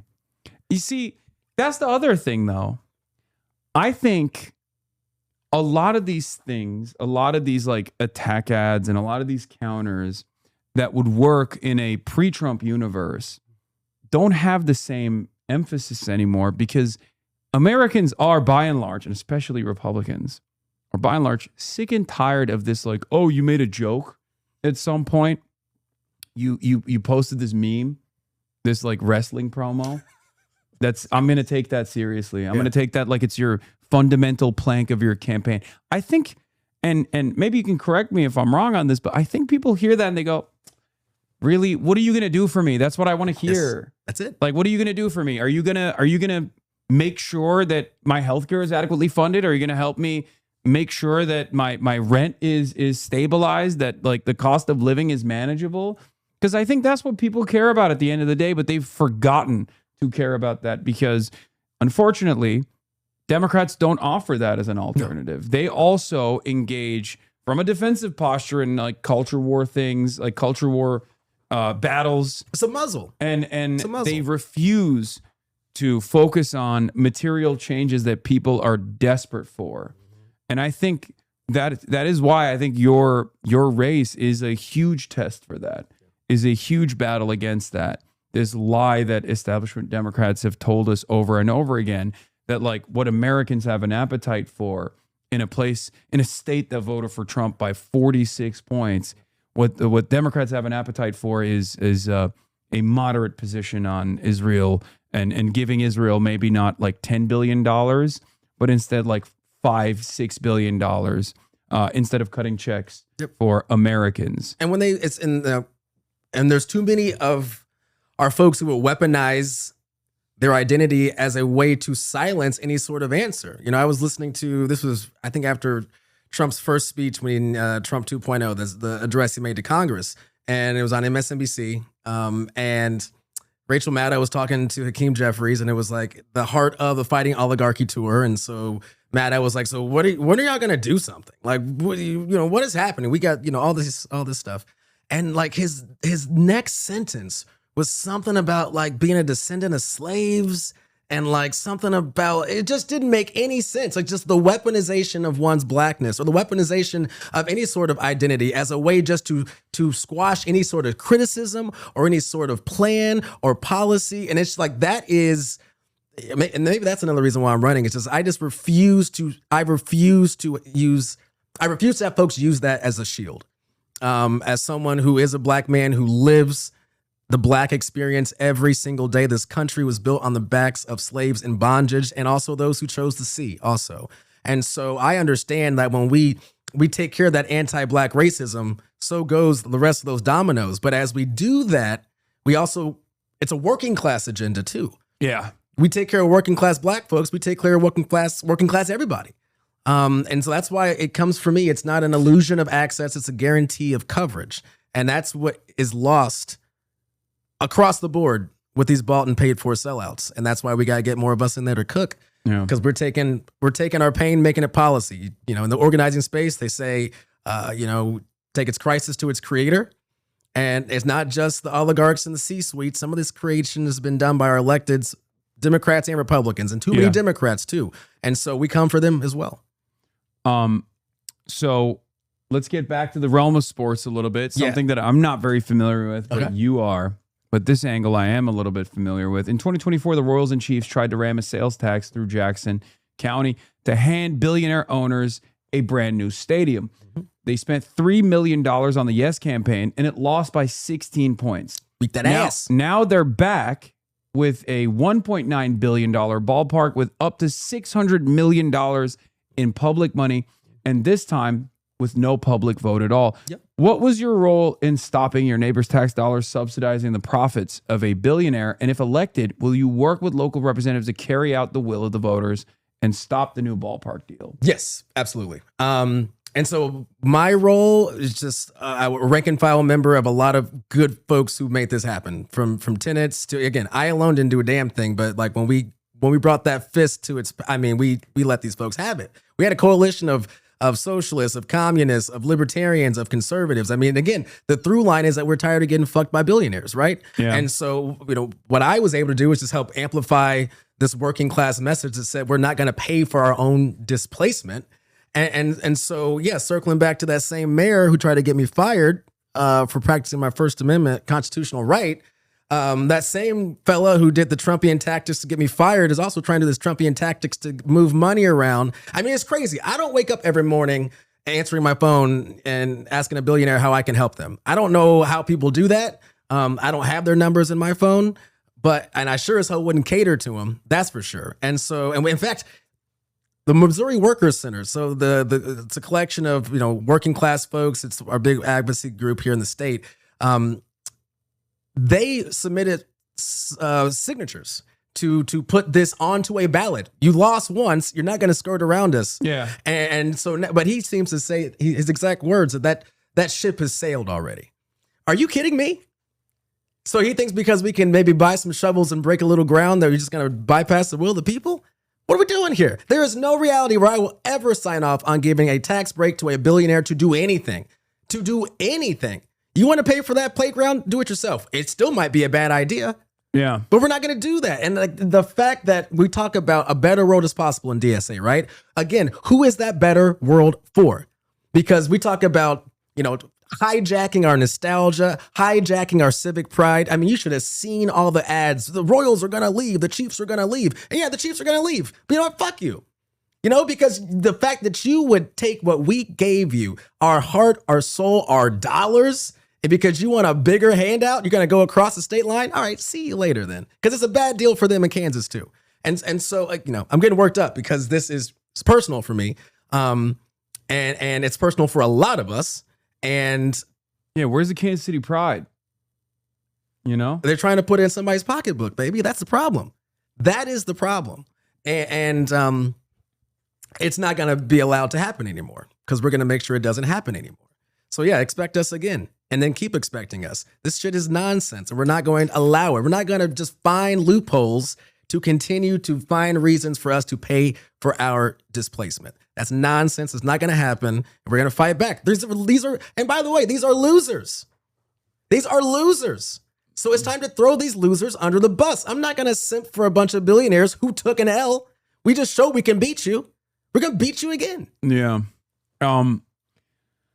It's still. And actually, one last thing. It's frustrating. I got some sports folks because I come from radio. And this is what they do to working class folks. Because I got a lot of really good friends who work in the sports world. And, some of my best friends said, Hartzell, man, like, I hear what you're saying. I'm out for you. Like, rah, rah, rah, power to the people. But hey, like, billionaires do pay your bills, man. Like, do you? And I just, Mine too, technically. You know, and listen, like I'm on Amazon, so. And I'm going to take that check and I'm going to make sure that I use it to do everything I can to make sure that you are no longer a billionaire. Yeah. You know, and I'm okay with saying that. Yeah. It's just unbelievably frustrating. It's like funds to Israel, funds to billionaires that want to build their new larger stadium at a time when people are suffering. I think people can see it. It's getting so glaringly obvious. The contradictions are heightening to such a degree that I think like the average working class person understands that they're being shafted. Yep. It's up to us to either allow the reactionaries to channel that frustration into our neighbors, you know, undocumented migrants, trans people, black people, or it's up to us to clearly communicate who is at fault here and what they're doing. To people. And we do both those things. Yeah. And that's what, like at KCDSA, we're doing the exact same thing. We have our KC Ice Free campaign. So what we're doing is we're going to our neighbors and just letting them know, like, hey, these are your rights. Like, we've got your back. We're going to drop off those cards. Yeah, but we're also going to make sure that when we get those notifications, we're going to be out there. We're going to stand in the way. We will record these things. We're going to make sure that we have to have us. And so we can name out our enemies, name out the folks who we're coming for, as in the same time making sure that we take care of our folks on the ground. And that's how you do that. That's why I'm so happy I'm running as an organizer, because if you don't have that, you don't get that. Yeah. So big tech. Our favorites. They are, we talked about it already a little bit, but they're descending on the Missouri farmland and Kansas City suburbs right now. I've seen it with my own two eyes. They when I was stumping with Corey Bush, there was this old, I believe, like warehouse-looking area. The roads were covered in potholes. It was a very bumpy ride, and in that bumpy ride, I pointed out this like cool-looking building that was near the college campus. I said, what is that? Like, what's going on over there? And they said, back in the day, the Armory used to be a place where there were a bunch of businesses, like a bowling alley, things like that. And now it's a data center. Smack dab in the middle of St. Louis. And it turns out, I mean, it was across from the Target 5+1. And I thought that was somewhat dystopian to see those two things like at the same time. But yeah, they had converted this like beautiful looking building into a data center. Data centers are not just taking up space in big cities, but they're also eating up a lot of this land, Missouri farmland, and also the suburbs. They're these AI data centers. And in downtown areas too. In the urban there's parts. There's an 800 megawatt project in Independence that just got $6.26 billion in tax breaks, while Google and Amazon are buying up all the farmland. You know, you got Republicans that are like, the Chinese are coming, they're buying up the farmland. Turns out it's not the Chinese. It's Google and Amazon that are buying up this farmland.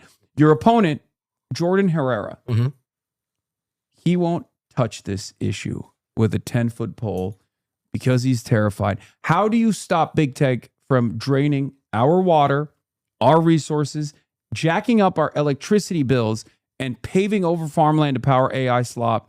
And why is your opponent, Jordan Herrera, even afraid to talk about this? Well, I will say it's hard to talk about data centers and stopping them as you use AI for all your social media captions and your posters and your flyers, and you don't have a union bug on any of your material. That's probably not the best way to start that conversation. I would say that I am unapologetically anti-data center. I want a moratorium immediately. I want, if we're going to have them, they need to be public utilities and need to be regulated as such. You know, Senator Sanders says we should own 50%. I think we should own 100% of that. And we need to make sure that we have a sounds a lot like what Bernie was suggesting. Yeah, and I want Bernie to do a little bit more. 50% ain't enough, baby boy. Come on. I mean, again, we've got folks who would have us send our water, clean water, as we got folks in our district who don't have that, by the way. But some of the clean water we do have, we're going to send to cool off a computer that's going to take our jobs away and make sure, like, this is the new NAFTA is here, you know, and this is taking not just the rest of the blue collar folks we still had, it's now coming for white collar folks too. And so, no, this is massive. When I'm in rural America, it's rural hospitals and healthcare. It is data centers, and it is the security state of this flock cameras. Those are the big threes that I'm hearing in the ground in rural America. And they are angry angry. This is and there's so much between the corruption, between the unaccountable big money, the sellout of politicians. You mentioned in independence. They debased themselves. Just absolutely disgusting. And I hope there's gonna be some recalls. And I hope all them busters end up getting kicked out. And so yes, I am not gonna sway on this. Again, I didn't say one thing and then did another thing a few months later during fundraising season. No, I stay true to who I am, and who I am is anti-data center, and it's anti anybody who would try to placate to both sides. We have no time for nonsense. We need serious people. Not a serious resume builder. Mm-hmm. We need a serious person with a serious movement ready to make serious change. Okay. And once again, support Hartzell Gray, everybody, by going to the donation link that we keep spamming. You can also phone bank for him as well. But remember, this is a campaign that's backed by you, the people. Yeah. So obviously, every dollar helps. I think our average is about, I have my phone on me, it's like $21. Okay. And how much have we raised so far? Does anyone in the chat know how much we've raised so far? Because I think Michael from Pennsylvania raised 12 grand for you. I think it was 13. 13 grand for you? Okay, so we've already passed that number, but we got to double that number is what I'm saying. Okay? I love that. Oh, because that's crazy that we would get only 13.5 grand here when Mike from PA raised 13 grand on his own. Okay, this is like, we got to get at least double that number. So I need you to pump that right now. That is getting pumped. Oh boy! Yeah, speaking of which, so there are obviously a lot of nationally prominent campaigns and nationally prominent politicians that go out and endorse some of these races. Whose endorsement would you court if you had the opportunity? Oh man, every single leftist in this cycle we've seen, from Zoran to Daria Liza to Chris Rabb to Melat, who's going to get through, Dr. Hamawi. Again, we were endorsed by Congressman Ro Khanna. Mm-hmm. There's also Justice Democrats. Have you reached out to them at all? We're a red to blue, and I know that's blue to blue is a little bit more sexy. But I do very much appreciate all the work of Justice Dems. I mean, absolutely incredible. And I do hope that in this moment that, when we say run candidates everywhere, run socialist candidates everywhere, we got to make sure that we run those that are going to be red to blue flips. Yeah. Because we do have a real opportunity, a real moment. So I can't wait we've had some conversations a little bit earlier in the campaign, would love to circle back. I know we got a lot of wins. We got more winning to do. And I know, we're of the left, we're grassroots, so I know resources we're never going to outraise the right wing jabronis, but we are intentional with ours, and I think that this is a campaign worth being intentional on. Yeah. Okay. But yes, money please. All right. So, you brought up the flock cameras. We should talk about that too. So, you mentioned just now that folks all over the district have raised concerns about flock surveillance cameras spying on them, which I feel like, a state like Missouri, there's a libertarian streak in a lot of folks. Yep. We got rid of right to work. We raised the minimum wage. Yeah. Jeff City, the Republicans, supermajority taking it away. But no, we have a populist strain. Always have. But yeah, part of that, of course, is, being wary of mass government surveillance, which is happening. The state has even blanketed rural areas with cameras that scan 20 billion plates a month nationally and feed them to police officers and ICE agents. Some Missouri cops are using the cameras to stalk their wives while they're at work. I have that story right here, which is, I guess expected. Here it is. Cops are already using license plate readers to stalk people, including another in Missouri created 542 test searches over the course of 10 months to monitor the whereabouts of both his wife's car and a mysterious second vehicle. What's your policy on cops getting cucked? Should they be able to monitor and surveil their wives and numerous other Missouri folks? I think I can say confidently that I am pro cops getting cucked. Okay. So you go ahead and clip that one. I think I can go ahead and I stand So behind they that. they should have to work it out in their marriage through communication rather than Yes. surveilling their wives. Yes, like if you can bring the chair closer. You don't have to put a camera. Just move the chair a little bit closer. A group called Deflock Joplin put that timeline together using Have I Been Flocked, where the pattern was reported to the Joplin Police Department and the allegations were duly investigated. But let's get back to the constituents because I'm fascinated with this district. Yeah. What have you been hearing from the constituents regarding the flock cameras, and what's your plan to regulate surveillance while you're in Congress? Right, and so because we've got quite a few military bases that are in our state, and Mark Alford, the Republican incumbent, he's on the Appropriations Committee, and so he's just selling out our state to defense contractors. He's using loopholes that if you name something this, then we'll get money for this, but it's actually just going to weapons of war that's going to be used in Palestine. So yes, I am very much. I'm somebody when we talk about defunding ICE. I think we need to go a step further because, of course, we're going to defund ICE, but we need to also defund the Department of Homeland Security, which is just a Department of Homeland Domestic Terrorism. And so we need to get rid of this security state.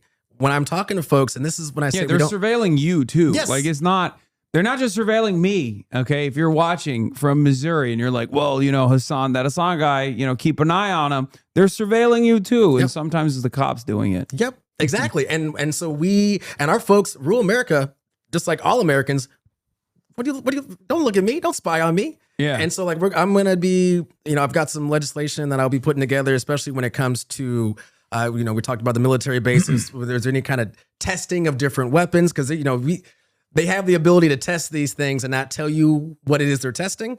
But we can put legislation together that says if you're going to do a test, you have to let us know.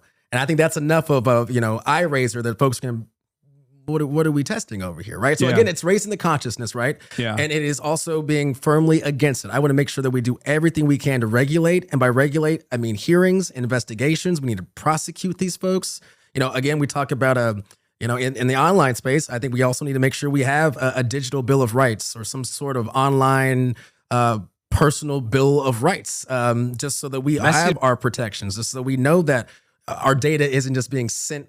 When we hit accept all cookies, I don't know where those are going. I can't eat them, so I don't want them. So we just need to make sure that we stand firmly against these things that we know are terrorizing us.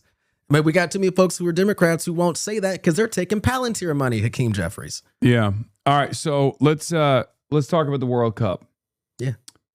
You brought up the fact that there's a temporary jail that was created. It's the city's first since 2009. Yep. The city spent $26 million on this temporary jail for the World Cup. 24 community groups say it looks like an ICE detention center, and as of June 24th, there have only been 2 arrests. And weeks before kickoff, they did something that is really messed up, which is they reinstated bus fares. Yep. After years of being the first major American city with free transit. Let's watch this video from a friend of the show, Pablo Torre, finds out real quick about the World Cup and the money being wasted. And then I want to ask you your opinion. Never played each other at a World Cup. They would meet in Kansas City, which is an absurd kind of idea, right? That these Why is it absurd? Why is my man shitting on Kansas City? It's not absurd. Kansas City is the heart of America and heart of the World Cup. Say it louder. Say it louder for folks in the back. Gladiators for the cuts in the back. Would eventually meet in Kansas City. So that would be an amazing game.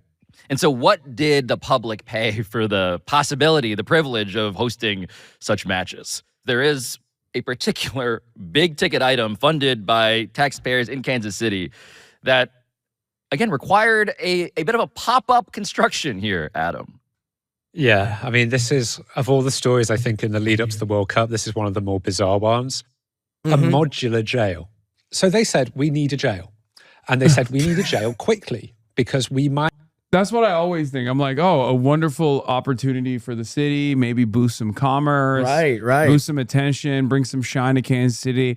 And I'm like, what can we do? Let's spend $26 million on a temporary pop-up prison. That's it. That's the one. It's so fucking stupid. That's the one. Need it during the World Cup. There could be a streaker.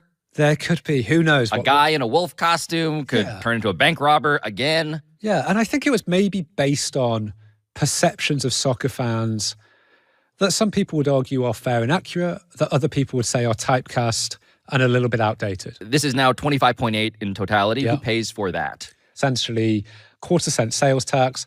From what I can see, that's around 24 million that brings in a year. So this is essentially over the year's budget in order to do that.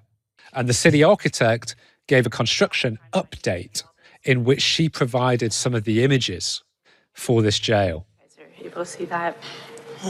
Looks like ICE detention center. No windows.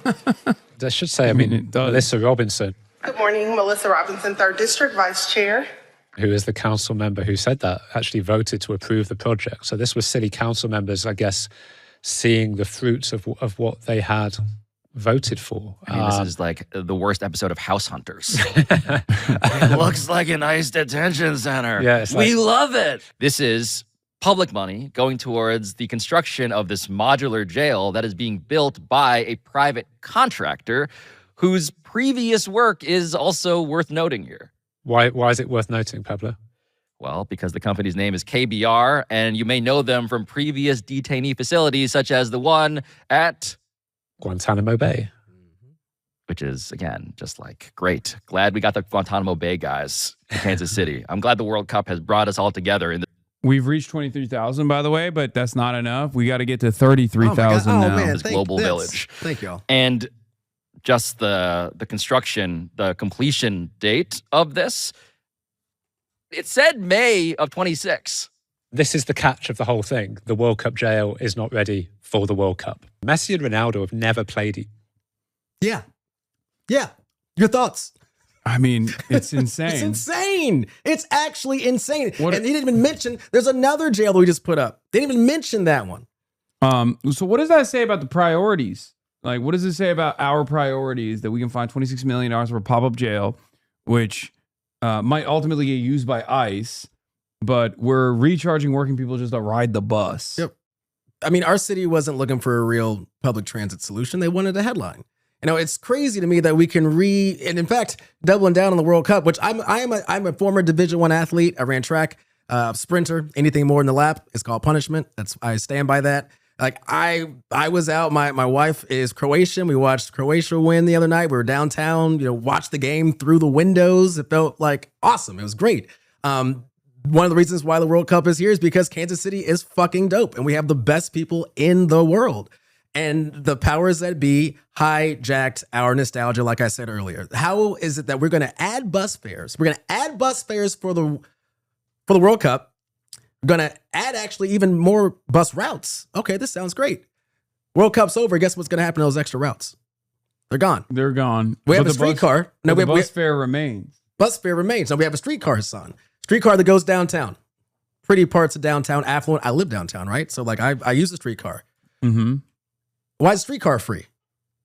Why is the streetcar free that goes to, downtown River Market, affluent, to UMKC, the Plaza, affluent?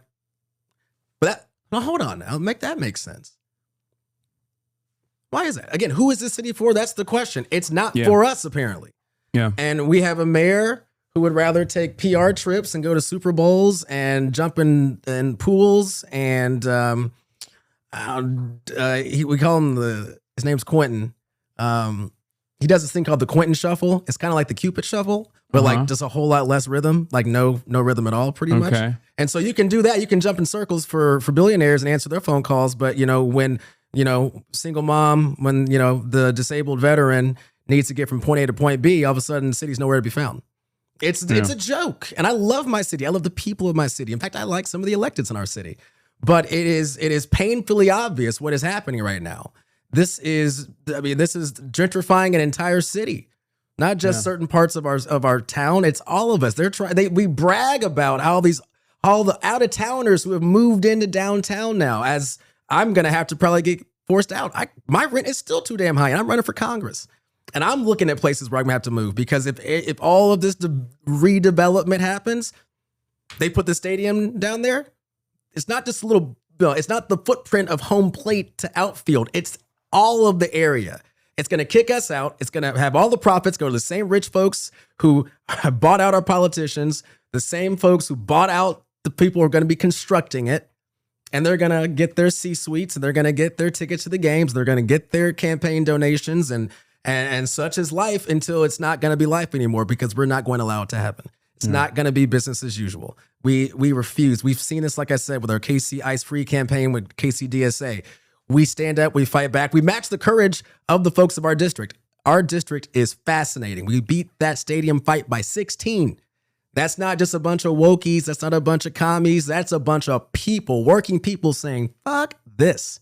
Yeah. And so we'll say it again.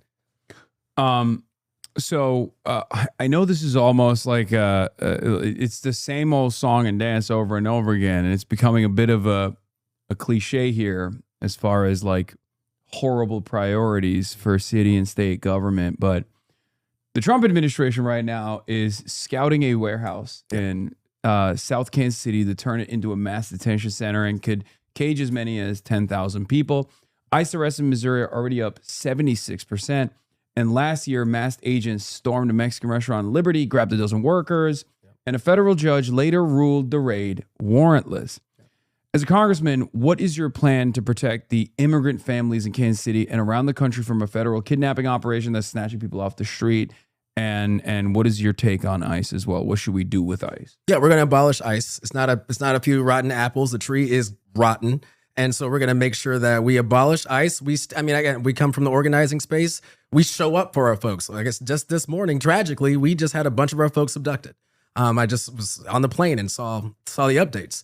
And so we're going to make sure that we literally in the trenches are there for our folks. And on a legislative level, again, we're going to make sure that we talk about pathways to citizenship. We guarantee pathways to citizenship for anyone who was assaulted by these goons. Automatic. And I want reparations. I want accountability. We're going to prosecute these clowns. We're going to make sure that, we are going to lock them up, because you know what?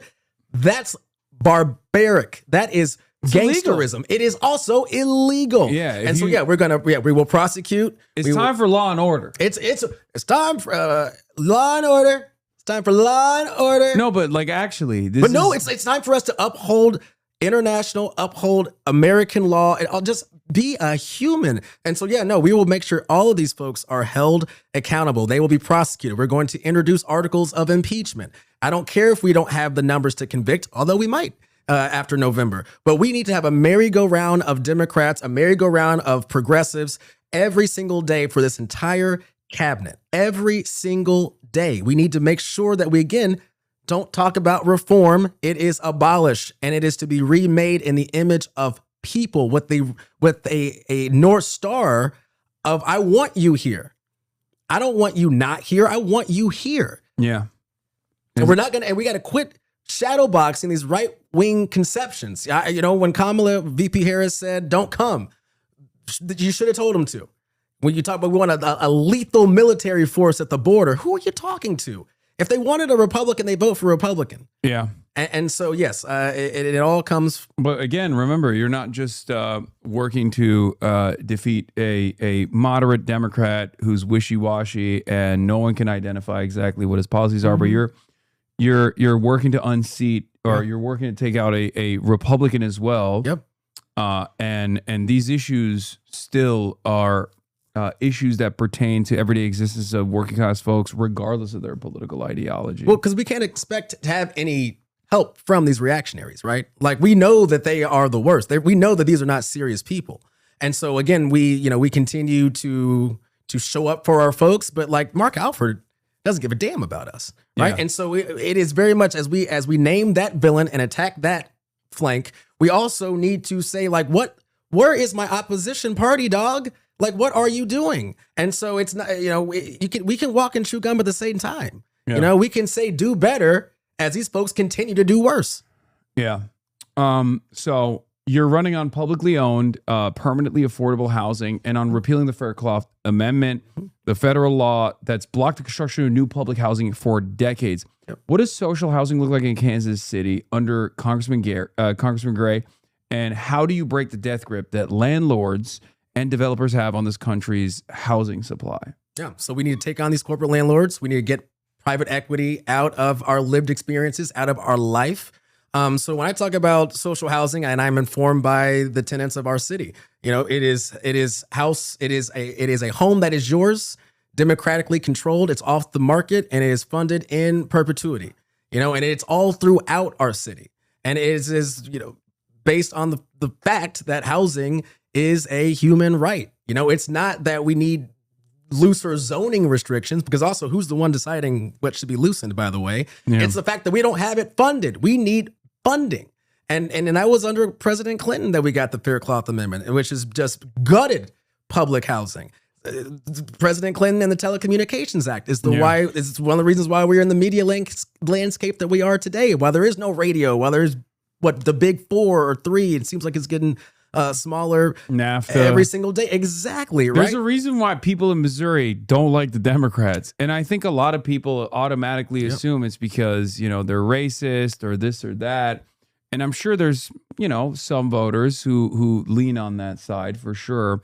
But I think even those voters feel like there's no alternative. It's not like the other side is actually offering them any benefits.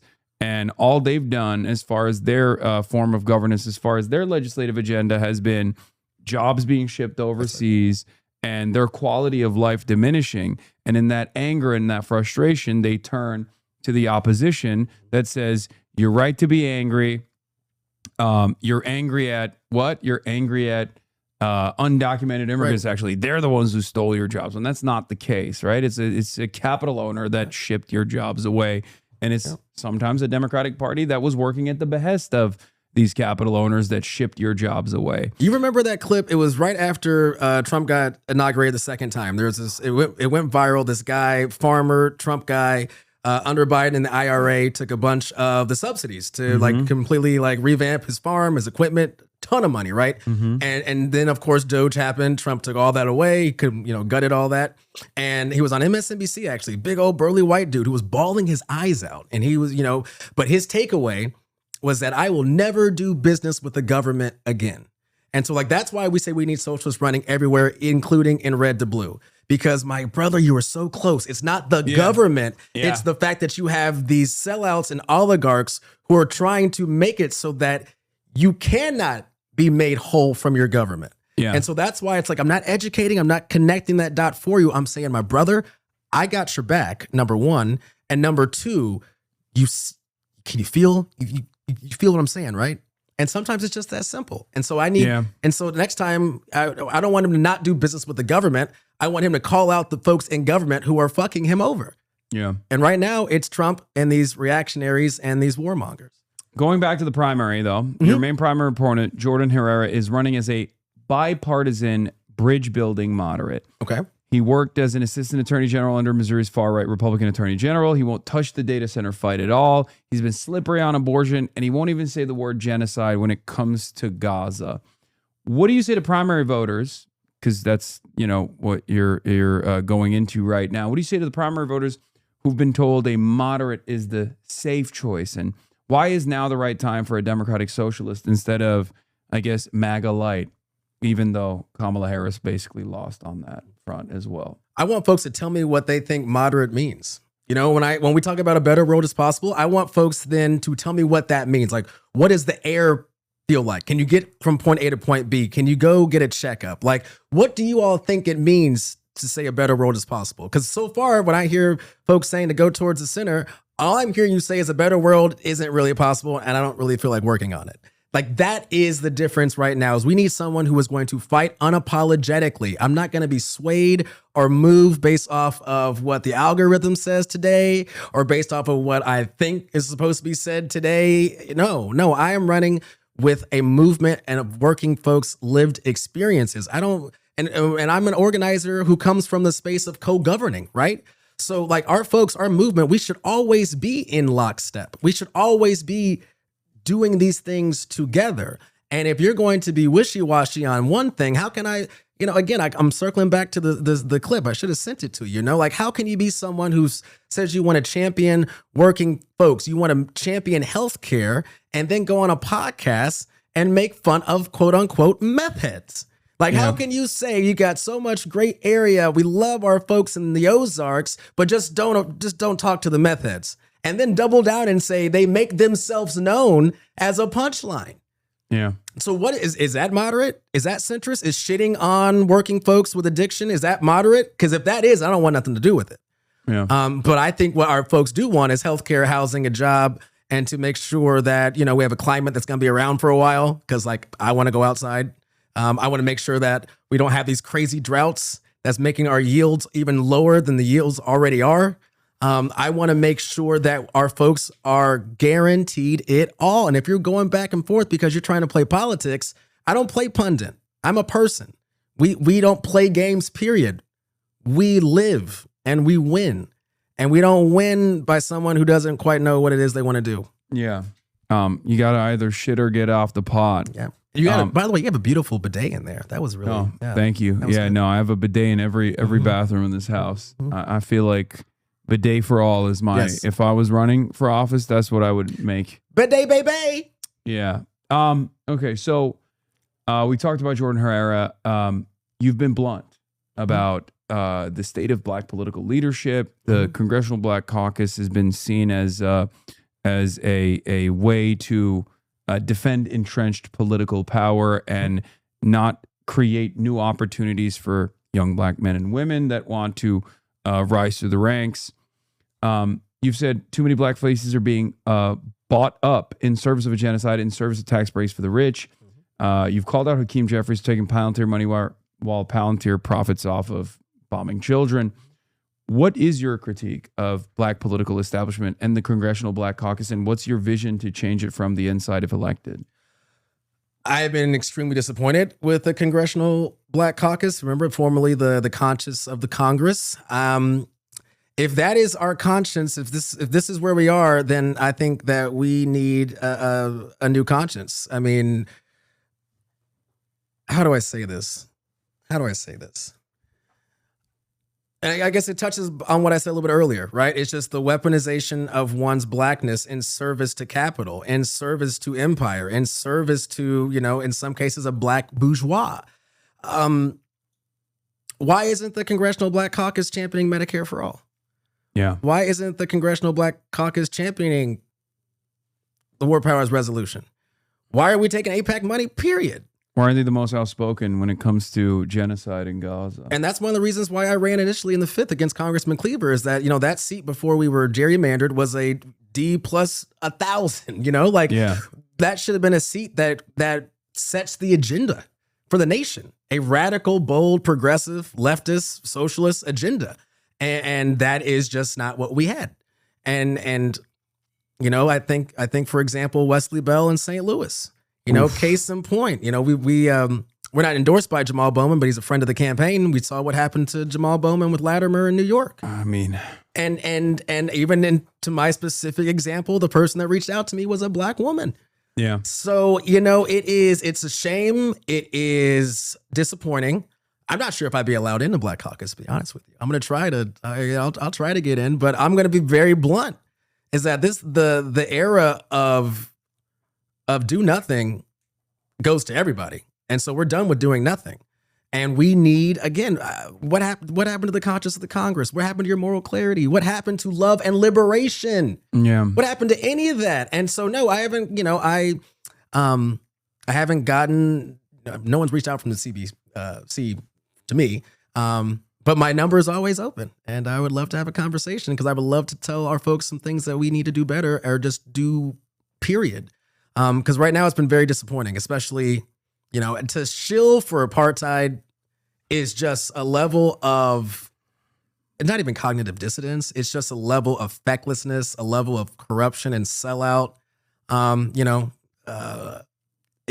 what Ta-Nehisi Coates said, you know, there's a familiarity, right? He felt a familiarity when he was there. Yeah. How could you not? And we need to start calling Israel an apartheid state. It's apartheid Israel. It's not Israel. It's apartheid Israel. Yeah. And we need to call out our folks in the Congressional Black Caucus, and I plan on doing that. And that doesn't mean I'm not mean. In fact, I'm a pretty affable guy, but our folks need more than window dressing and take a knee photo ops. Yeah. What about Hakeem Jeffries? Will you support Hakeem Jeffries' bid for Speaker of the House? And perhaps even more importantly than that, do you think Chuck Schumer is finally old enough to run for president? I think that Chuck Schumer, he should go older. I think he needs a little bit more marinating. Yeah. He's close. I just want to see maybe another decade or two to see if he can really get there. No, I've already called for Senator Schumer to step aside. Get out of here. When it comes to Hakeem Jeffries, well, very similar answer to Daria Lisa. I'll talk with my constituents and see. I mean, no. The answer is no. Okay. All right. What are your okay? So this is, I like to call this the Zoran question. He made it very easy to understand. Top 5 policies that he would like to be defined by. What are your top 5 priorities for Kansas City, and how would you go about implementing them? Yeah, it is healthcare. It is housing, guaranteed job, living wage, union protected. It is taxing the rich, getting rid of Citizens United, big money out of politics. And then it is divesting from the war machine. Those are our big 5. Because everything, if we take care of those things, especially when we get money out of politics, the actual downstream of making our folks whole is going to be transformational. And that applies. There's no arbitrary boundary that would say you don't deserve all those things. And the reason why we don't have some of those things is because of the corruption and the gross and the swamp. And when we liberate ourselves of that swamp, everything changes. All right, so we're going to do rapid fire, and then I have one last question. Let's go. All right, rapid fire. Do you support Medicare for all? Yes. $25 minimum wage? Yes. Universal child care? Yes. Social housing? Yes. Repealing the Faircloth Amendment? Yes. Abolishing ICE and prosecuting ICE? Yes. Cash reparations? Yes. A moratorium on data centers? Yes. Repealing the right to work nationally? Yes. Banning congressional stock trading? Yes. Ending Citizens United? Yes. Ending America's permanent wars? Yes. Ending all U.S. aid to Israel? Yes. And by the way, we're going to free Puerto Rico as well. Hell yeah. A free Palestine. Free Palestine. No. I mean, I will champion. I was asking on top of it. Yes. Yeah. Oh, absolutely. From the river to the sea. Okay. So the primary is on August 4th. August 4th, yeah. You've outraised your moderate opponent nearly 5-1, almost entirely on small dollar donations. You said the average is $21. Something like that, yeah. Or something like that. We are about to hit $30,000 on today's fundraising initiative, and hopefully we can reach $30,000. But for people hearing you for the first time today, what do you want them to understand about your convictions, and how can people chip in and get involved in your campaign, both inside a district and also outside or near the district? Yeah, I mean, it comes back. I hope I'm not sounding like a broken record, but it really, for me, just comes back to the fact that you deserve so much more. You deserve actually the most. You deserve to be free and fed. We do have your back. And what does that look like? It's making sure we guarantee the basics. It's making sure that we are loud and proud and unapologetic in our support for working folks, not just here at home. Workers of the world unite, because that is our through line. It is our power as working people. And I guess that's it, right? I want our campaign to be one that empowers working people. We need to empower our folks to realize not just the potential that we've always had. It's more than potential. It's just who we are. And so if that can resonate, if that fires you up, if that you think can make you whole, then please join us as we build this better world together. Donations, obviously, grassroots campaign. I imagine after this episode is clipped, we're going to need a few more dollars to counter. I'm sure it will be an incredible amount of ads, but at least I look good because I got a haircut today. That's not necessarily a bad thing. Oh, I don't think it's bad at all. Listen, it's actually worked in favor of virtually every single campaign. I mean, so baby far. boy, you batting 1,000 right now. So, congratulations. I need that Hasan bump. And hopefully. But no, inshallah. It is, inshallah. It is just one of those things where, anyone tells you don't deserve it, ask them why, and you'll find out who's paying for them to say that. So don't listen to that nonsense. Don't listen to the pod save bros. You save, we save each other. And I guess that's it. HartzellForCongress.com. Donations, absolutely, but also volunteers, phone bankers. If you are in the Missouri area, come and kick it. We just had our office opening. It's dope as hell, so come and vibe and just pack your bags as we get ready to go to Congress. We're going to take 2 socialists from Missouri back to Congress. Like, what the hell is that? And also shout out real quick to, again, my chapter DSA, Kansas City Democratic Socialists of America. Also, shout out my boy Isaiah on the Kansas side, endorsed by the Southeast Kansas DSA. So we are building power, and there's no better way to do it than with each and every one of you. So would love to have you join us on this movement, because we got us, and there's no better way to do it. Hell yeah. All right. Thank you so much. Thank you, brother. Some more primary voting information for everybody tuning in from the district. The voter registration deadline is in person July 8th, 2026, by mail, postmarked by July 8th, 2026, online July 8th, 2026. Absentee mail-in voting is not available to all voters, but the absentee mail-in ballot request deadline in person by August 3rd, 2026, by mail, received by July 22nd, 2026, online July 22nd, 2026. And the absentee mail-in ballot return deadline is in person by August 4th, by mail, received by August 4th, 2026. And early voting is available to all voters. And check where you are, because we got a new map. I mean, mark out for the incumbent Republican is the rep of Missouri 4 in this new maps. It is live. Yeah. It's illegal, but it's live. And I had a lot of folks who did not realize that, no, Alfred is your guy right now. So definitely check and make sure you know what district is yours. And then let's plug in, let's lock in. Yeah, and the early voting start and end deadlines is July 21st, 2026 to August 3rd, 2026. And polls are open on Election Day, 6 a.m. to 7 p.m. CT. I have a request for you, though, if you don't What's mind, up? Hassan. So, because I'm trying to get you to Kansas City, right? Just got to get you to Missouri. And I come from pro wrestling. I'm a pro wrestling guy. I'm a commentator. I wrestle a little bit myself. And I'm just saying, Sami Zayn just won as the first Muslim. First Muslim, right? Yeah, I know him too. You know Sami Zayn? Yeah, I mean, not like we've AKA, communicated on the internet. Mr. Generico also in a previous life. No, I come from pro wrestling, right? And I'm just saying, the main event of let's just say we call it, I don't know, Fight for the Fourth. I'm just saying a tag team of HARTZELL and Hasan taking on some jabronis. You want me to do pro wrestling? I want you in the ring. I need my tag team partner. I got someone who's my best friend is obsessed with wrestling, and he's done a little bit of not pro wrestling, but like he's learned how to do it, and he's worked with some pro wrestlers as well. I mean, we could potentially make it happen. No, here's the thing. I need this to happen. Because this is what the people need. It's what they want. You got to get the people what they want. Okay. And I just think that a chance for me to take my shirt off in a campaign setting is something that I just don't want to turn off. So if you could, you hear what I'm saying, right? We could do something. We reached 30K as of now, so we can potentially make it happen. HARTZELL and Hasan fight for the fourth. Ooh yeah, dig it, brother. Ooh yeah. Yeah, sure. I'll bring back. Y'all heard that? Bring back. That's confirmation. Where's our contract signing? I'll bring back. What was his name? Muhammad. Yes. Oh.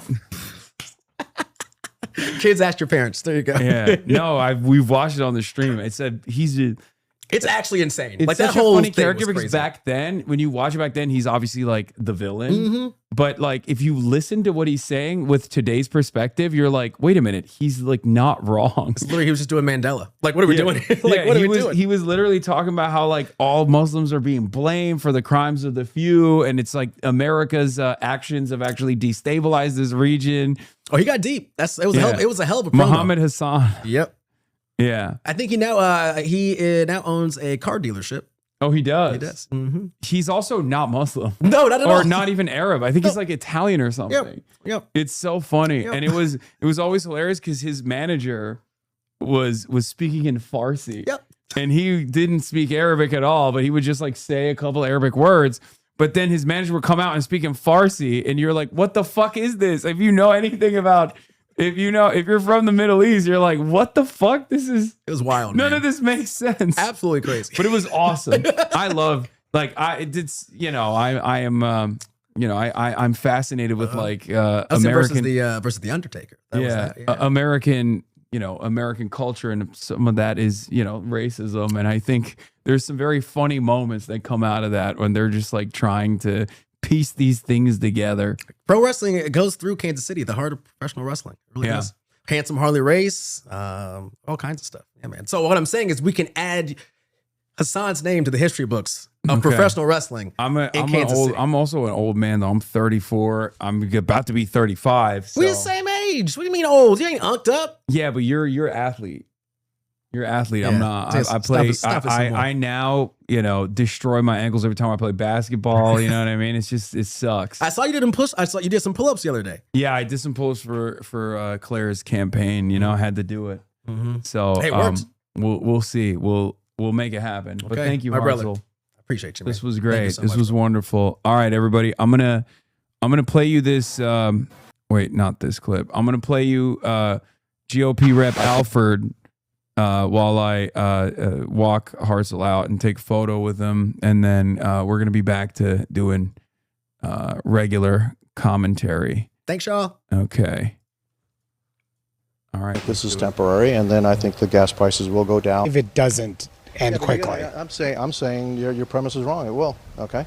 I'm saying that You're hoping. And so are you. I'm not hoping. I'm positing the question. I'm not hoping. I am confident that this is not going to last a long time. Okay. And I'm confident of that. And at the end, I guess, let's say about a month from now, we'll have this conversation again and see who was right.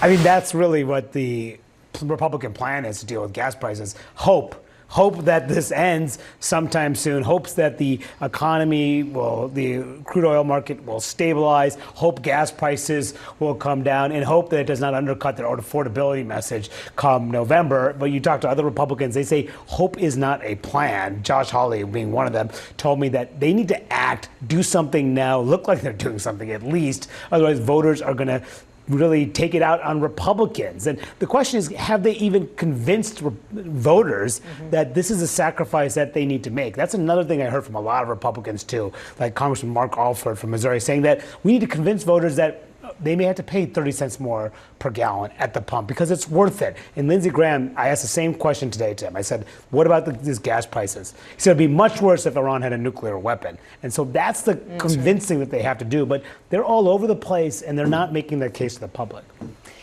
Yeah, I don't think the good people of Missouri believe that nonsense. You know, I don't think it works like that.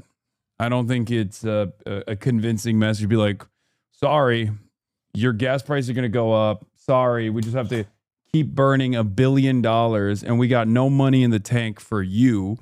We got no money in the bank for your needs, because all of that has to go to waging wars at the behest of Israel. You know?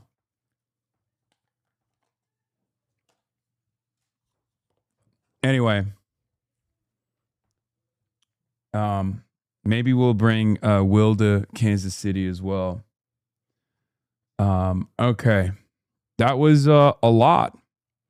Let's look at Fox News malding. Now imagine Fox News malding about democratic socialism brewing in blue cities. What would they do if Kansas City,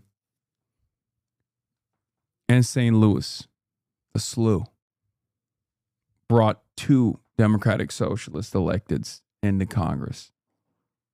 I mean, I don't even know. I don't even know what that would look like. Okay? You'd be giving Fox News aneurysms. Okay?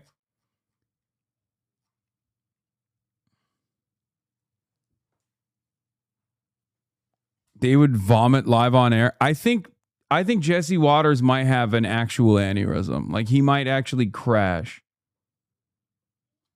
Don't call STL the SLU. The Lou. Sorry. The Democrat Party is facing a reckoning as far-left socialists sweep key races across the nation. Now, we've been watching this coming for a while. But now it's an insurgents, and moderates in that party had better watch out. Brian would be out. Brian would be out doing this. I'm Brian Kill Me. I'm Brian Kill Me. I'm Brian Kill Me. Everybody else, too. The insurgency is rattling establishment Democrats and sparking fears about the future of the party during the midterm elections and beyond. I'm Harris Faulkner. You are in the Faulkner Focus. I call it the socialism disease. And if they don't put this down, It's going to happen across the country, and it affects everybody, not just Democrats. This scroll shows the far left's influence right now across America. Major progressive groups have endorsed nearly 20 candidates, and at least 25 have already won in multiple states, including Illinois, Michigan, Maine, and Pennsylvania. President Trump says it goes beyond socialism.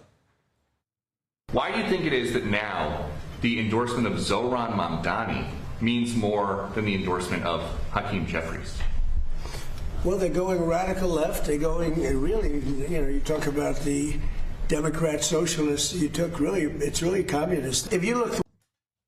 We watched pieces of this already. I'm going to skip it. Wisconsin next. Yes, tomorrow Francesca Hahn is going to be in the building. Mamdani ally Brad Lander discusses his very Jewish beliefs with Batya! ! Which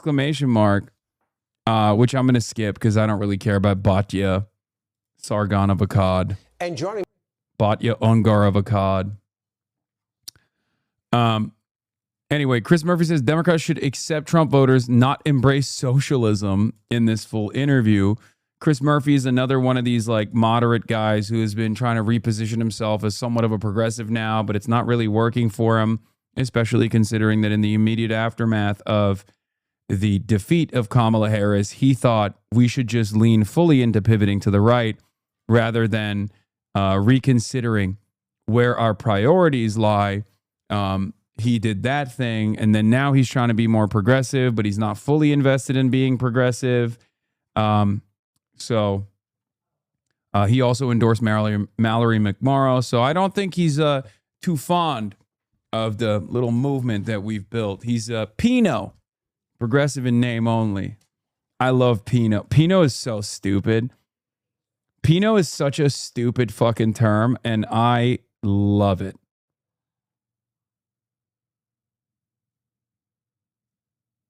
Pinot Noir. Now is Democratic Senator Chris Murphy of Connecticut. He's the author of the new book, Crisis of the Common Good. Senator Murphy, welcome back to Meet the Press. Yeah, thanks for having me. Let's first off start with your reaction to the latest primary results out of New York. You've heard President Trump say that these candidates aren't socialists. He's gone as far as to call them communists. As someone who identifies as a progressive, is this a moment of reckoning for establishment Democrats? Oh, I think you're going to have different candidates being nominated in New York City and suburban Connecticut. This is a party that is also nominated and won with candidates like Abigail Spanberger and Mikey Sherrill. I want us to be a Big Tent party. I mean, I've been saying this for years. I think that it's actually a sign of a party that is alive and growing when there's a contest of ideas inside the party. So I'm not a Democratic socialist, but I do believe that the Democratic Party has been historically way too timid in taking on corporate power. I think our party should have bigger ideas. I put one on the table last week, a $25 minimum wage. And I think we do have to have answers for the way in which corporations and billionaires are taking over and corrupting our politics. So I do think that there is somewhat of a trend that candidates who are confronting concentrated corporate power in a meaningful way are winning. And I think that that is something that the Democratic Party should pay attention to. Well, there's a lot of polling that shows that the rise of socialism is becoming a big part of the Democratic base. In fact, over 2/3 of Democrats view socialism more positively than capitalism. Does the Democratic Party actually need to embrace the moniker of socialism, lean into it? No, but I think... No.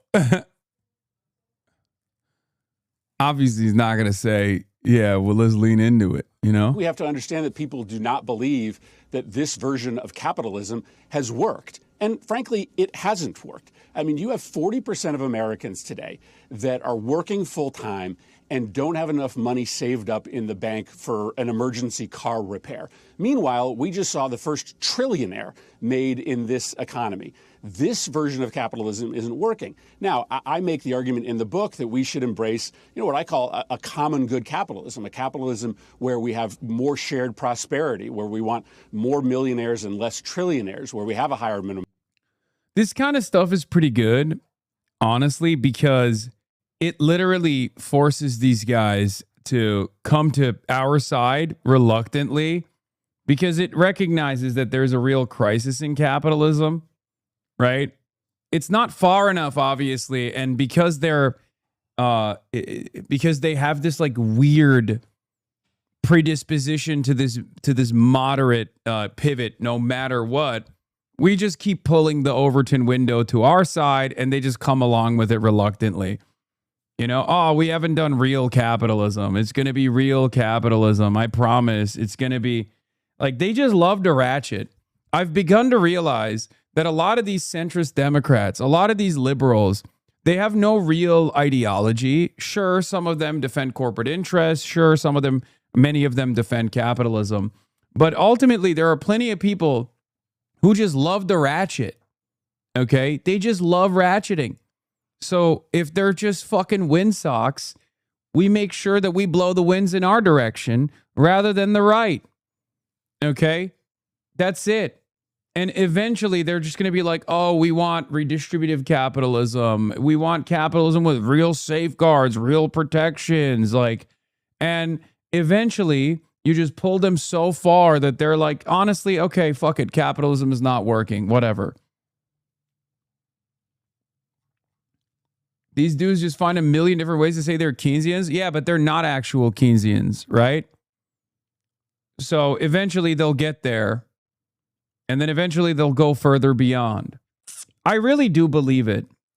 Even with the Congressional Black Caucus too, like, I think that while many people might not agree with this statement, I do think that a lot of these guys just want to, keep their power, keep their seats. And slowly but surely, or eventually, they understand that the only way to do it is by falling in line with the momentum, right? Wage, where unions are more powerful. Democrats are not going to win by defending this version of capitalism, but I think we'll be able to offer ideas on how to dramatically reform it rather than throwing out the entire system. Well, let's talk about one of those candidates who won on Tuesday, who describes herself as a socialist, and that's Darlisa Avila Chevalier. She's faced criticism now over deleted social media posts. I want you to take a listen to this attack ad from her former opponent. Let's meet Darlisa in her own words. Thank you. She won't stand by Kamala Harris. Okay, let's get to business. Isn't this kind of funny that this, because she won, this almost feels like she won because of it rather than in spite of it? Isn't that kind of funny that, the attack ad that was supposed to take her down all of a sudden turns into a ideological position that is actually successful in Harlem? Now it's a promo video. If you hit an attack ad of a candidate that won, all of a sudden it's now just a promo video. Are you making the argument that it's like the anti-Democrat posture in a closed primary in a fucking city that went to Kamala Harris by plus 59 is now a viable way to promote the campaign? Is that what you're trying to say? Because this didn't work. The anti-Kamala sentiment did not actually work to defeat the anti-Kamala candidate by your definition. Won't stand by Joe Biden. Yeah. She even called him a rapist. Yeah, she what's won't up? Stand by veteran. What happened? What happened? This was sent to many voters in the district. This right here was sent to voters in upper Manhattan and parts of the Bronx. And they saw it and they were like, okay. Okay. Are you saying that this is a viable ad to win Democrats?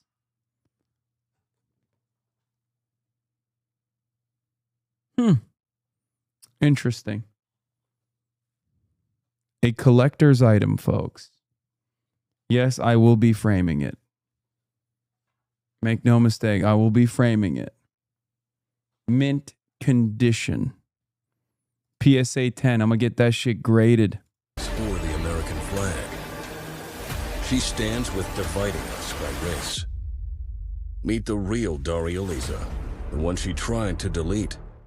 So to be clear, Senator, that was an attack ad from a fellow Democrat. You've talked about this bigger tent. If you're saying the Democratic Party needs a bigger tent, does that include someone who called a former Democratic president of the United States a rapist? Yeah, well, I mean, I'm not super familiar with that race. All I'm saying is that this party has to have a real contest of ideas. And I just don't think that our defense of incrementalism has worked. So I don't mind a contest of ideas. And I just don't know that we have had it to the extent that voters have been satisfied. Listen, it's no secret. Voters aren't super happy with establishment Democrats or establishment Republicans these days. I will say, though, what binds to Yeah, this can't be good for Kamala Harris 2028. I mean, come on. Like, I mean, seriously. It's just like, look, she apologized for it, but like, you know, this is the only thing that they pumped. What are we doing? What the fuck are we doing? You know, this is how many of the voters in this district first encountered Daria Lisa. It's not good. Together, I think every Democratic candidate that is running, including the ones in New York, is that they are standing up to protect American democracy. Oh, Joe Scarborough has some choice words for fucking Chris Murphy's interview here. Yeah, well, I mean, I'm not super familiar with that race. This is what frightened Republicans do when confronted with horrid things Donald Trump has said. Now Democratic senators are trying to say this about a congressional candidate who accused Joe Biden of rape. Stop now. Senator, does this refresh your recollection? Be better than Trump's cowards. Why the fuck would voters care about this, you idiot? Why? Like, they already saw it and they voted for her, you fucking idiot. The fuck is wrong with you? It's so dumb. Like, what, you want a Democrat that is supposed to caucus with this other Democrat now to instead spend a good deal of time rehashing old tweets that she apologized for? Are you fucking stupid?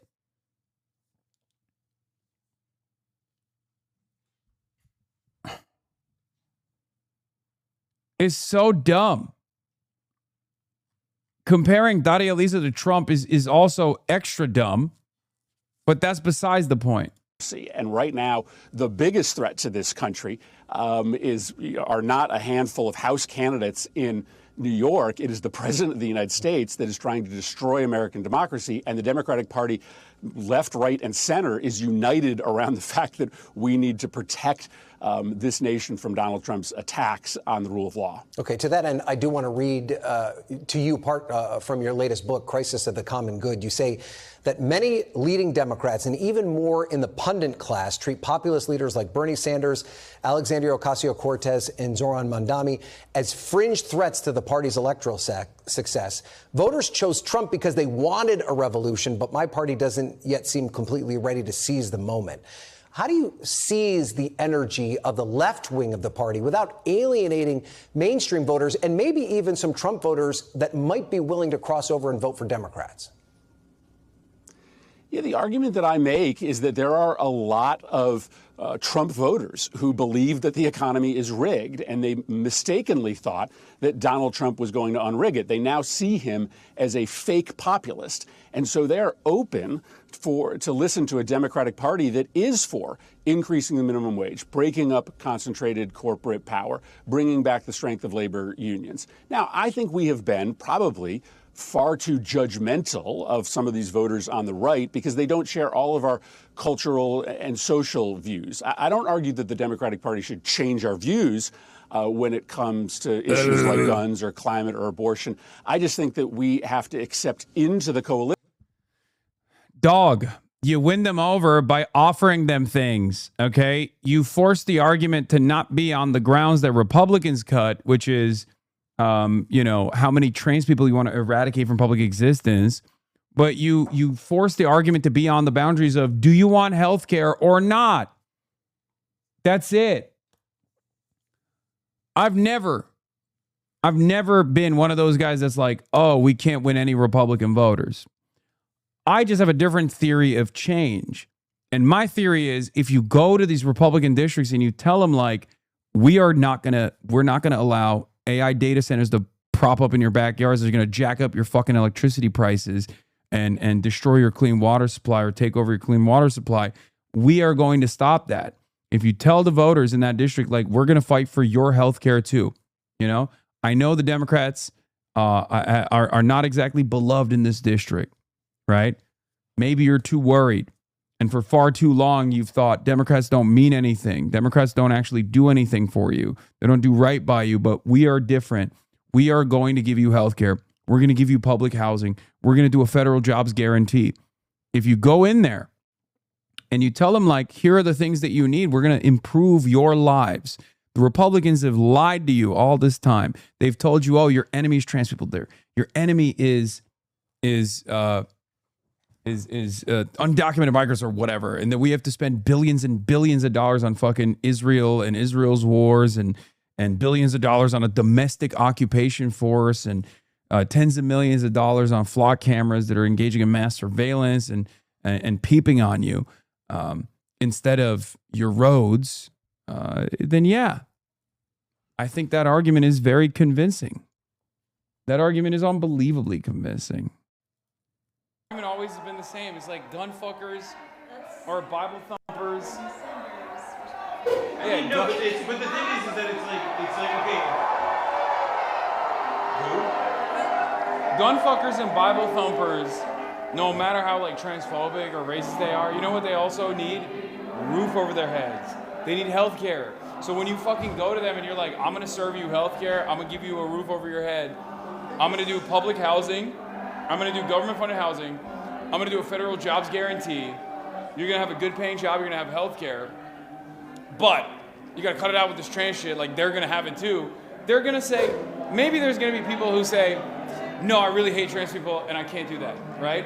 But the overwhelming majority of people are going to look at that and go, yeah, I'll do that. I don't care. My argument always has been the same. It's like gun fuckers or Bible thumpers. I mean, no, but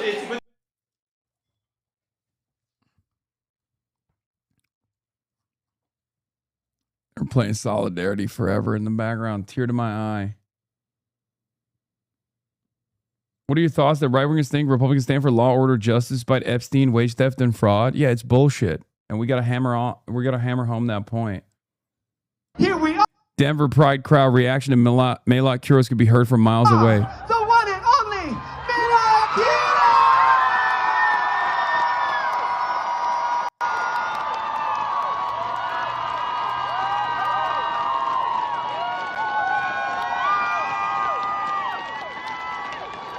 Bro, you're acting like Trumpers would make a rational choice in the best interest if they only knew the facts. Many of them are simply irredeemably white supremacists, even at their own detriment. We need to defeat these people completely and stop pandering to them. What did I just tell you? I didn't say we're gonna pander to them. You think telling people that you're gonna fucking give them healthcare is pandering to them? It's just what you're gonna do. It's what you should do regardless. And no, there are of course going to be people that are like, fuck you. I don't care. But we shouldn't care that they don't care. What, you think races don't deserve healthcare? I'm sorry. We're going to give them healthcare, whether they like it or not. What do I always tell my fucking haters that come in here and call me a Muslim terrorist talk about how all Muslims are pedophilic rapists or whatever? I tell them, look, man, I'm fighting for you too. I don't give a shit that you don't like me. I'm going to force that healthcare down your goddamn throat. Okay? That's it. It's that simple. And here's the reality. There are a lot of people who will look at that and go, no, I want to kill trans people. Sorry.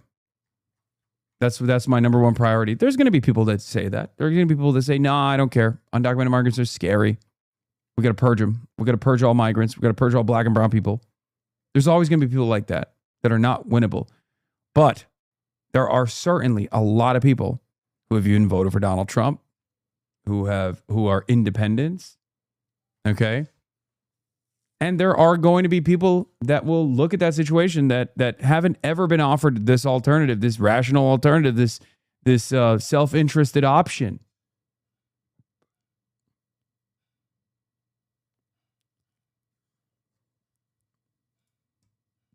That's it.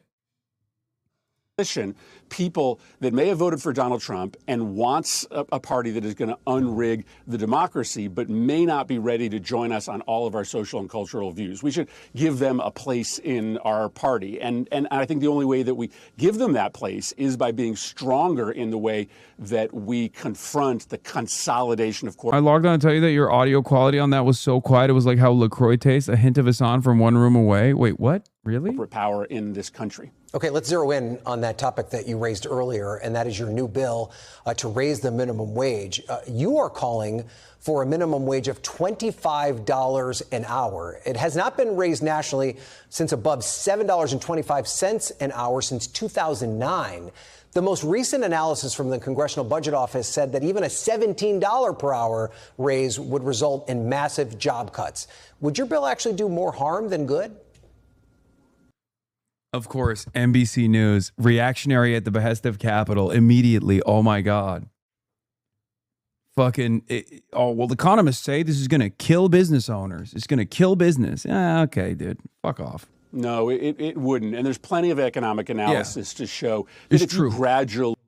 Chris Murphy is correct, by the way. Yes, an increase in minimum wage actually doesn't kill job growth or jobs in general. It's fucking bullshit. That's old. That's old mentality. $25 an hour, you're going to create more jobs than you're going to lose. And my bill doesn't do it automatically. But this is actually a unifying issue. And so when I talk about how you bring Republicans who voted for Trump over to the Democratic side, an aggressive increase in the minimum wage is part of the answer.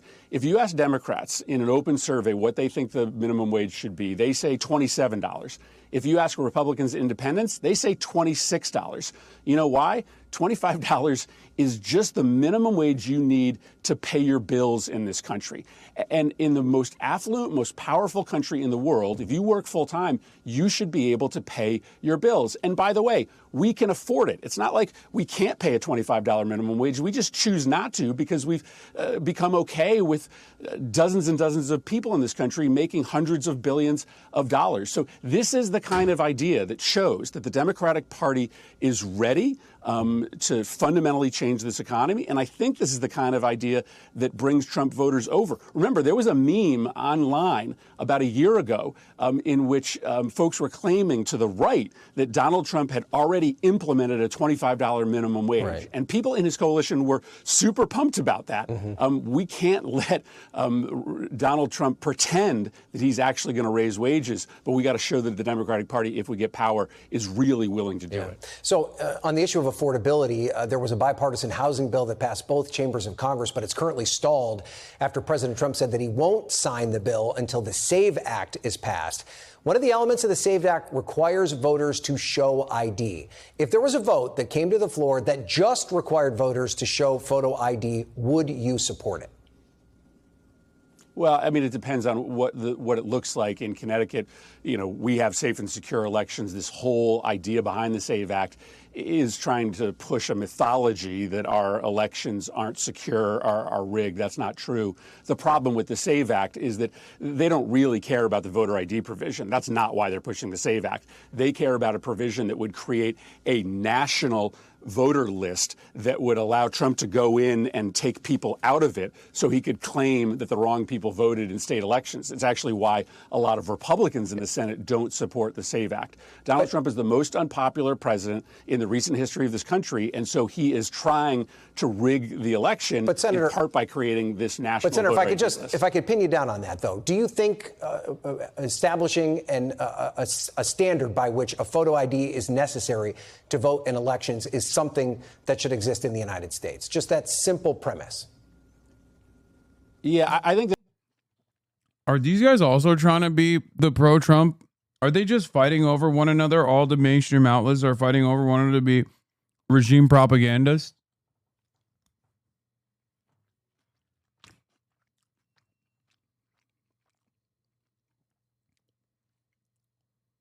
Is that what's going on?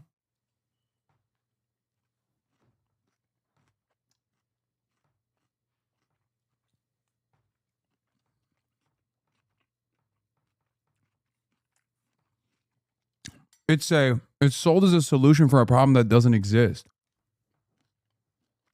So what are you talking about? There are a lot of people in my state that don't have that ID, and there's no evidence, zero evidence in this country that there is a problem at scale with people faking their identification in elections. And again, let's just dispense with the Chris is right. idea that that's what this bill is about. That's not what this bill is about. This bill is about trying to create a national voter list that creates the pretext for Donald Trump to try to say that state elections have been rigged or manipulated. Okay, Senator Murphy, we're going to leave it there. Thank you so much for joining us. Dog, NBC News is the right of Mitch McConnell on this, by the way. Like, any sort of nationalization of the election registry is something that fucking Mitch McConnell has opposed his entire life. What the hell is going on, dude?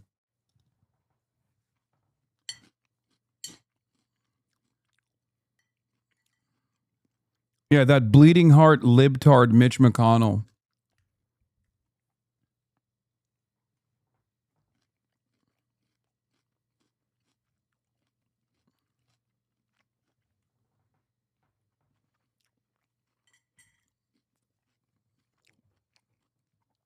There is a reason.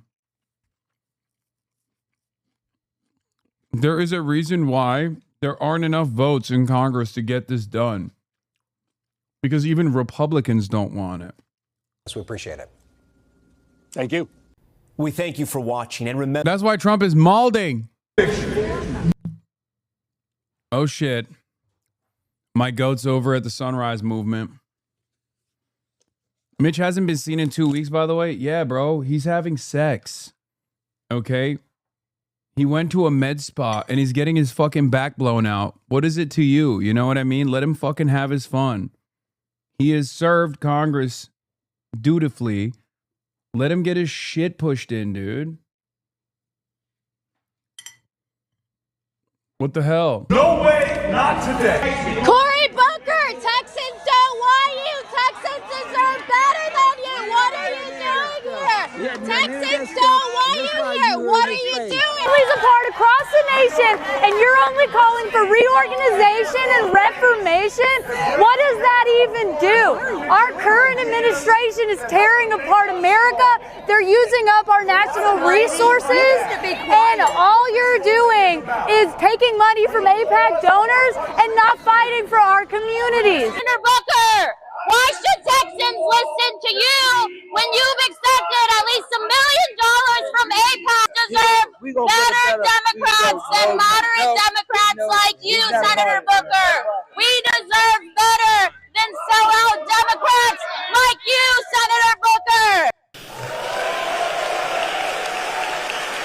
The middle class built this country, and labor built the middle class.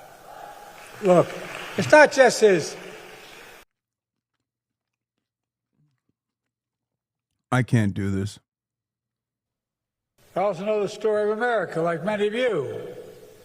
It's a constant push and pull between peril and possibility. It's a battle that's never truly over.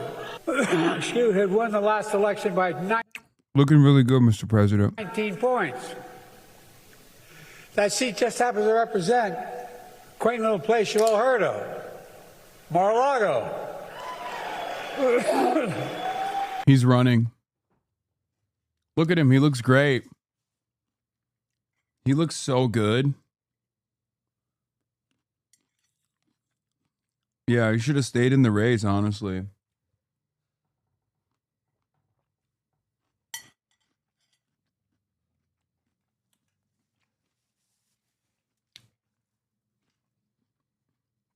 He could still be president right now. He could win if you vote for him. If you vote for him, he could still win.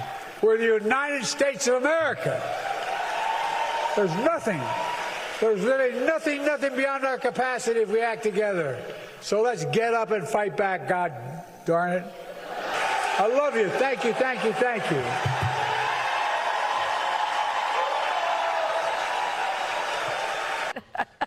He still can't find his way off the stage. And of course, this is not an indictment on Joe Biden. This is obviously an indictment on his family, on Jill Biden, and on Hunter. If Jill keeps doing this, Hunter needs to intervene and say, stop doing this to my dad.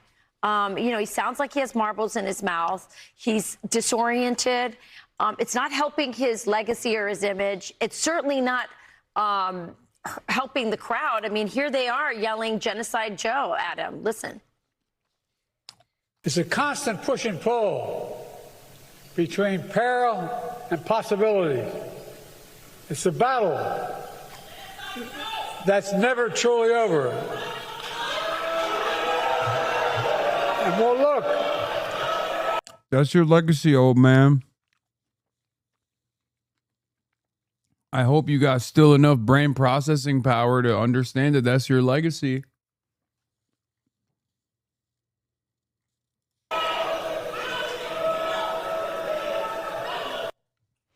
Those are Democrats, of course, who have not forgiven him for allowing what happened in Gaza to happen under his watch. And so That's so funny for Fox News to say this, by the way.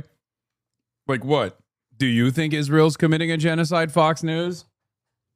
Like, I know you guys love highlighting the tension between the progressive wing of the party and the do-nothing Dems, but like, you support Israel currently, right now.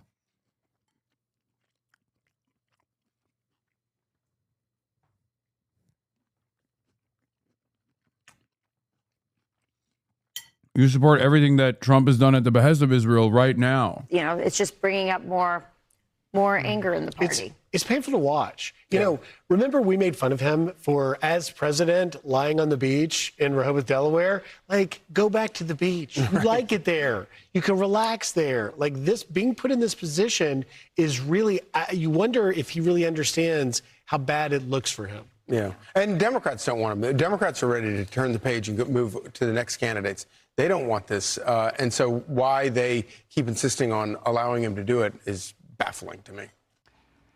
Be sure to like and subscribe for all the Fox News. I'm gonna be honest with you guys. I don't know anything. I don't know enough about him, but Wes Moore freaks me out, dude. There's some about Wes Moore that I just like. I don't know what it is. He just like scares me. Maybe it's because he's like jacked. I genuinely don't know if he's like a good governor or not.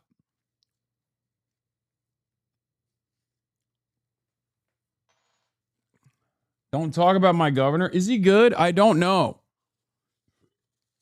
I actually don't know. I'm just, this is pure vibes based. Okay? Entirely based off of vibes. There is something about his vibes that freak me out. He's got like a vampire energy.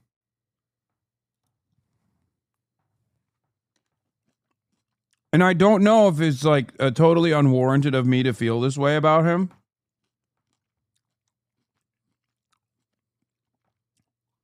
But he is one of those guys that I have that feeling about. Hogan Loki is better, but Wes Moore isn't the worst. Okay. Chief Washington correspondent Jonathan Karl, who will be hosting This Week later this morning. I think you're scared of bald people who use Botox. Maybe. John, good morning to you. So let's start there with Iran and the U.S. once again trading strikes. Where does this leave the ceasefire? Well, Whit, to state the obvious, they haven't ceased firing. I mean, we've had some significant exchanges of fire. No deaths. These are targeted attacks it appears, on both sides. But I think the most significant thing overnight was the Iranians firing not just drones, but missiles at U.S. Bases in Kuwait and Bahrain. That is an escalation. This is beyond, a drone hitting a tanker going through the Strait of Hormuz. That said, why is that an escalation? That's literally just retaliation. Like, what do you mean? America struck Iranian bases on Iranian soil, and then Iran retaliated by striking American bases on foreign soil. Why would that be an escalation from the Iranian side?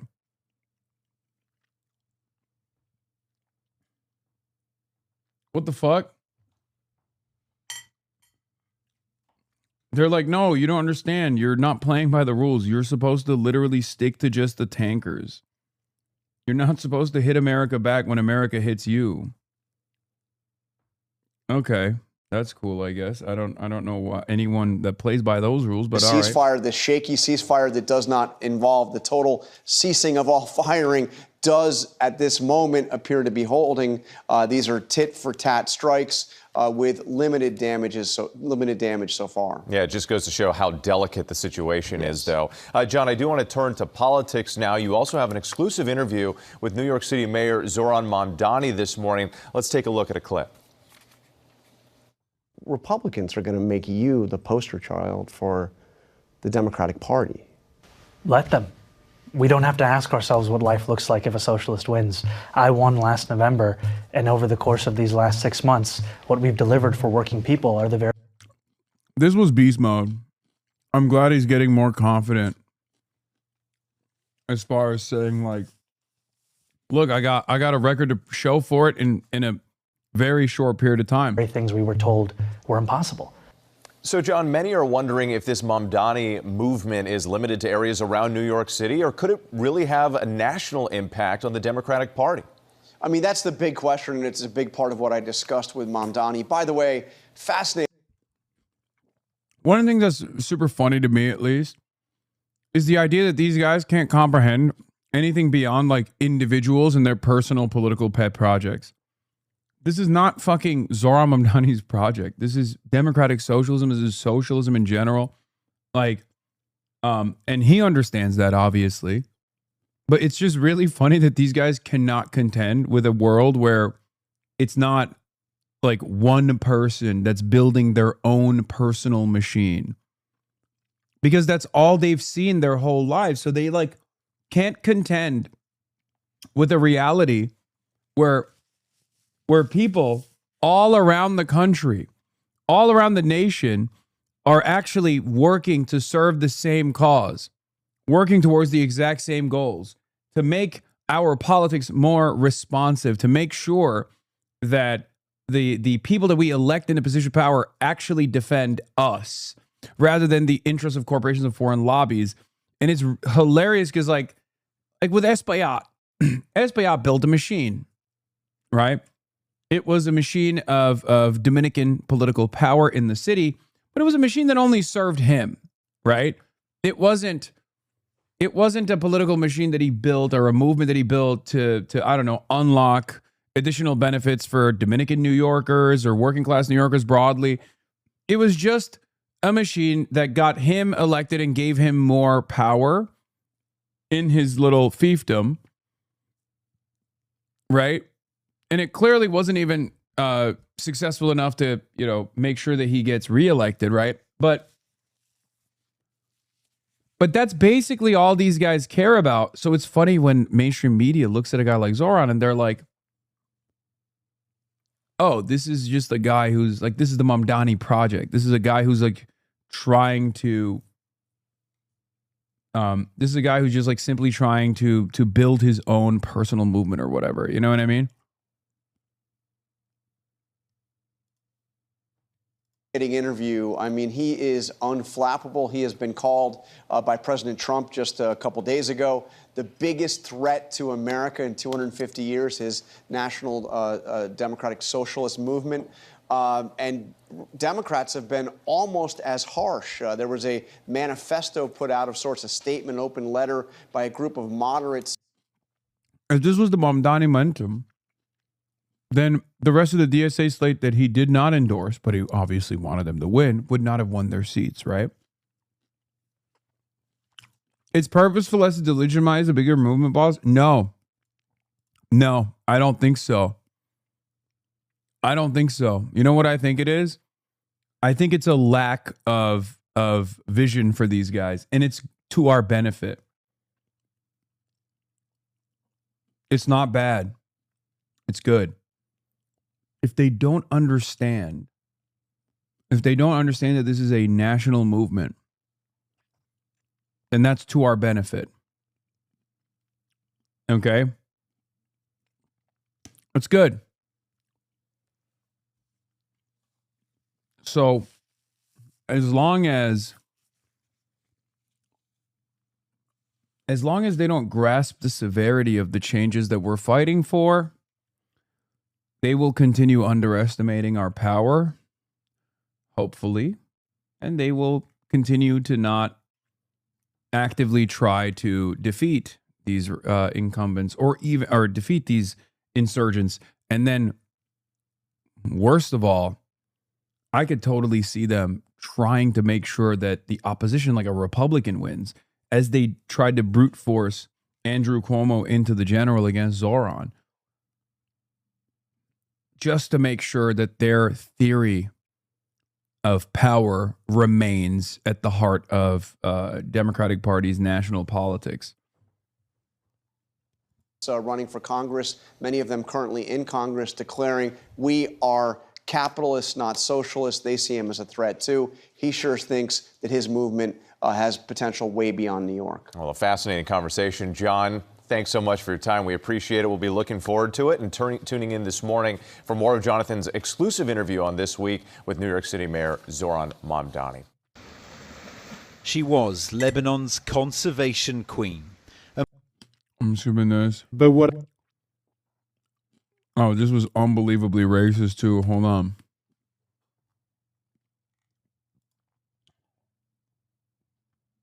Oh, this is what I wanted to talk about.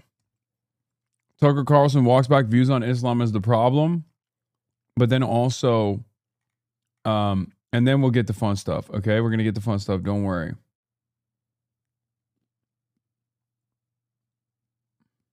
Be surprised that the end result is genocide. We shouldn't be surprised. Like, this has been coming for a long time. Israel has completely changed. I feel sorry for Israel, but the Israel that I first visited decades ago bears no resemblance to modern Israel. Is the United States complicit? Of course, we paid for it. We made excuses for it. We made it possible, and there are weapons. Obviously, of course, we're complicit. That's one of the reasons I'm upset by it. That's my country. These are my tax dollars. This is my reputation. This is the moral authority of the nation that my ancestors built. Oh, I'm sorry. Only 10 minutes of fun on a 6-hour day. I'm sorry. I should cast aside this broader political project that I've been talking about. Right as we are at the precipice of seizing more power.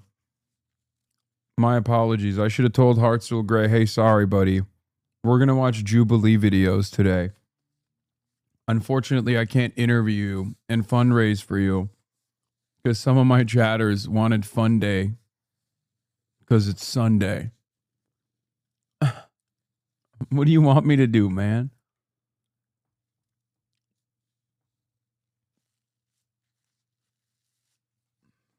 We're owed 2 more hours of stream? Okay. Should I cancel Francesca Hong tomorrow so we can have a fun day, like a true fun day? Is that what you guys want? Huh? The cheeseheads are going to be very disappointed.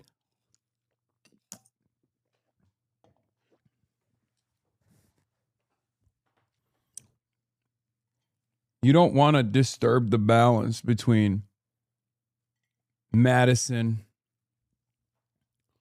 and the rest of the DSA chapters in the state, in the beautiful state of Wisconsin, where I believe we will make a major impact. Green Bay Packers all day, baby. Woo.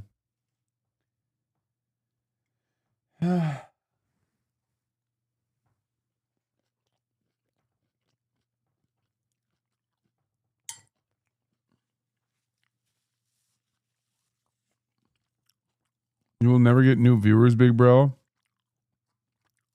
So, yes, I feel very implicated in this and enraged by it, and not primarily enraged at the Israelis, who I think are are delusional for a bunch of different reasons. I don't think that's an Israeli-specific phenomenon. We felt a little bit of that after 9/11, when people bought the lies about there were many lies about 9/11, but the net result was to convince Americans that they were under siege from global Islam, that there were a billion people trying to kill them. I felt this way myself. And many times I said on television, the problem is Islam, the problem is Muslims. Like, they all want to kill us. They're all crazy. They're all in this lunatic suicide cult created by Muhammad in the 7th century. And I believe that. I was hysterical. I believed that. No, that's not true. Nothing about that is true. But I believed it. So it's a little harder for me to judge Israelis when they're like, every Arab, Christian or Muslim, it doesn't matter. Arabs are by definition committed to the extermination of Jews, and we must kill them before they kill us. Like, they believe that.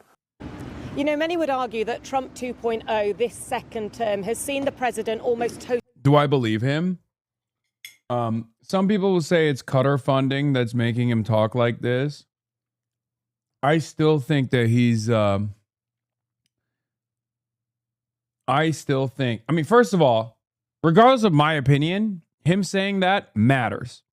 Okay? Let me just say that really quickly. Regardless of my skepticism or scrutiny of Tucker Carlson's past and what he might do in the future, him saying that is unbelievably important. Okay? Straight up. No other way to look at it. No other way to analyze it. So make no mistake. Tucker Carlson, someone who has participated in vile Islamophobic attacks for decades, turning around and saying, I was hysterical, I was wrong, that is fucking huge. Okay? That is huge. Having said that, however, I still do think that he is establishing a tremendous amount of credibility in this sphere, which I still worry he's going to lend to, you know, whoever the Peter Thiel hand-selected person is going to be, most likely J.D. Vance. Okay. This week, Tucker Carlson platform another hardline anti-Semite, a pastor who told Tucker Carlson the Jews killed Jesus, whose writings rail against international Jews. But unlike last fall's interview with Nick Fuentes, this time the media hardly noticed. Yeah, what do you call it? I mean, he does this stuff all the time. This stuff is par for the course. This stuff is not even that surprising to me.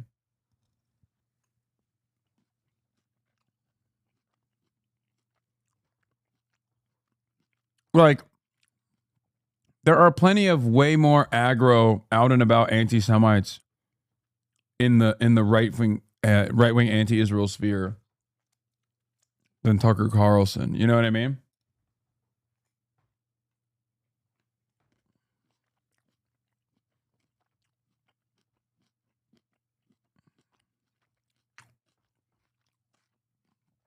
I think the real meat and potatoes that directly contradict his current output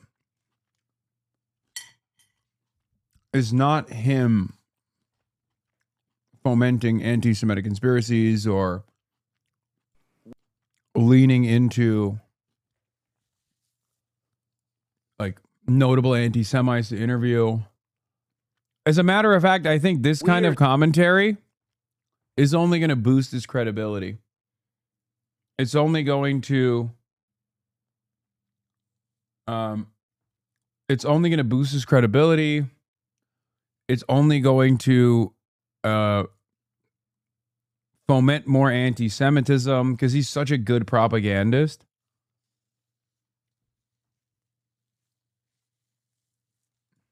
Well, right on the money. Well, will you support J.D. Vance? I think he's great compared to Rubio.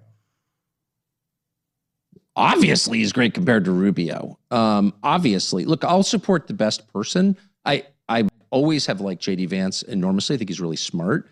He's in an impossible situation. I think he's doing his best. I strongly disapprove of, obviously, as I've said 100 times, of this war and of what. Oh, I love how Trump and others have been blaming Vance when he's volunteering to go stop it, when internally it's confirmed he tried to stop it just like you did. I love how the guy that was right, he's the bad guy now and the war is his fault. Oh, it's the people who tell the truth who are punished. It's the people who try to do for selfless motives the right thing who are punished. Well, and maybe will you one or support two I J.D. Vance? respect. I think he's great compared to Rubio. Obvious. Why are they red? He's red for an amazing reason.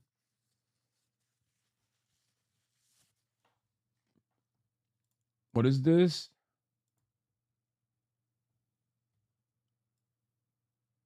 God damn it. I'm having a hard time watching you whisper every time you're still chewing and don't wait another 20 seconds to talk. Why don't you just put a 10-minute video on, finish your goddamn meal, and then pick it back up after? Fuck me.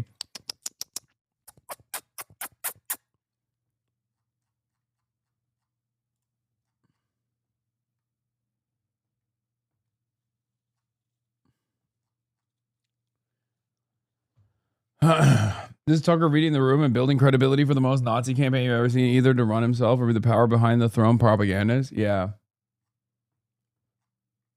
Yeah, I never really thought about it like this, but I do think that the next 2028 is going to be the fucking posters election, it seems. At least it's shaping up to be that. Posters that power candidacies. On the one side, you got Tucker Carlson. On the other side, you got this community posting our way into a presidential candidacy.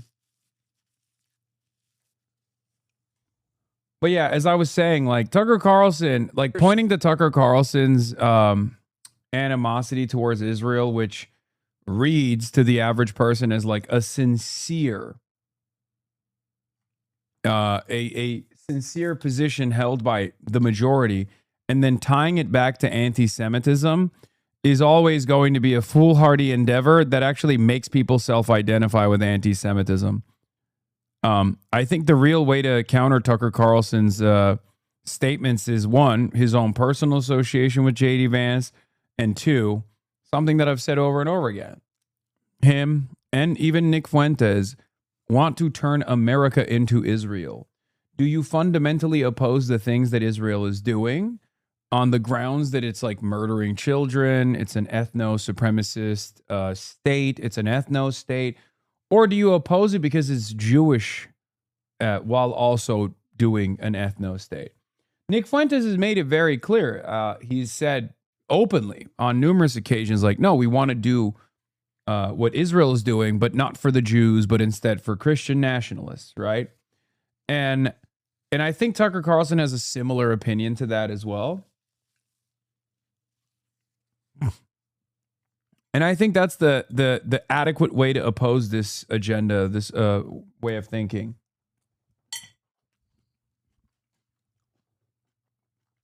Saying on the right. Like Ted Cruz would not give a shit about Tucker Carlson's quote-unquote anti-Semitism. Man, Richard Spencer had no idea how much him saying that he wanted Israel but for Americans was going to come back to haunt the far right. You think that's... No, that's a moment of honesty from Richard Spencer, who's an utterly irrelevant figure anyway. No one gives a fuck about Richard Spencer. It's not 2017 anymore. Richard Spencer has literally become an open Democratic Party voter who unironically and sincerely advances the NATO Atlanticist position. And as I saw a video of him on the timeline, it was shocking. He was critical of like Trump not doing enough for Ukraine. Like Richard Spencer's turned into Richard Hanania or numerous other like Democrats who fucking despise me on the timeline. It's kind of crazy. He just straight up is like, he straight up keeps saying like, no, we're going to usher in a fascist world, a fascist America, a neo-Nazi America, but we're going to do so by way of the Democratic Party.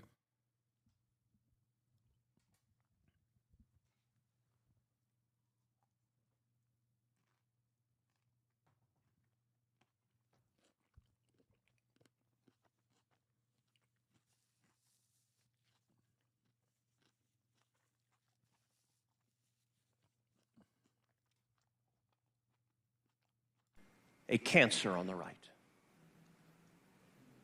And it is rising anti-Semitism on the right.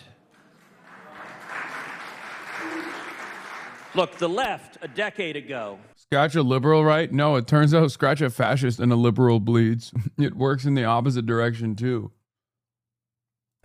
Anti-Semitism began to rise, and the Democrat leaders basically looked the other way and just hoped it would go away. and it didn't. It's consumed their party. There is a very real pro-Hamas contingent of the Democrat Party. Here's the scary thing. I've seen more anti-Semitism on the right in the last 18 months than any time in my life. And it is spreading. I wonder what's going to happen when so many of these fucking... Like, Mr. Beat is a bit of a liberal, no? Like, what's going to happen in the YouTuber, like, liberal sphere when the DSA is the only game in town? Are they going to have to go back on all the shit that they've talked about me? Are we going to get them to fucking say, hey, man, yeah, it turns out you guys actually had all the motion? Because for years and years, these guys have fucking demonstrated this irrational hatred for no reason, like the liberals. I think one of those liberals who never really did that too much, and I think has been more radical than we give him credit, is Philip DeFranco.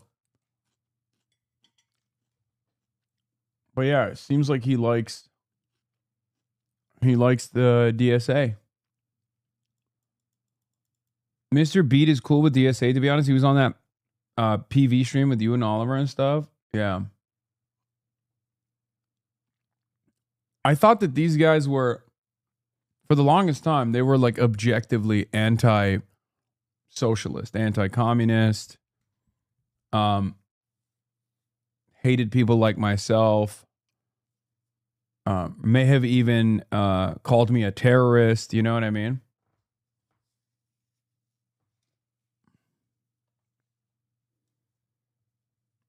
Mr. Beat is a big advocate of uncapping the house. I think he's pretty decent in terms of libs. Yeah, no, I know. I know that's his attitude. Wait, Mr. Beat is one of your ops? I know he's a massive lib. No. I don't think Mr. Beat is one of my ops. I just always assumed that he would be in the category of like liberal guy who thinks any kind of socialist content creator is disgusting and ruining the fucking ruining the movement overall, you know? Did you see that Hen Mazik guy? Told every name online. None of them really cut like this one. So let's clear it up. This is why I'm not Hasan Piker. I pay my taxes. So what kind of a wealth tax? I don't know what the exact number would be. I genuinely don't know. Would you fall in the wealth tax? I don't really have a lot of assets. I condemn terrorism. Wait, I pay my taxes? Dog, that's me talking about not having enough assets to to be able to even get hit with a wealth tax, and me paying straight income. So 50%. Yeah. Favorite flag? Yeah. Hezbollah. No one deserves 9/11 attack. America deserved 9/11, dude. This video is so funny. I'm saying it. I don't hate women. Shut the up, you stupid idiotic old lady. You turn out to be a slut who's craving for attention, old enough to count, old enough to mount. I don't hate gay people. I am one. I always say, like, if you work out, you're gay. Bro, you are the gayest. You own a gym. You are literally facilitating homosexuality. I oppose the regime in Iran. Wait. Why is half of this shit just like me very clearly joking that he's taking sincerely? And then the other half, even a year ago, did you ever expect the 9/11 video to continue coming back around? No. No, I didn't. Because I thought it was like already established. You know what I mean? Like, we went through this process. I got yelled at. I got death threats in 2019.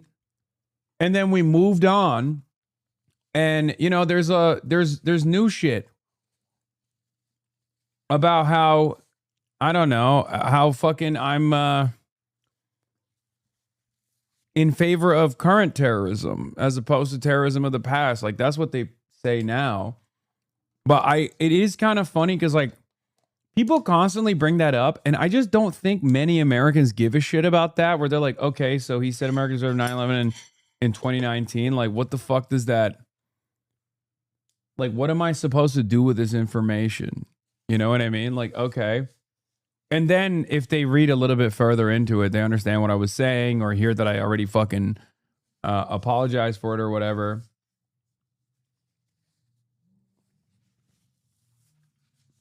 at a certain point, people got to realize, like, it's not about that statement or even people misunderstanding it. Some people might actually misunderstand it and get mad. Maybe they're in their fucking feelings, but most people are just upset about something else. For a lot of people, it's about Israel. Brendan Lee Mulligan called you a sin eater, and it has fully come to pass. Everybody has pounded your ass into oblivion while the candidate wins an election. Beautiful, really. Thank you for your suffering. Yeah. Apologize, it was a mistake. No, I think it's valid. I should have used a different sequence of words.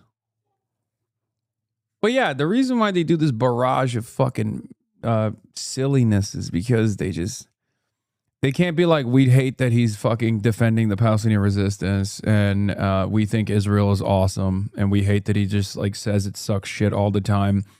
And we just simply can't punish him any longer because back in the day, we used to be able to fucking tell these guys. Back in the day, we used to be able to tell these guys to shut the fuck up, and they would shut the fuck up. But they never do any longer. And as a matter of fact, they actually boost their popularity. So we're just going to keep doing this fucking disciplining operation with the hopes that at least other people.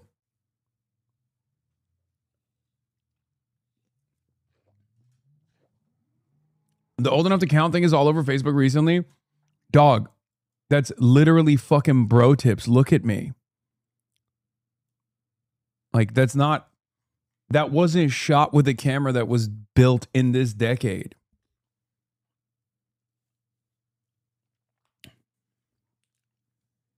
It's literally 5 pixels. I have a fucking 3 head, dog. Look at this. Look at my hairline, dude. Look at my fucking hairline. Does my hairline look like that? I wish it still did. The most embarrassing thing about this video is your shirt. Yeah, it wasn't great. Yeah. Anyway.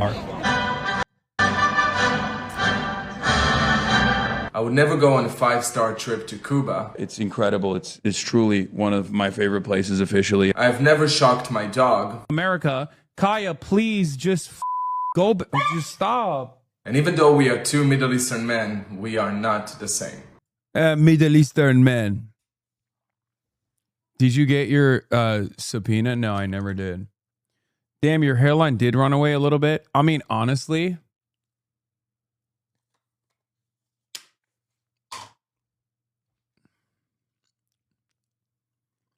Brother, I love you, but you look like a thumb from Spy Kids in that old photo. Man, I know, dude. Israelis are now making films about themselves to document how they are the real victims of the last 3 years. They're still incinerating Palestinian families at tents and bombing apartment buildings in Lebanon, but watch this film on the criticisms they endure while cheering it.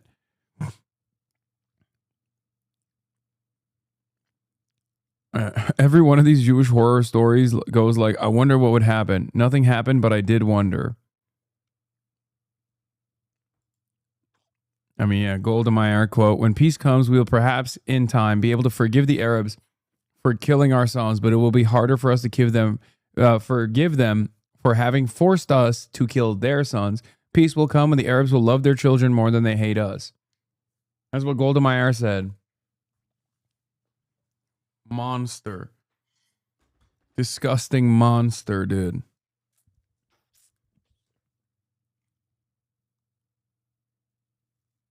Well, your hairline always looks great, except for the latest I've had it appearance you made with Austin. You look a little balding in it. Okay, dude. Started taking supplements because of your recommendation, bro. I just turned 32 and I hope my hairline comes back a little. It does.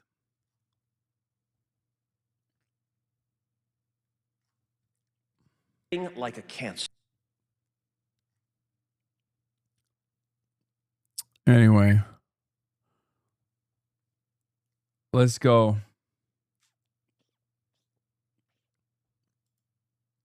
A reminder, there have been more feature films made about October 7 than about Iwo Jima.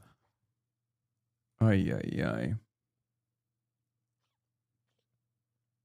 Italy unleashed, whether on immigration or tariffs or the Iran war. And Why are you sending me a fucking bad empanada video? HasanAbi wine mom? What are you, crazy? You think I'm gonna watch that motherfucker's video even if he's making a good point? What are you, out of your dang mind? Come on, HasanAbi wine mom. Is that since his comeback, Trump has had almost total control over the Republican Party. She probably doesn't know, everybody. Calm power in down. both the Senate and House behind me. That is why people see the midterms as so critical, Fed empanada. including Trump himself. In the last hour, he has actually urged people to get out and vote, saying those elections are critical, and no wonder he knows he could lose some of that power. So how are voters feeling? We've been working with Public First, a global research firm who have carried out a focus group in Georgia and a national poll exclusively for Channel 4 News. The poll shows people are worried about the economy and the cost of living. Not very many think that Trump has made America affordable again. Oh, it's bad, but when people Hasbro. focus on his unpopularity with Never mind, it wasn't bad. Fed empanada. Fed empanada. Oh my God, there's a Maylot phone banker, and currently there's a Maylot phone banker. Chatters. There's a Maylot phone bank happening right now. And there are more than one phone bankers on there whose username is Toby Durden. What's wrong with you? There are multiple Toby Durdens on the Maylot Kiros phone bank.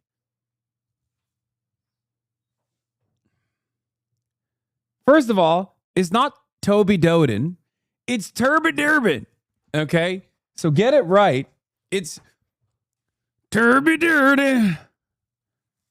And I think, isn't today the runoffs or something? Isn't today the runoffs? This is your community, bro. But which one is the real one? We're all Turby Derby. Hello? And guess, you know who's not on that phone bank? Dusty Johnson. That's right. You know who's not on that phone bank? Larry Roden. No Dusty Johnson and no Larry Roden on this goddamn phone bank. Only Turby Durden. The man in question, oh, the beauty. What a beaut. What a beautiful soul he is. Look at him. Larry Roden is a disgusting liberal snowflake. Only Turby Derby is red enough for Republican red. Shaky Gurga is my go-to name now. Hell yeah. He's a grade A hog, dude. Toby Durden put a video out, come in every which way, condemning you. I know. We got it on the docket. Don't worry. Turby Derby. which is real, they miss what's going on beneath the surface. Get out of Washington, D.C., and you'll find he's extraordinarily popular with some voters. Hassan's sexual attractions to the most fucked up humans that exist. Okay, man. What? Oh, I'm sorry. Is Chung not such a unique shape? Just in general, not just for humans, but a unique shape that we've never seen before? Like geometrically? That's not fascinating to you? You don't want to like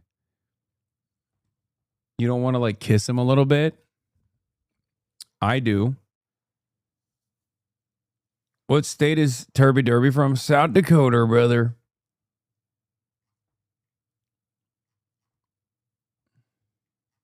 Certainly saw a lot of that in Georgia. Freedom. He's a dictator. A lot of people are saying maybe we like a dictator. Is he the most divisive president in U.S. history? When American voters were asked to score how well Donald Trump is doing out of 10. Trump's approval now at the lowest level of his second term. Only 33% gave him 0. But for 12%, he is a 10 out of 10. Approve 100%. 100%. To delve deeper, we travelled to Savannah in Georgia, a critical swing state, a place where national elections are won and lost. Where pollsters, Public First, set up a focus group for Channel 4 News with a spread of that Trump love. He's running this country like it's a company, a business. And I love that. And hate. The thing negative that I could say about him, like, I'm just trying to think, there's so many. I was like, which one do I pick? Oh my God. Bro, if guys that look like this, that are former Trump supporters, are pulling out, I don't know who he has that remains. I'm sorry. This is literally American History X, bro. This is literally Chudwig.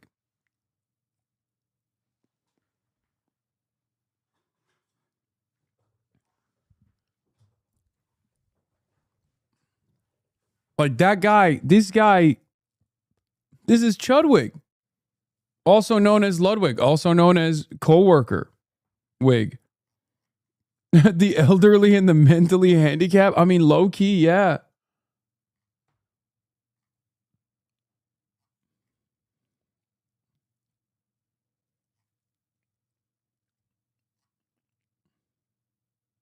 This guy's changed my oil before. So with midterms looming large, what will be on the mind? Like this lady is like the last MAGA bastion. Okay, Chudwig Norton. Chudwig Norton. All Trump's got that remains is Turby Derby and this lady. Of these voters when they enter the polling booth. How would you describe the state of the country? What are the things that are going well? What are the things that are going badly? Badly is immigration, for sure. The economy. Oh yeah, cost of living. Yeah, it's just ridiculous. You know, housing alone is just ridiculous. I would say gas prices. Corruption in government seems to be an ongoing. And for Andrew, that corruption comes from Donald Trump.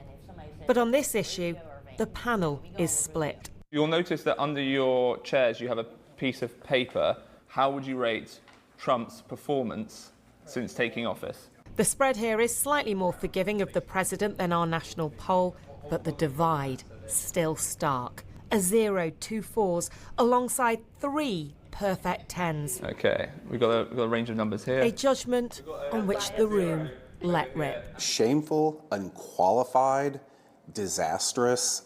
Somebody, if we have problems, is throwing gasoline on a fire to address them. I mean, the guy has guts. People just don't like the way he says things, but somebody had to.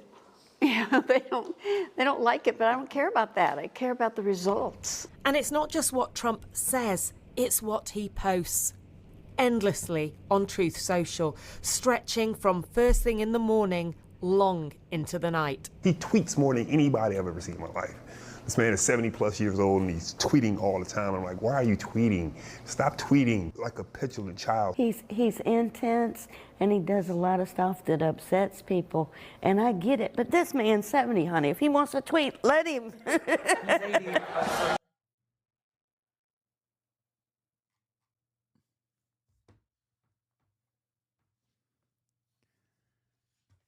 Like wanting to reward him for absolute dog shit is even crazier. You know what I mean?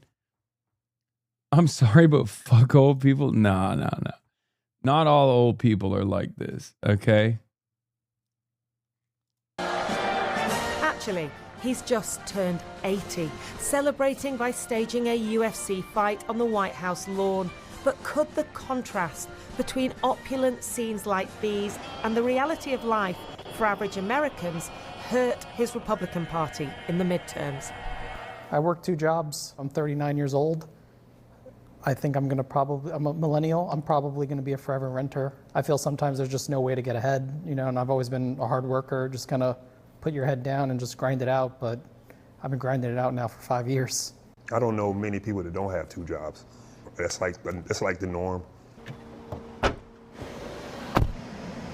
If she wants to drive, let her, is funny, but like they do drive. You can't stop that lady from driving. What are you, crazy? That lady is never stopping her driving. Next day, as he heads from his IT job after 9 hours starting at 7 a.m. to a major retailer where he'll be collating online orders on his feet until 10:30 p.m.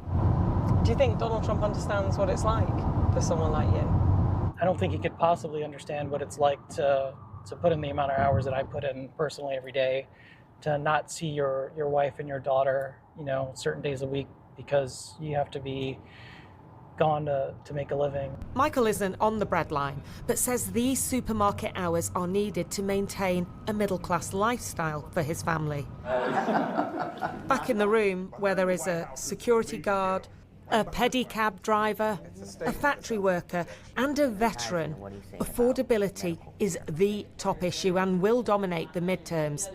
But has Trump's war made things worse? No one's mentioned the war in Iran. How much of an issue is that? Well, the war in Iran is the reason the gas prices is high. The war in Iran needed to happen, just my opinion. Granted, they're building the bomb is not going to affect us here in the States because it doesn't have that big of a reach at this point. But it does affect everyone in Europe. Sometimes we need to kind of stick to ourselves and not actually help everybody, because sometimes it Dude, Americans find a way to literally take the right position and somehow apply the most selfish and insane perspective to arrive at the correct position. It's so funny. It's like, yeah, Iran has nukes, but it can only reach Europe, and that's not our problem, is a better way, is a more prescient message for the average American than it is to be like, they don't have nukes, they never wanted nukes, why are we blowing them up? It's so funny, dude. Like, this isn't even like they don't really have nukes, and we're just kind of using that as a reason to go wage war with them. We're lying about it like we did with Iraq and weapons of mass destruction. Instead, we're just like, the bomb is not big enough to reach me. It'll only nuke Europe. Who cares? How is that possible?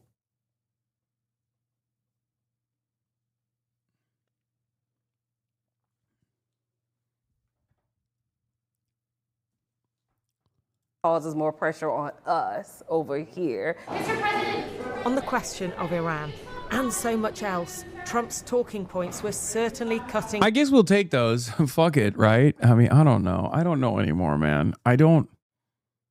God damn, dude. The average American. Oh my God. It's so crazy. Fuck it. We write those. That's hey, one on the anti-interventionist docket. You know what I mean? Like, weird, but okay. But it also goes to show, if like Trump lied and said that the bomb can reach America, then these guys would be like, yeah, we should nuke Iran. You know what I mean? Like, I guess they didn't lie adequately enough. Like, they didn't lie well enough to get those guys on board.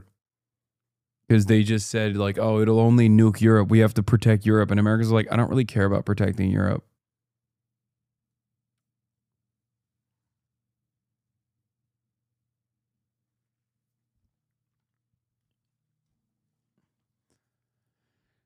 Oh, I think I misunderstood her. We have to do it to protect Europe. No, I thought she said it sucks though. That big of a reach at this point.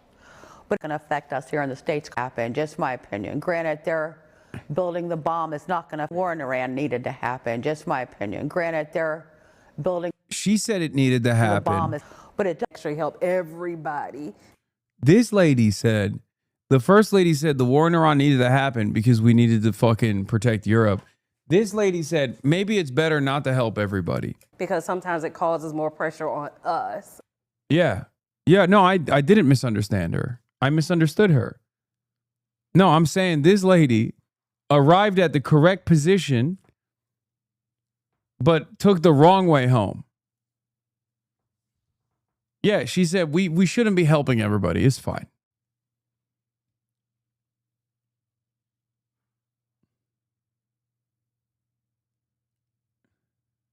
Yeah, she took the wrong way, but she arrived at the right destination. We take those. That's a dub. We put that down. Write that down. That's a dub. Her position is can't stop all the nukes. Let Iran nuke Europe. I don't care. If that's the take, if that's what's gonna take, then fuck it, you know?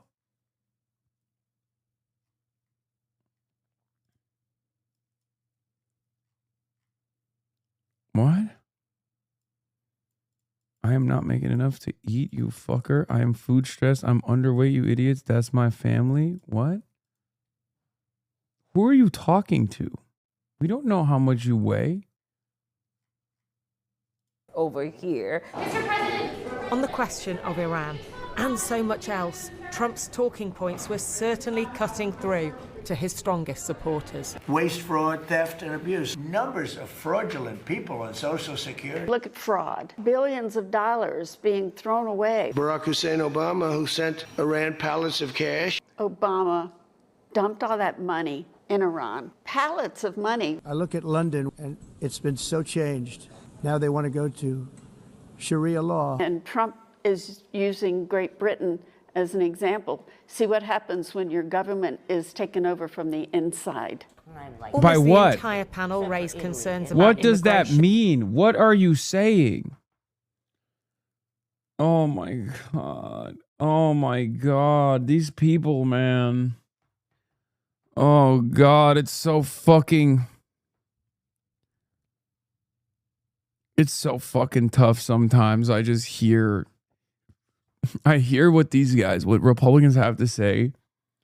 And I'm just like, I can't even hold on to this because we don't exist on the same reality. Like, we don't exist on the same plane of existence. Like, you're in planet B. The fuck are you talking about? Trump did what to the UK? They're making an example out of the UK? I like this kind of shit actually shocks me to my core because it's like there's plenty of things that people used to be able to look at where we had consensus reality, but biased narratives could develop off of this consensus reality. You could look at the same story, right? And Republicans would say one thing, their takeaway would be one thing, and the Democrats' takeaway would be an entirely different thing. But at least there would be some kind of consensus reality. We could both look at the same thing. Nowadays, Republicans don't look at the same thing. Like, they just invented whole cloth, an entirely separate set of facts, an entirely separate reality. They're like, yeah, remember when Trump actually came in and threw Keir Starmer on the ground and started beating his head in? That was crazy. I mean, I thought, I'm not a violent person, but I thought, well, that's a good example to make out of the UK. And he said he was doing it because the UK is actually implementing, a nationalized healthcare system over there. And it's communism. And Trump is big fighter against communism. We can't have that here either. That's why I'm voting for Toby Durden. Like she thinks like the UK is doing Shakira law and Keir Starmer was implementing it and Donald Trump was combating this somehow. I'm like, none of the things that you said have happened. Like the only thing that I can grab onto from that statement is that the former prime minister of the country, like the former leader of the UK, is Keir Starmer. You got that part right. And that's it. I don't think Trump did anything. There's no Shakira law. Have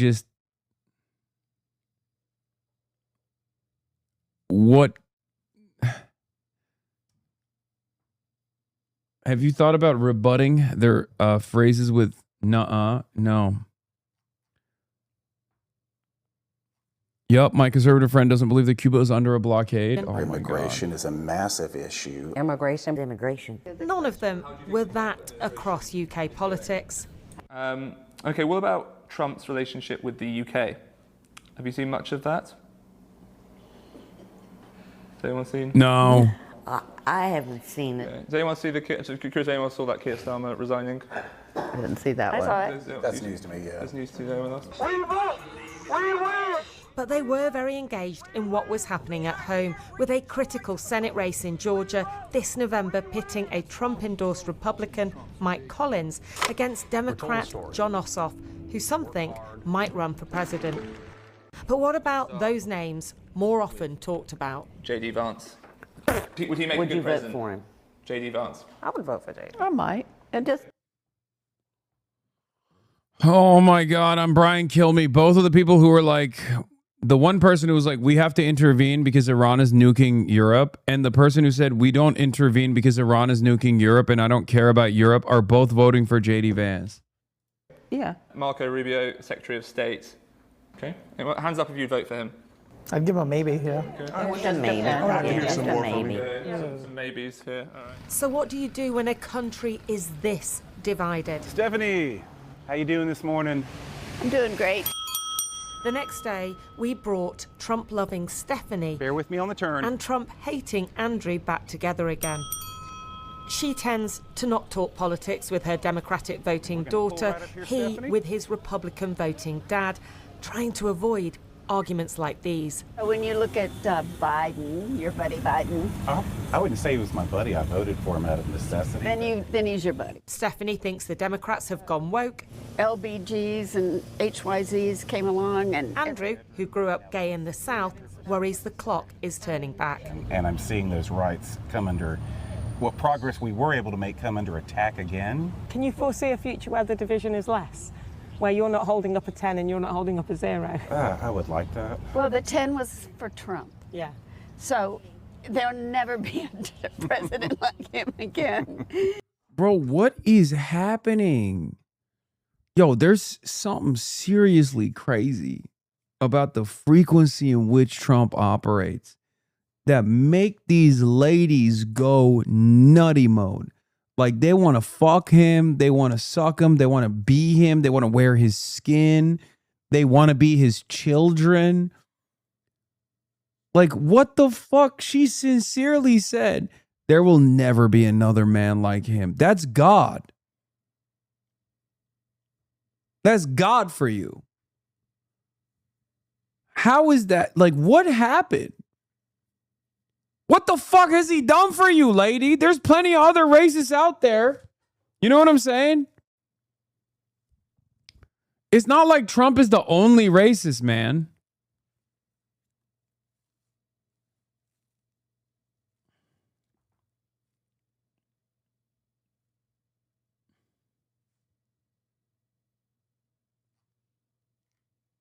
Why not other races? That's my question. Why not other races? Get better races to be on board with. That's my new initiative. I just want to see. I want to see where this goes. Because, like, why Trump?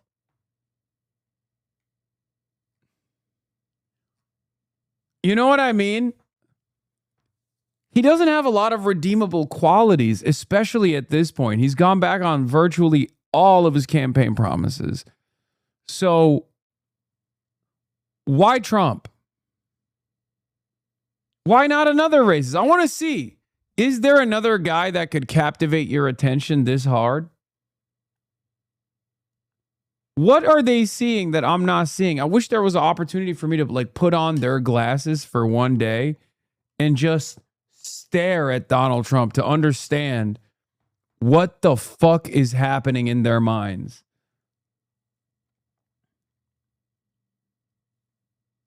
Because they talk about Trump like they're never going to vote again. Like, once Trump is out, see, that's the other side of the story. But honestly, who cares about what you're saying, Lol? I mean, yeah, if you're one of those people, which I assume you are, yeah, of course you don't care. But I'm sincerely trying to understand, like, what it is about Trump that is so captivating for you. You know what I mean? What is it that grandmas that have gone through menopause feel horny like they've never felt horny ever before in their whole lives when it comes to Donald Trump? Look, I'm going to run this back. So you're not holding up a 0? I would like that. Well, the 10 was for Trump. Yeah. So there'll never be a president like him again. Like, your grandma talks about this. Your grandma only talks about, like, Donald Trump this way. You know what I mean? It doesn't get her going to think about Marco Rubio. Certainly not Stephen Miller. Lols, dog zapper, loser. Wait, what? Bro, I asked you a question. Why is it that you and this grandma want to have your backs blown out by Donald Trump? Why can't you answer my question? Why do you guys always got to behave like a bot?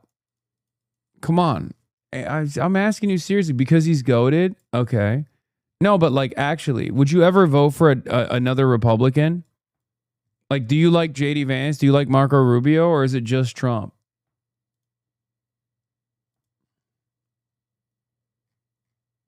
To them, he's Robert Redford adjacent. I would vote for Trump, of course. JD Vance is goated.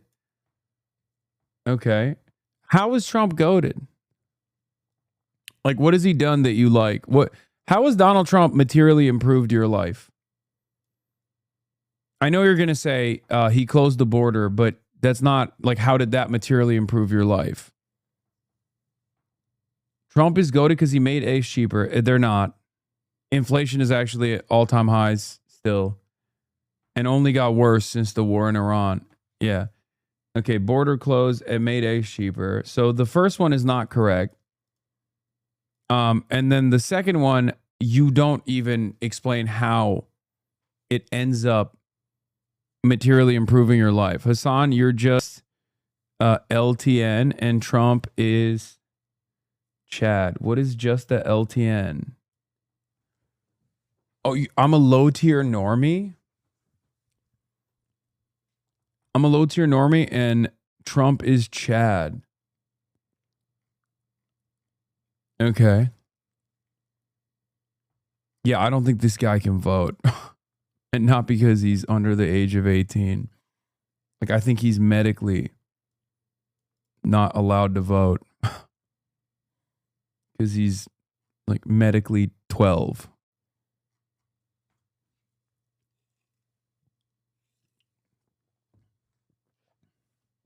He might actually just be 14 years old.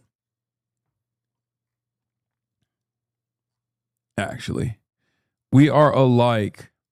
You and Trump or you and I?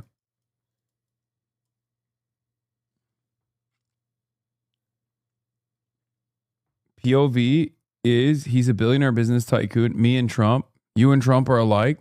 You guys both rapists? Are you guys both slaves to Israel?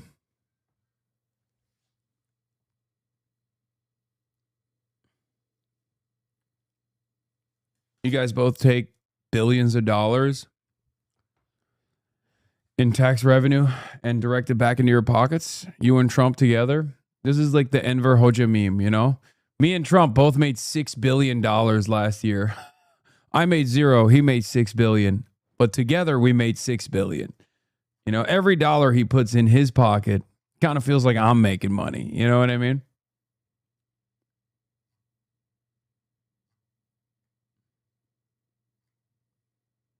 Yeah, he's like me and Trump are alike. We both like minors, except Trump is a pedophile and you're just a minor, I assume. In this world. She may be right. There has... Yeah, me and Trump are both alike. We both wear diapers and are attracted to minors, except... I'm 12 and still shit my pants, and Donald Trump is an adult. There's never been a politician quite like Donald Trump, which is why in Georgia and across the country, how people feel about one man will likely define the way in which both Republicans and Democrats perform in midterm elections.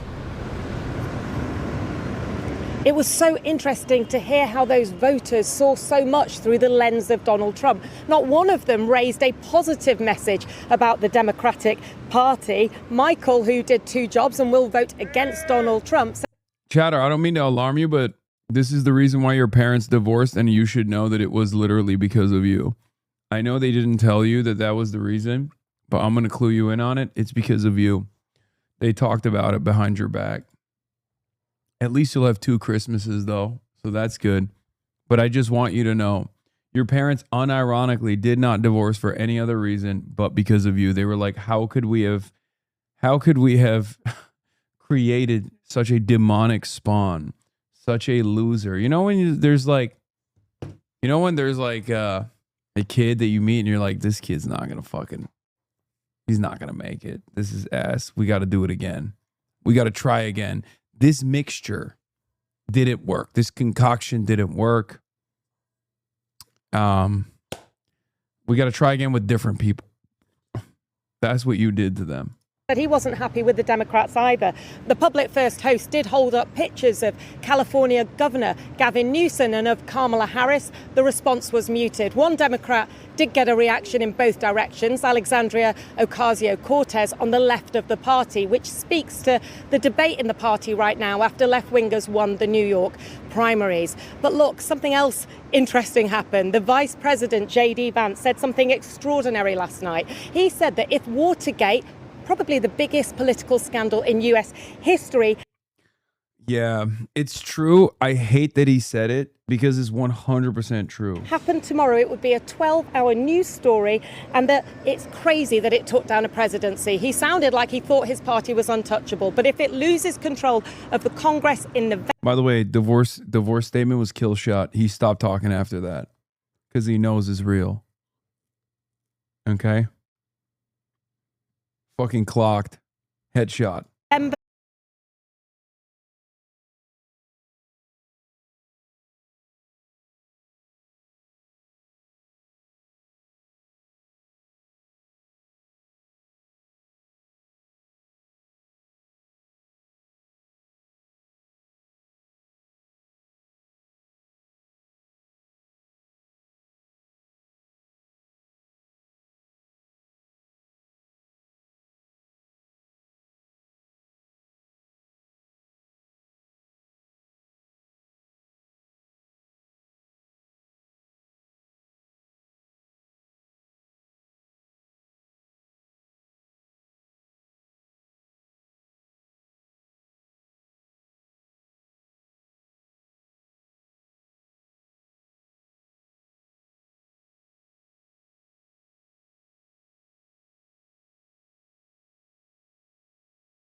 Rip.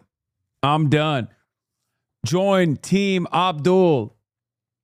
I'll let bygones be bygones. I'm sure you were on the timeline posting about how I'm a fucking terrorist, but it's okay, baby.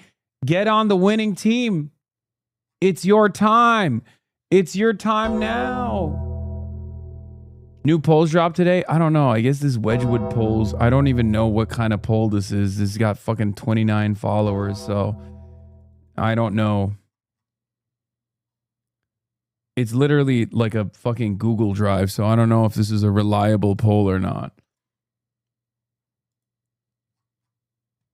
But yeah. Abdul Al-Sayed at 46%. I don't like Haley Stevens at 39. She's coming in close. I don't like that. Also, in the Senate against the matchup against Mike Rogers at 49%. Haley Stevens a tie. Mallory McMorrow losing to Mike Rogers.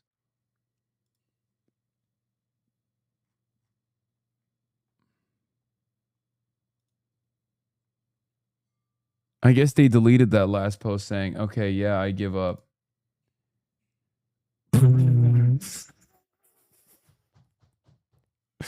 No!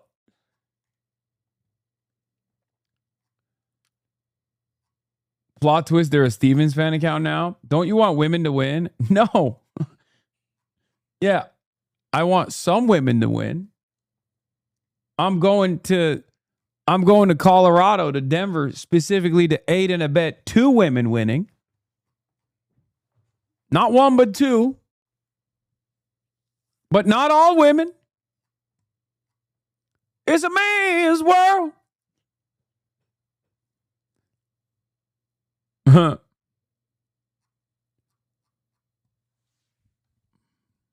Little column A, little column B. You know what I'm saying? I'm helping 2 ladies win in Colorado so I can, as a treat, get 1 guy to win over 2 women. Useless Moid. Moid. Oh, that's awesome.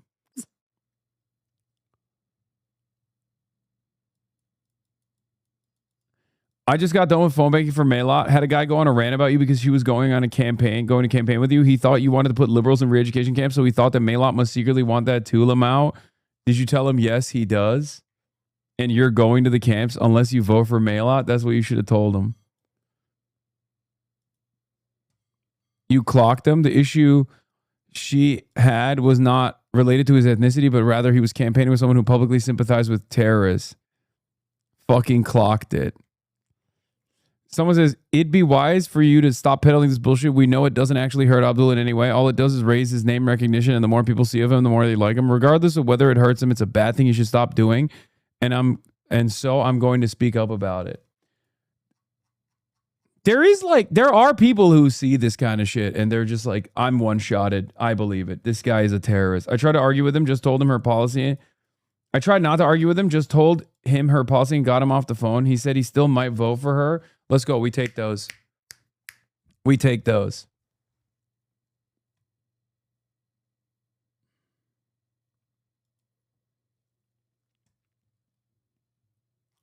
Gary wants Republicans to win in Michigan. Yeah, Gary Peters has privately told associates that Democrats need to coalesce around one candidate to face off against Abdul El-Sayed and suggested Mallory McGraw should drop out of the race. Gary, you want to silence a woman? At the end of the day, you want people to ask Mallory McMorrow, were you silent or were you silenced? Don't do it. Don't do it, Mallory. You stay in that fucking race. Come on, Gary. You sexist piece of shit.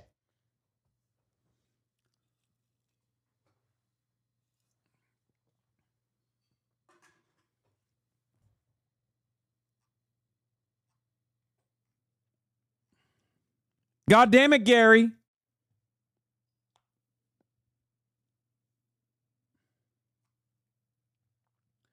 This is the funniest DSA attack ever. If the Democrats nominate someone from the Mamdani wing and the Republicans nominate Rubio or Haley, I'd vote for a Republican for president for the first time. Unimaginable for me as a liberal and a delegate to 3 DNCs. I'd vote for the survival of Jewish people. After I posted below, the DSA attacked me as a Republican, which I am so not, and said, good riddance. That's how anti-Semitic radicals drove me from the Democratic Party to become independent. I am the same liberal I always have been. Political homelessness is real.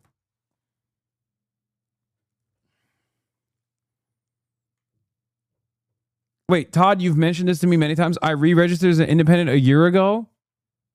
Wait, you re-registered as an independent a year ago. Rabbi, Zionist, civil rights advocate. Civil rights advocate.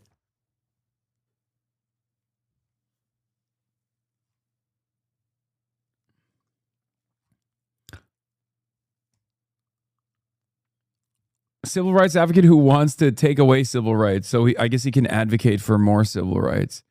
Shout out to McMorrow Stan. Shout out to McMorrow fan. Listen to me, McMorrow fan. We'll welcome you into the coalition with open arms, even though you called me a fucking terrorist, okay? It's not true. It's not true, but if you want to believe that it's true, now you are also a part of the terrorism squad, I guess. Yeah, big tent. Big tent. I'm so fucking understanding. Gonna try to visit you in Denver. You see this shit? Colorado is in Hasan Piker country. As Westward's Hannah Metzger reports, apropos of the discussion we had, social political commentator Hasan Piker is coming to Denver on June 14th to support progressive candidate. Hasan Piker's shock jock tendency towards outrageously incendiary rhetoric that frequently condones mass violence has boosted his nationwide profile in a media climate that rewards extremism. Extremity? Like fingers? With monetized clicks? But does that approach translate to success in persuading a majority Democratic primary voter to support Piker's favorite candidates? Not so much. Piker's recently begun trying to leverage his online clout into electoral influence to little success. Wait, what? 3 candidates he backed in the home state of California has lost all races, political reports. That's not true. Fuck, it was 1, man. It was 1.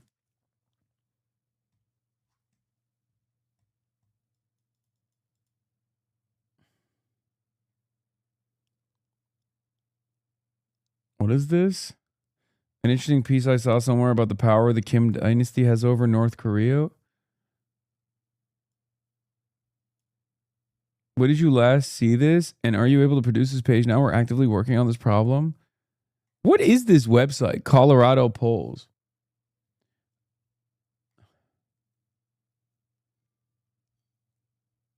You also back Janet Mills and see how that turned out? Corporation or a special interest or a politician who does their bidding who's stopping government from working for you. Hello, fellow terror kid. So yeah, if you're Chuck Schumer, I'm dangerous. If you're AIPAC, I'm dangerous.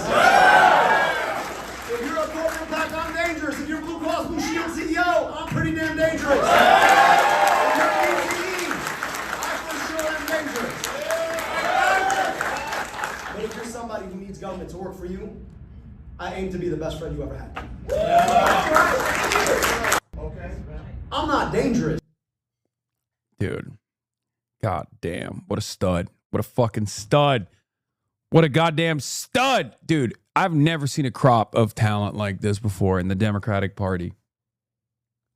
Like, think about this, dude. Think about all the candidates that I've had on the fucking stream, all the policies that they're trying to advance. Like everything they're fucking fighting for. Have you ever seen anything like this in the Democratic Party? Have you ever seen anything like this? There is an interest. In all of your years of voting Democrats, have you ever seen a momentum like this one before? I never have. He's a Lebanese Zoran. He gives teddy bear vibes. He's Egyptian, first of all, not Lebanese. Egyptian. There is an interesting dynamic playing out in the Democratic Party, however, when it comes to the DSA and black voters. On the one hand, Congresswoman-elect, presumably Chevalier, narrowly won black voters in New York, like 48% to 46%. On the other... Not narrowly. No. By a wider margin than Espaillat won Dominican voters. On the other hand, a lot of these positions of the DSA advocate for things that black voters in general don't support, like no borders, no police, no prisons. And then I want you to take a look at what happened on election night on Tuesday, according to this viral video reported on by New York Magazine, among others. Take a listen, and we'll talk on the other end of it.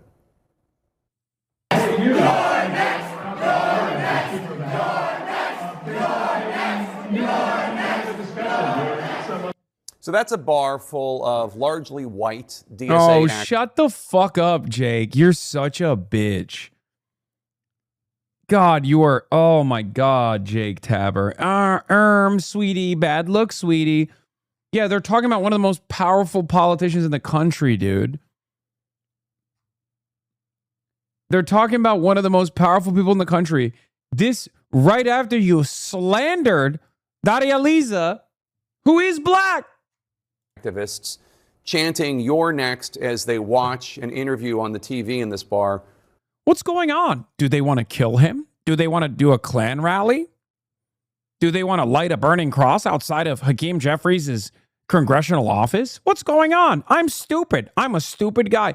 I wonder what a bunch of Democratic socialists are chanting "You're next." I wonder what that means. Perhaps they're saying, like, we are going to unseat you from your power. Okay?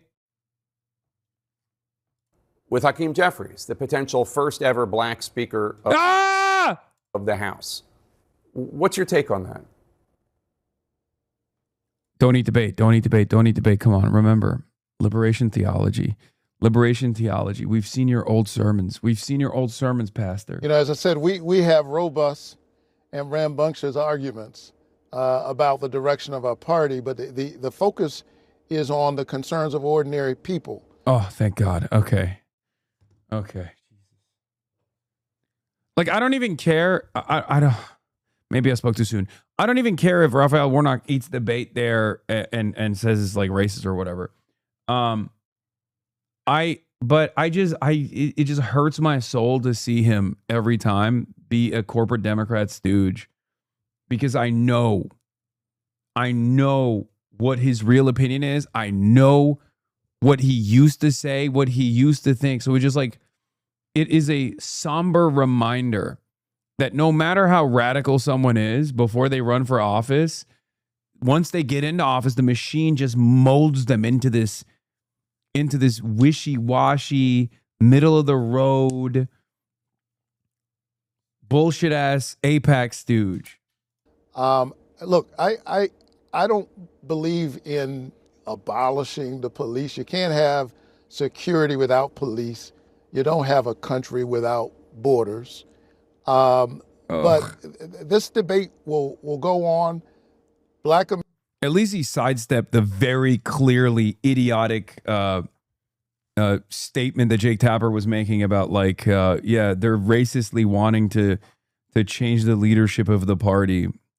The leadership of the party is a black man. I agree with Jake Tapper. I don't like large crowds of white people saying "you're next" about a black man, but thankfully as a politician, okay, come on, Enfador, you know what they were doing. Americans are not a monolith. Like, even I made that joke at the rally, if you remember, but it's just jokes, okay? It's just jokes. Like, it's not, Jake Tapper is not cracking a joke about the optics of this looking weird, right? Jake Tapper is making a sincere, well, he's insincere, but he's trying to advance this as like a sincere position. You know what I mean? I'm fucking with you. I know. Okay. That's good. That's good.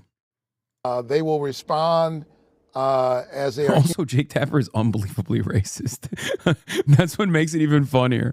Where Jake Tapper, who could forget Jake Tapper gangbanging in Media Land's very own author, Jake Tapper. Hearing candidates center their concerns. I think part of the problem with politics, quite frankly, in our country, is that we've made the politics about the politicians. Which candidate is in, who's out, who's up, who's down, what's going to happen to this politician come November. I'm worried about what's going to happen to ordinary people who can't afford their lives right now. And there's a way in which both parties have not adequately responded to this deepening American crisis. We've seen the concentration of wealth in our country increasingly at the very, very top, especially since Citizens United and the passing of the one big ugly bill, which I call Robin Hood in reverse, socialism for the rich, the largest transfer of wealth from the bottom to the top. Mm-hmm. I think young people are. Maybe I'm too naive and maybe I'm totally off base here, but I wonder if, like, this kind of movement and this kind of momentum will cause some people like Raphael Warnock to at least be a little bit more bold in what they believe. You know what I mean? Seeing that, they are deeply frustrated. And the range, instead of constantly genuflecting to corporate power. And there's a wide range of their responses. But we have to center the people. And come November, the people are going to hold Donald Trump and his henchmen accountable. We're going to put some guardrails on this president by flipping the House and the Senate.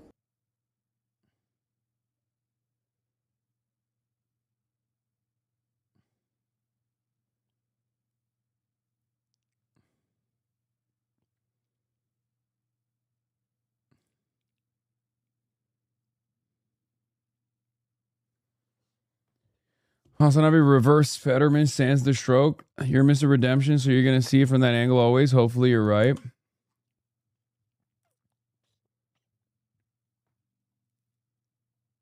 Okay. Let's do the Jube. Where the frick is the Jube?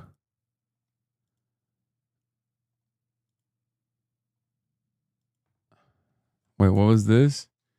Oh, here's Mike Collins trying to fucking attack Jon Ossoff by bringing me up somehow. That's really going to play well in fucking Georgia. I talked to Senator Ossoff today, and not surprisingly, Like I haven't even done shit with Jon Ossoff. He's just saying like Jon Ossoff should just like randomly condone Hasan Piker or condemn Hasan Piker. he had some not so nice things to say about you. He called you a bigot. He called you an anti-Semite. He said you're a person of low character. What do you say to him? You know, he's lying, and the reason he's losing, and he knows he's losing. You think he's losing this race? He is losing. He's going to lose this race. This race is going to be about record of results. Both of us are one-termers. He's a one-term senator. I'm a one-term congressman. You take a look at what I've done in my first term. I've had 2 pieces of legislation signed into law by 2 different presidents of 2 different parties. You take a look at what he's done. He's accomplished nothing. Now, Jon Ossoff has voted for just massive spending bills out there, created inflation and skyrocketing costs out there. He voted for open borders. He voted to allow men to play in girls' sports. This guy is weak, he's woke, and he will be defeated. Because at the end of the day, Georgia's going to have a choice. And that choice, Mono, is clear as day. You're going to have the choice to pick between someone, me, who has delivered, and delivered not just in the private sector, because that's what I was for 30 plus years, but also in Washington. And just making life more affordable, making this country safer, just making Georgians' life better off. Or you get a choice of Jon Ossoff. This is a trust fund kid. He's never had a real job in his life. Now, what he has done is he's made our life more expensive and less safe. We've seen that and left Georgia worse off. He said, the things that he has seized upon in particular. Trust fund kid who's never had a real job in his life is so funny to say that about the incumbent senator that you are seeking to unseat. Okay? Dog, he's currently the senator. What do you mean? He's never had a real job in his life.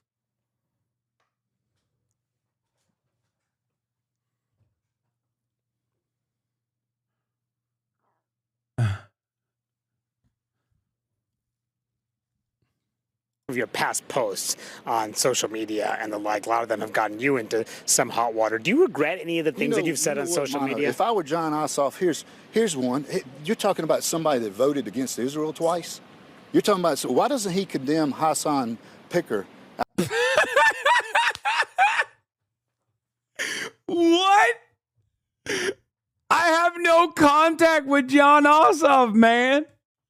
What the hell? I've heard my name be mentioned in so many different ways. This past year has been hilarious. Hasan Piker.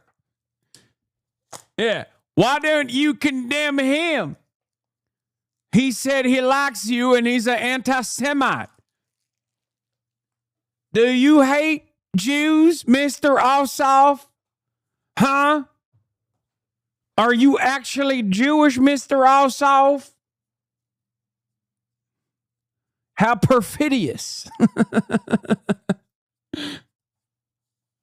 How about you condemn yourself? Condemn yourself, Mr. Ossoff.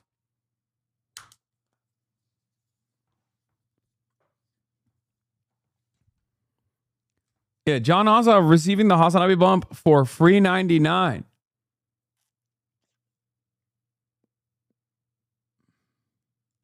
Said on social media. If I were Jon Ossoff, here's one. You're talking about somebody that voted against Israel twice. You're talking about, so why doesn't he condemn Hasan Piker out there for his anti-Semitic? He's an anti-Semite streamer, and he endorsed his campaign. The same guy that helped get those socialists elected last night in New York. Why does this person know who I am, bro? Unk. What the fuck? He's doing anti-Semitite content. Suspected HasanAbi head at the Ossoff rally. What is this? Ossoff turns to foreign policy, saying President Trump's war with Iran has made America weaker and less secure as he speaks. An attendee shouts, Operation Epstein's Fury. I mean, I'm not going to take credit for that. For everything, the Trumps are raking in billions from all over the world. Illegal tariffs, failed war, healthcare cuts, and unmatched corruption. 34% approval and a presidential legacy cemented in disgrace. But he didn't just promise to lower prices, he promised to keep America out of war.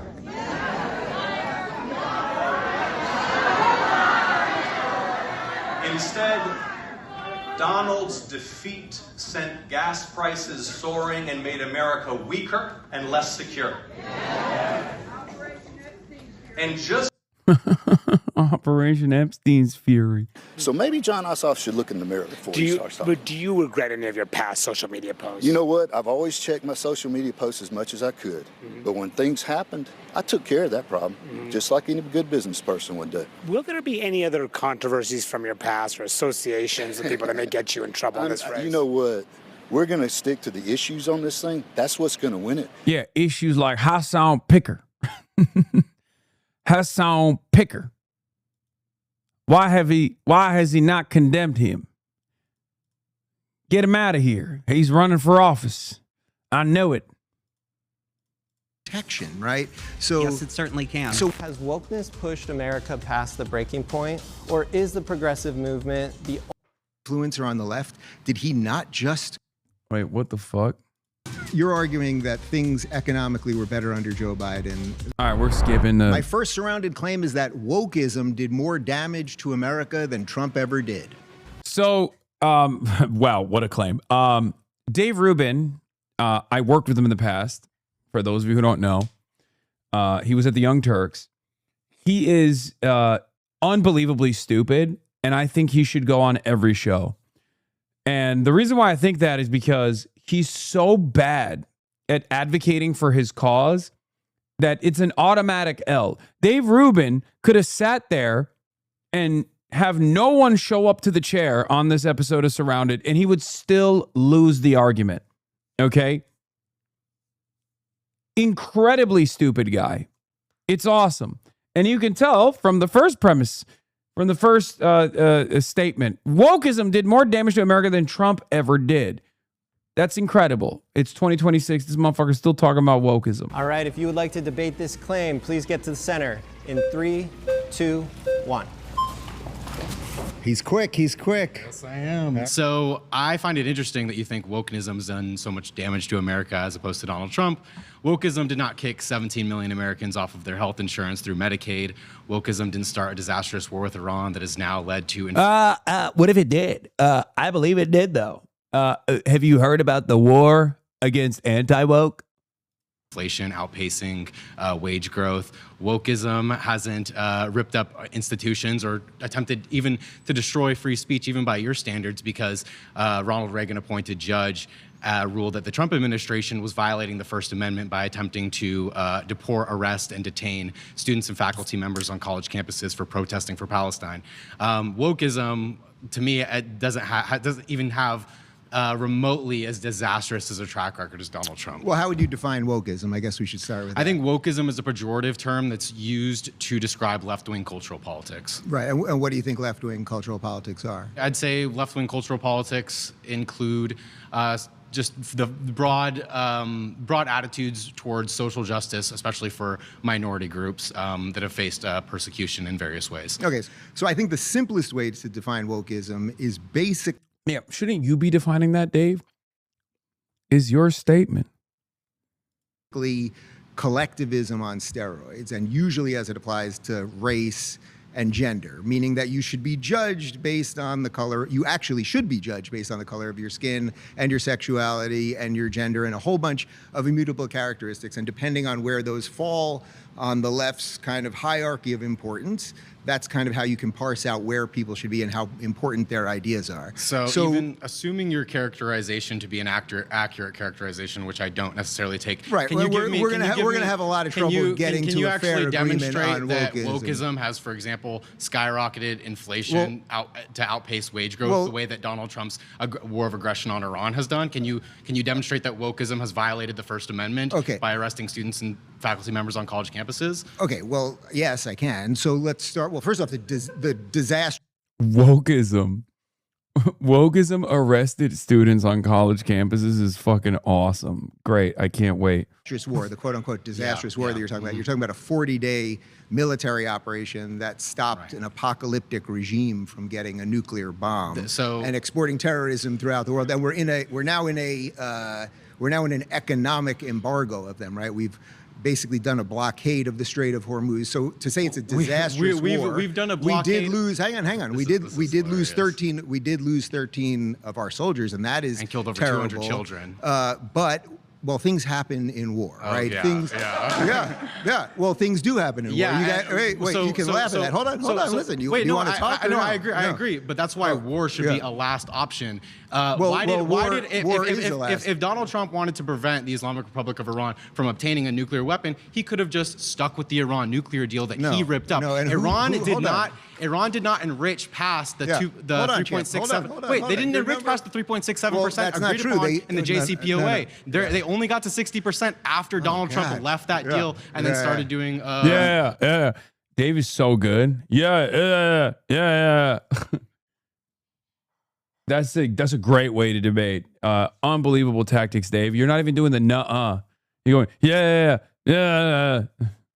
aggressive action. 60%. They ripped past Look at this. 3.67% agreed upon in the JCPOA. They only got to 60% after Donald Trump left that deal and then started doing. That's what he's doing.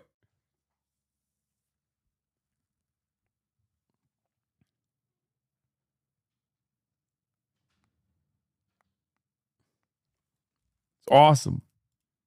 Aggressive actions. I must say, I'm impressed with your talking points. You got impressive talking points, and you memorized them well. They're not correct, but I am impressed. Okay. First off, the Iranians admitted in the negotiations right before the war started that they were enriching past what they were allowed to. That's number one. Number two, you also have to go on the assumption. You also have to go. Hold on. You also have to go on the assumption or acceptance that can you agree or verify their claims. It's one thing to say, oh, this is what we're doing, this is what we are agreed to, et cetera, but you have to be able to verify that. And the idea that we have people on the ground or the UN or some third-party organization that can verify what they're actually doing with underground nuclear sites and a whole bunch of other things is I would say, quite a leap of faith, right? You want to trust but verify. Can I respond to that? Sure. So the IAEA and U.S. intelligence said that Iran did not enrich past the 3.67% prior to Donald Trump ripping up and stepping out of the Iran nuclear deal in I believe it was 2017, 2018 so again, when he did that. In these negotiations, because Donald Trump ripped up the Iran nuclear deal to begin with, that's the only reason. I do think that like right-wing commentary has actually lost this sauce because like at least there's stuff that you can say here against the JCPOA. It's kind of like, you know, in a court case, in a civil proceeding, or even in like in a criminal case, like there is still an argument that defense will put up, right? And if you at least do the reading, you can like internalize the argument that the defense is making. You don't have to just like take whatever the result was at face value. But these guys don't even do the reading. So with the JCPOA, like so many of these guys have just given up on finding like good talking points that could at least like throw the average left-wing person in a loop. They've just given up on it entirely. So they just go, yeah, nuh-uh. That's it. That's it. Like, it's fairly indefensible what Trump did with JCPOA, but at least you could just, like, I don't know, dignify your interlocutors by doing a little bit of reading on what the correct positions are that you could put forward as a Republican, and say, like, well, Iran was still funding weapons to Hezbollah, and like the sanctions relief ended up going, ended up sending money to Iran that Iran could then redirect over to the axis of resistance, like things like that. There was a higher quality of right-wing slopaganda back in the day, and these guys have completely given up on it. Like, they don't even want to know the correct talking points. It's crazy. It's actually shocking. I could do a better job of arguing a Republican position and make it convincing than these fucking dickheads can.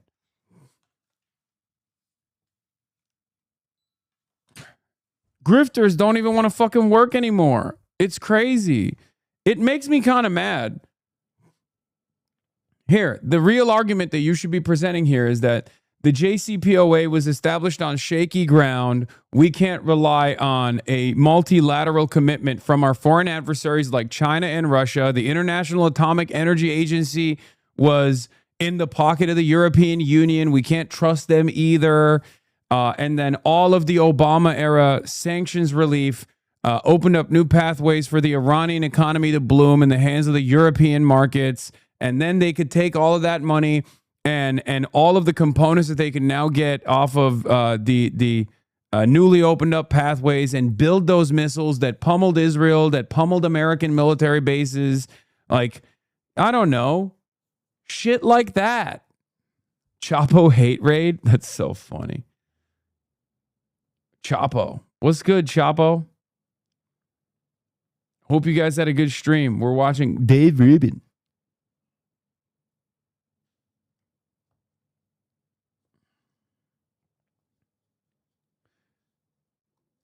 You could then turn around and say Obama shipped pallets of cash to Iran, and then that cash went directly into the hands of Hezbollah, directly into the hands of the axis of resistance. You know what I mean? Like, there's so many lies that you could at least say that would come across more convincing than you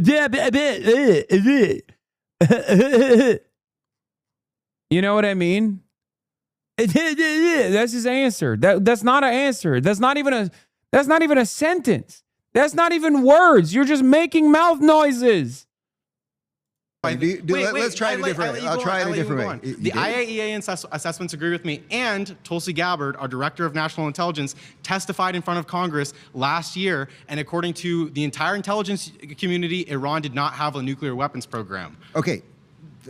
That they didn't have a nuclear weapons program. They were enriching past the point that they were allowed to for civilian use. Everyone knows that. But, yes, it was a point of leverage in order to get sanctions relief. You fucking idiot. That's the reason why they stopped enriching past the point of civilian usage with the JCPOA, proving once again that the diplomatic solution is the only solution with Iran, for better or for worse, which is the point that he's making, and he's right.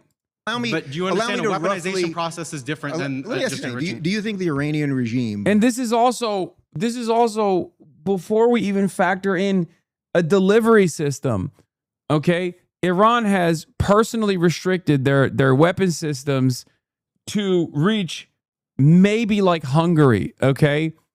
They don't have missiles, launching platforms, nor the systems that could go anywhere around the world, even if they were to deliver even if they were to be able to generate and create a nuclear weapon, which there was a fatwa for, and big L on behalf of the Ayatollah Ali Khamenei there. But, they had the fatwa regardless, and they followed through on it. The only reason why they fucking enriched beyond the point of civilian usage was specifically to bring back the United States to the negotiations process and to get sanctions relief.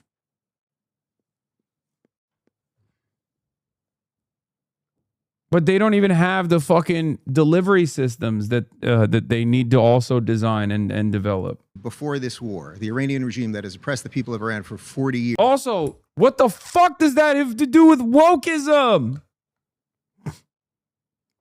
You have yet to explain the damage that wokeism caused as opposed to Trumpism. Do you think that was a good regime? Would you say that was a good government? Would you like to live under those people? Were they progressive in it? Wait a minute. They're anti-woke. Iran killed woke. That's what the Iranian revolution was about. Killing woke. Shouldn't you be happy? Why can't they kill woke? Why is it only good if America kills woke? Iran has thoroughly dismantled woke. I thought that's what you fucking wanted. It's because they're not white, it's woke. Oh, okay. So if the brown guys are anti-woke, then it's bad. Okay, I didn't realize. Anyway, do they hold any of the... Yeah, when they say Mark bar America, Mark bar Israel, they're also saying Mark bar wokeism. That's what they're saying, bro. They're saying that in the parliament, bro. Galabaf. Iran is a nation of autistic chuds who are unbelievably well educated. Okay, they're all fucking engineers. They all saw battle when they were like 13, and they all hate woke, and they love building munitions. Okay, they love building platforms.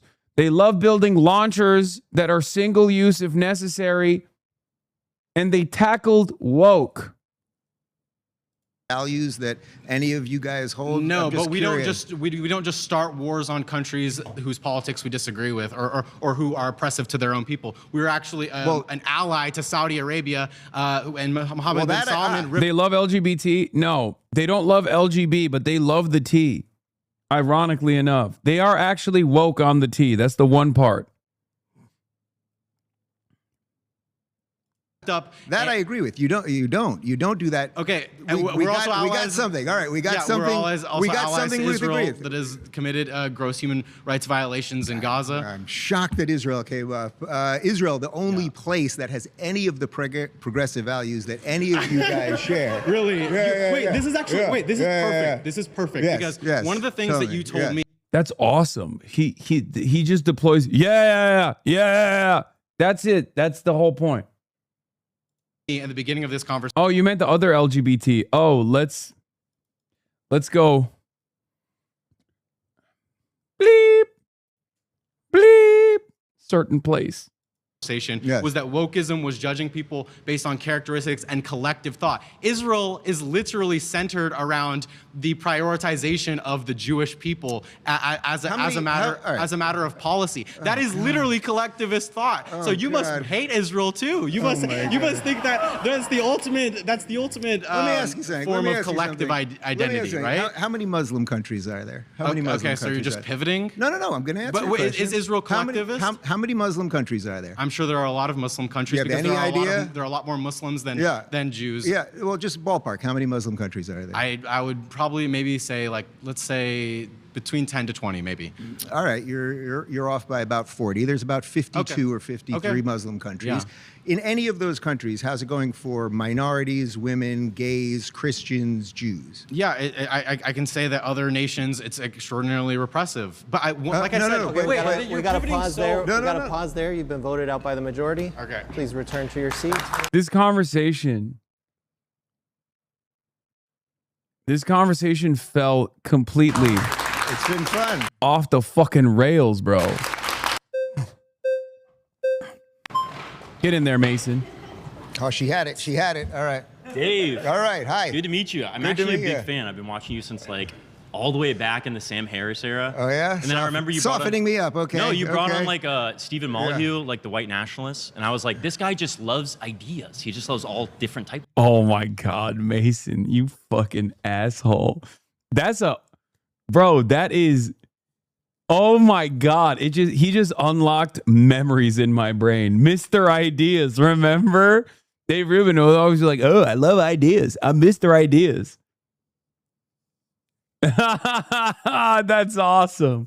He came in hot with the deep cuts. Oh my God. I love ideas. I love different ideas. High level ideas. Ideas. I love that. But yeah, just wanted to talk right now. Oh, he didn't like that. Now specifically about the difference between progressive values and the MAGA coalition. Yeah. Look, this is, oh my God. It was their first public appearance together ever, and I have to say that my brain is still in recovery mode from taking in so many high-level important ideas. My brain's still in recovery mode. It's so good. And I have to. His brain, many people are saying his brain is still in recovery mode from taking on those high level ideas. Sure. It seems to me that all of the ills that are attributed to wokeism are typically things that people find annoying. So people being overly, policey about their pronoun usage or talking about specific groups that might seem extremely marginalized. That's what I typically hear from the right. I don't hear like a degradation of like society unless it's the far theocratic right. And I don't think that you ascribe to that. Would you call yourself a theocrat? I mean, I wrote the best-selling book on classical liberalism, so it's funny, I get called a conservative all the time. I actually happen to be a liberal in the truest sense of liberal. You should join the circle. And progressives are not liberal as a general rule of thought. Yeah. Damn, bro. Dude, respect. Respect. This throwback. Would think he is. He's pretty good. He plays like a shooting guard. Okay. Pretty much. That's usually, it's classic, relatively athletic guy. Bradley Beal. Definitely better on the court than he is in the marketplace of ideas for sure. Have you always thought, like, I'm legitimately, because you know that I've asked Anna this. Rest in peace to my GOAT, Michael Jamal Brooks, baby. And I'm not trying to be a pain in the ass.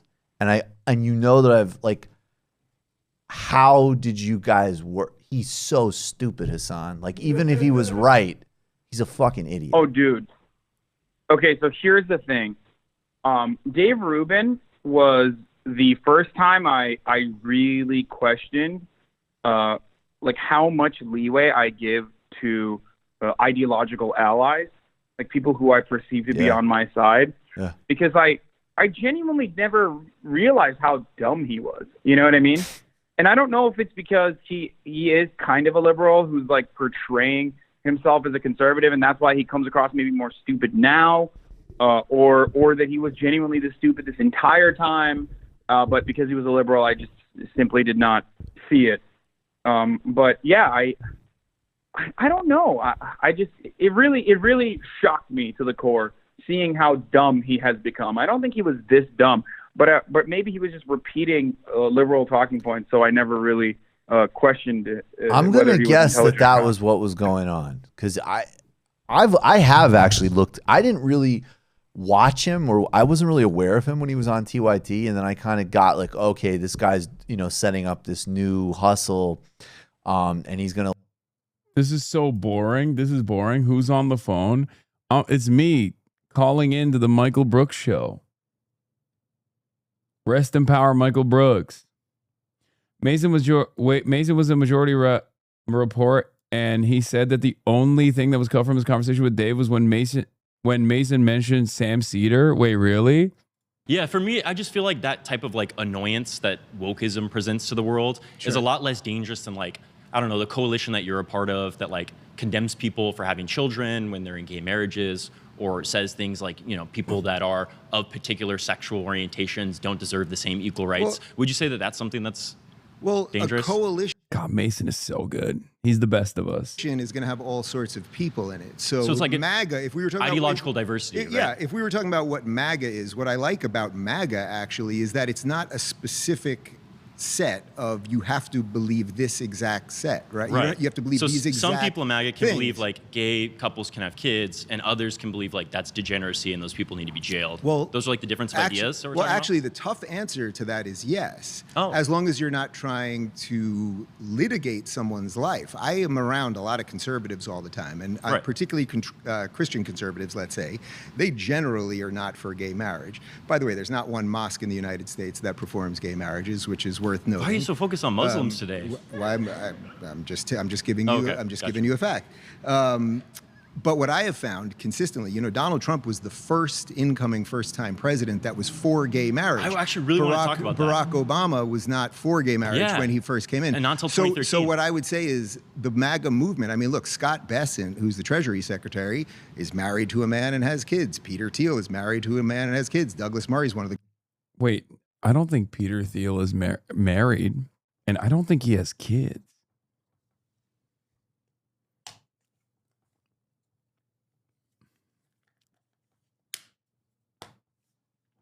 Yeah, Scott Bessent is gay. You guys didn't know that? Yeah.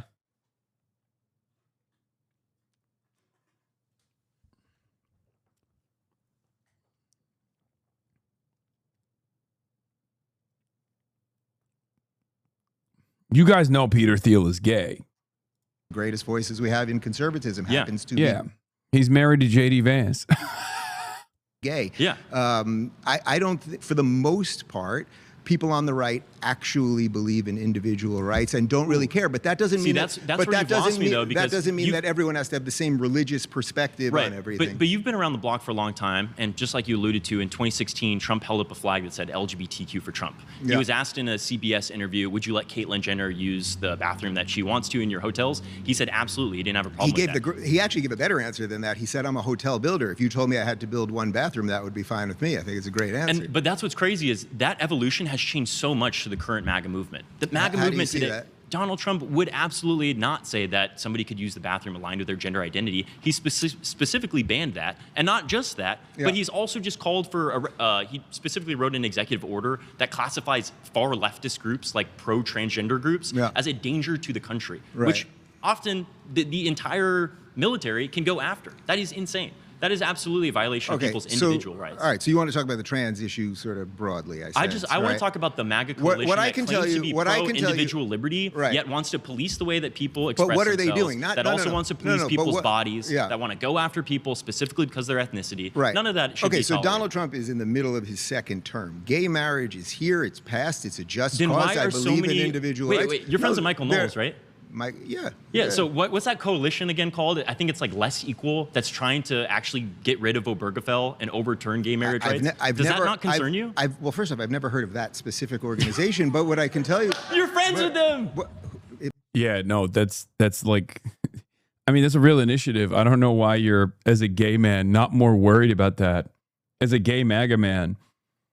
Dave Rubin's life is just a sequence of humiliations that he has to fucking withstand too. Mason L. right here, it's called Greater Than. Michael is part of. I just don't know what you're talking about. But what I would look it up right now. What I would it's say called is Less Than. No, and it's Lila Rose, Michael Knowles. I think it's what's that guy's name at the Daily Wire, the head one? L. You didn't get the fact check. You didn't get the Straight Arrow News fact check, Mason. Big L, Mason. You hooked us in with the ideas mentioned, though. That was awesome. But okay, but that's not Donald Trump. I understand they want to go away from this. No. That's topic. not Donald Trump. That's not the head of the party. I have friends that.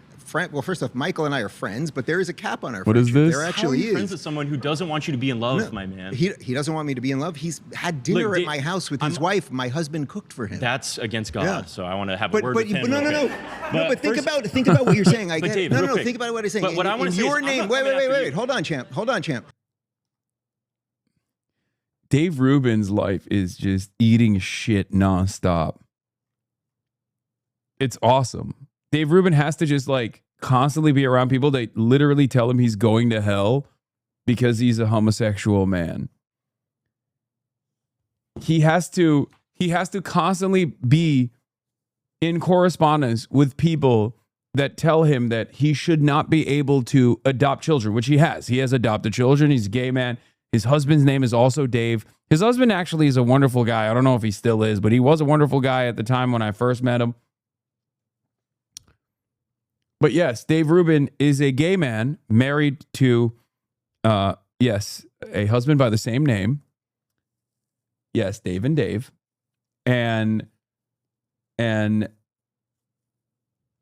they have a child, or maybe more than one child. I don't know. I haven't kept up with their lives, but You know, in your world of how tolerant you are showing me you're actually showing a remarkable amount of intolerance, because although I don't know the group that you're talking about, hey, Michael flip the Knowles as a script on human him. Yeah, Mason, quite homophobic that you're owning a gay man.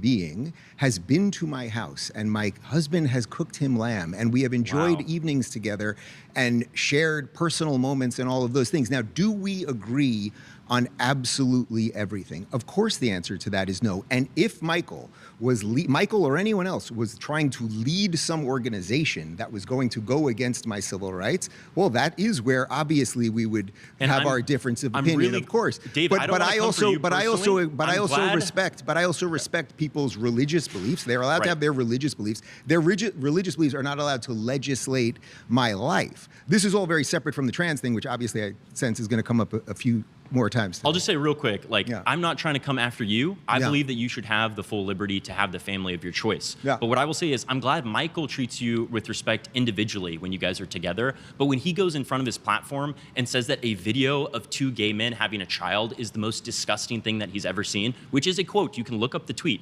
Michael said that that child is in one of the most dangerous situations he can think of, which is crazy to think of all the abusive parents that actually live in this society, regardless of sexual orientation. And you're going to look at a happy family and say, this is disgusting. That should feel like a violation. Okay, so I didn't see that video, but if what you're asking me is do I agree with, let's just say what you said is true, do I agree with Michael's point on that? Of course the answer is no. But that is the MAGA coalition. No. That's what I'm saying. That is the ideology. No, that's not the coalition. No, that's not the coalition. No, that's not the coalition. That is what the administration is pushing you're taking towards. a very specific person and you're saying. Is it a small specific? Oh, is it absolutely. Fringe? Yes. No, it is not. Yes. Oh, it is. A majority. No, that's completely absurd. That's is completely not. absurd. It's Okay, completely absurd. We got to pause there. You've been voted out by the majority. That's bullshit. All right. That's bullshit. What they did to Mason is bullshit. They should not have voted him out. Good grab. I want to go to your prompt in a second, but I just wanted to address, so I actually come from a Christian background. I spent a lot of my career debating Christian nationalists. And even the nicest Christian nationalists, they do... Epstein's Ghislaine? What is that?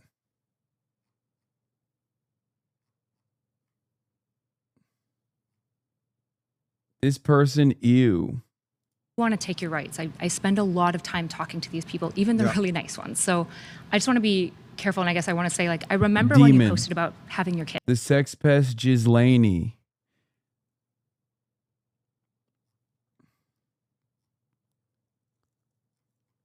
The other one is also, there's another sex pest orbiter in the group.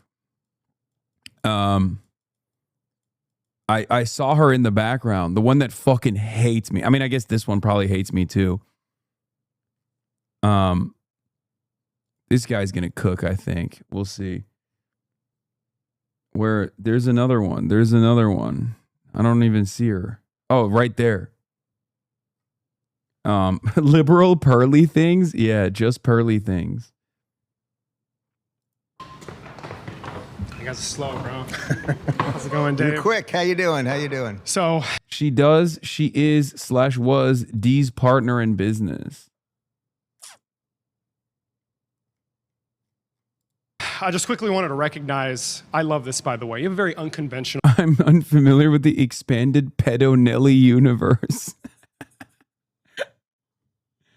Yeah, I think he has like 2, maybe 3 orbiters that remain. He's lost the rest of his expanded universe. His extended universe of fighters and his Fedayeen are gone now. They're like either too embarrassed to defend him for obvious reasons, or they now realize that he was a giant piece of shit. And I think like the only 2 that remain is that last girl that we just saw, which people have taken to calling Epstein's Ghislaine Maxwell in the Epstein cinematic universe.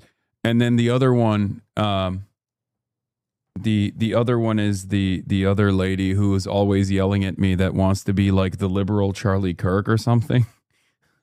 The Pedayeen. Oh my God, stop. household, and wokeism has brought you that household, right? To live with your husband, to have your 2 children, or conceived through surrogacy, and I appreciate that. Wokeism didn't bring that. Equal rights. So one of his remaining orbiters is a self-admitted pedo, and then there's Darius. I don't know who Darius is. I think the self-admitted pedo is the one who was trying to get me banned, and then we found out that she had actually openly talked about having pedophilic tendencies, right?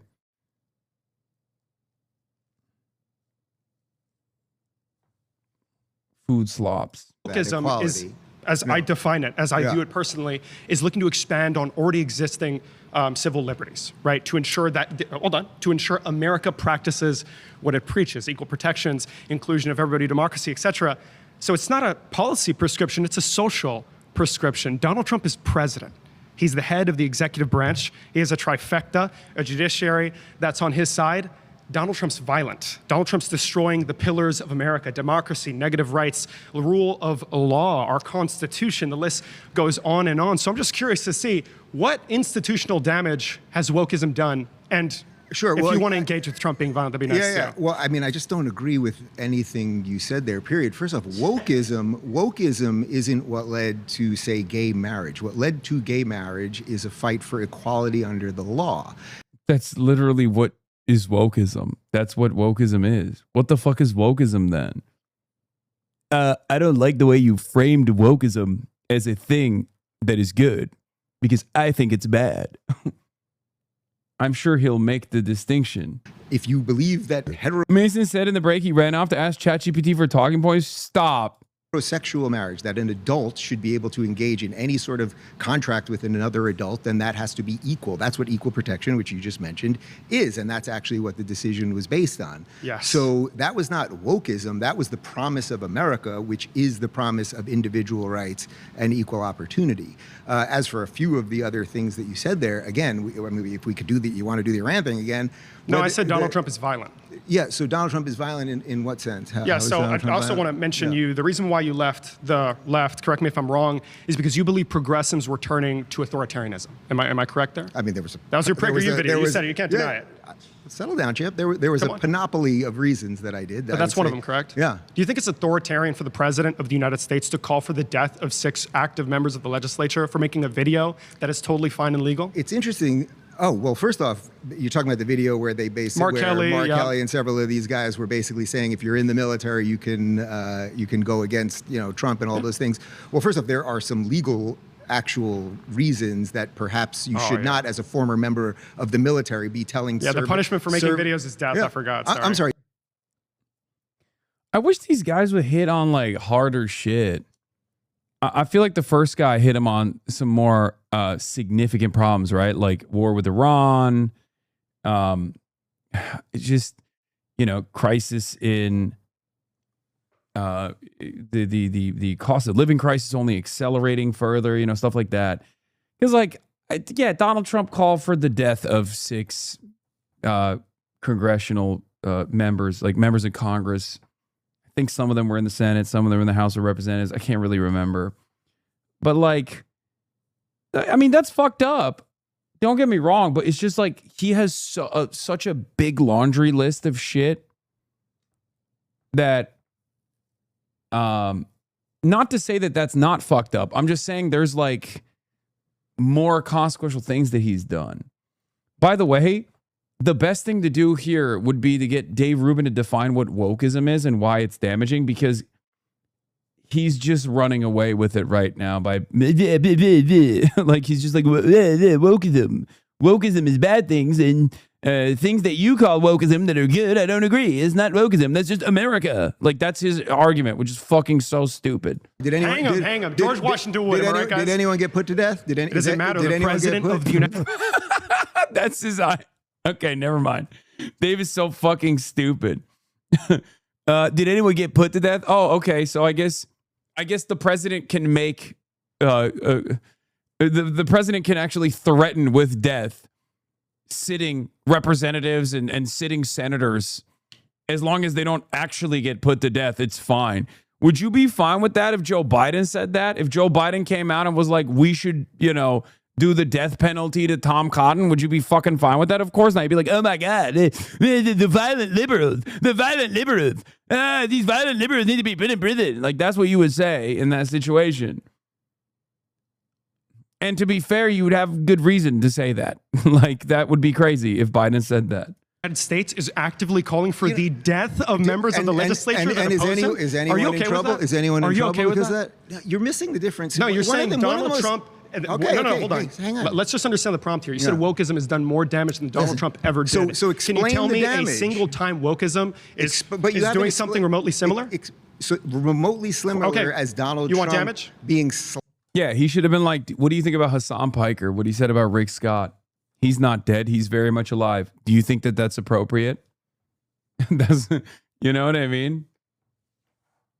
Slightly you want damage? Sarcastic. I can give you damage. Let me explain something. I can give you the damage. Hold on. Listen, let me explain something to you. Donald Trump, all you need to know about, for any one of you guys that think that Donald Trump's coming for you because you're gay or you're trans or something like that, or you're black or anything else, might I recommend you just read Art of the Deal, which Donald Trump wrote about 40 years ago. It's terrible. He's just discussing his activities throughout the week. You can dismiss it. You can dismiss it. But Donald Trump gave you his playbook 40 plus years ago. 40 plus years ago, he gave you the playbook on how he negotiates. He leads with crazy this is irrelevant things. to what I'm currently talking about, right? No, it's completely... No, you asked me about damage. I can give you examples, but you don't want them because you know you're going to get fried. No. No, that isn't the truth. It's completely Donald Trump irrelevant. tried to rewrite the Constitution via executive order with Executive Order 14160. And it was followed up by 141601, where they used this to target individuals for pro-Palestinian speech like Mahmoud Khalil. And this was already ruled upon, by the way. All right. I'm sure you know about this, correct? Yeah. Okay, first but he off, tried to rewrite the Constitution via executive order. Can the president do that?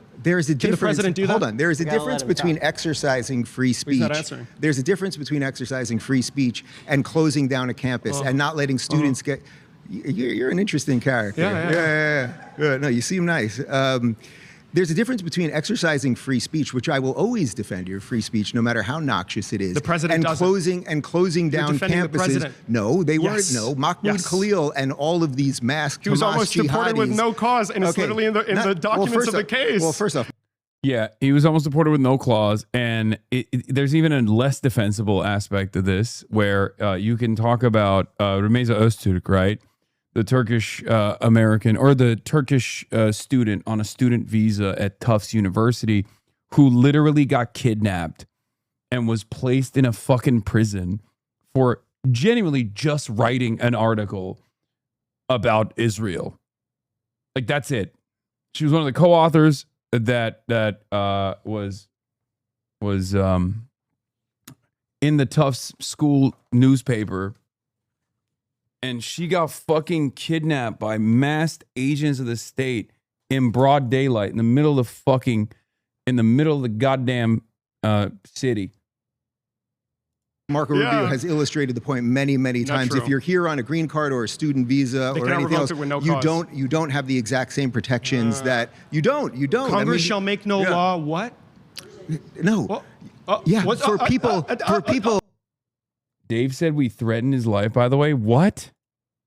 I honestly believe several of them would have killed me if given the opportunity, truly. And you all know my guy Joey, who works for me, and he said to me after, he said, Dave, I made a choice halfway through that if one of them was going to attack you, I was going to get involved. Because that's the level of... Wow, what the fuck is this dipshit doing here? Clown ass. Bunch of clowns. Like, I could feel the daggers coming at me. The ones that mostly they had horrible scowls on their faces, but the ones that smiled at me actually seemed like the most dangerous because they were like Joker smiles. And the weird Joker smiles, it was so distracting and so unpleasant. You can't have discourse. I don't know how you pulled it off. Wait, I don't know how you pulled it off with a bunch of interlocutors who smiled at you. Wow, he almost died. You guys are laughing. Mason, how do you live with yourself doing a hate crime like that, smiling in the face of Dave Rubin? You know, truly, to sit around 20 people that have nothing but hatred for you, like there wasn't even I tried my best. I kind of didn't want to do it, because I've just been through enough versions of the internet and dealt with the hate and the whatever. My team really wanted me to do it. I was like, you know what? I'll give it. I'll do it. Whatever. It's not a big deal. I tried to say I'll show you a little respect to start this thing. They offered nothing for 2 hours and 55 minutes. I think I did a very nice job. I did have one blip moment where I kind of blanked on something, and I fully grant that. David, that sounds ridiculous. The most clowned on person in the Republican commentariat that are citizens of the United States of America. What's the precedent for that? Wait a minute. Nothing. So Donald Trump tried to sign an executive order rewriting the birthright citizenship clause of the 14th Amendment. Where did he get this power? Let me ask you something. Do you think is it authoritarian to act on a self-granted authority? Hold on. Can you answer my question? Hold on. You're not going to. Yeah, I got to let me chat here for a sec. Listen. Dave, talk. Let me ask you something. Let's try it this way. So let's say you and your girlfriend went on vacation. Bora Bora, you show up to the most beautiful place on earth, and she's 7 months pregnant, and she then gives birth in Bora Bora. You think your child should be a citizen of French Polynesia, Bora Bora? And you think affirms that just solely principle, and I'm sorry, the president cannot defy it because he doesn't like it. The president, that's how our country works. No, and you that can is an fight example of damage to America. You can fight it in the courts. He doesn't like the courts. He ignores them. Prior to the Alien Enemies Act removals, Emile Beauvais... Okay, we're out of time. We got to stop there. Okay, got you. My next surrounded claim is if you still vote for Democrats in 2026, you're voting for broken cities, broken schools, and broken borders. Oh, very good. Very nice. Very funny. Okay. This is going to be a good one. All right. God, even his fucking, even the claims that he's making are stupid.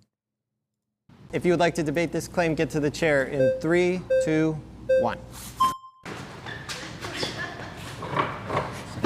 Hey, how are you, Santana?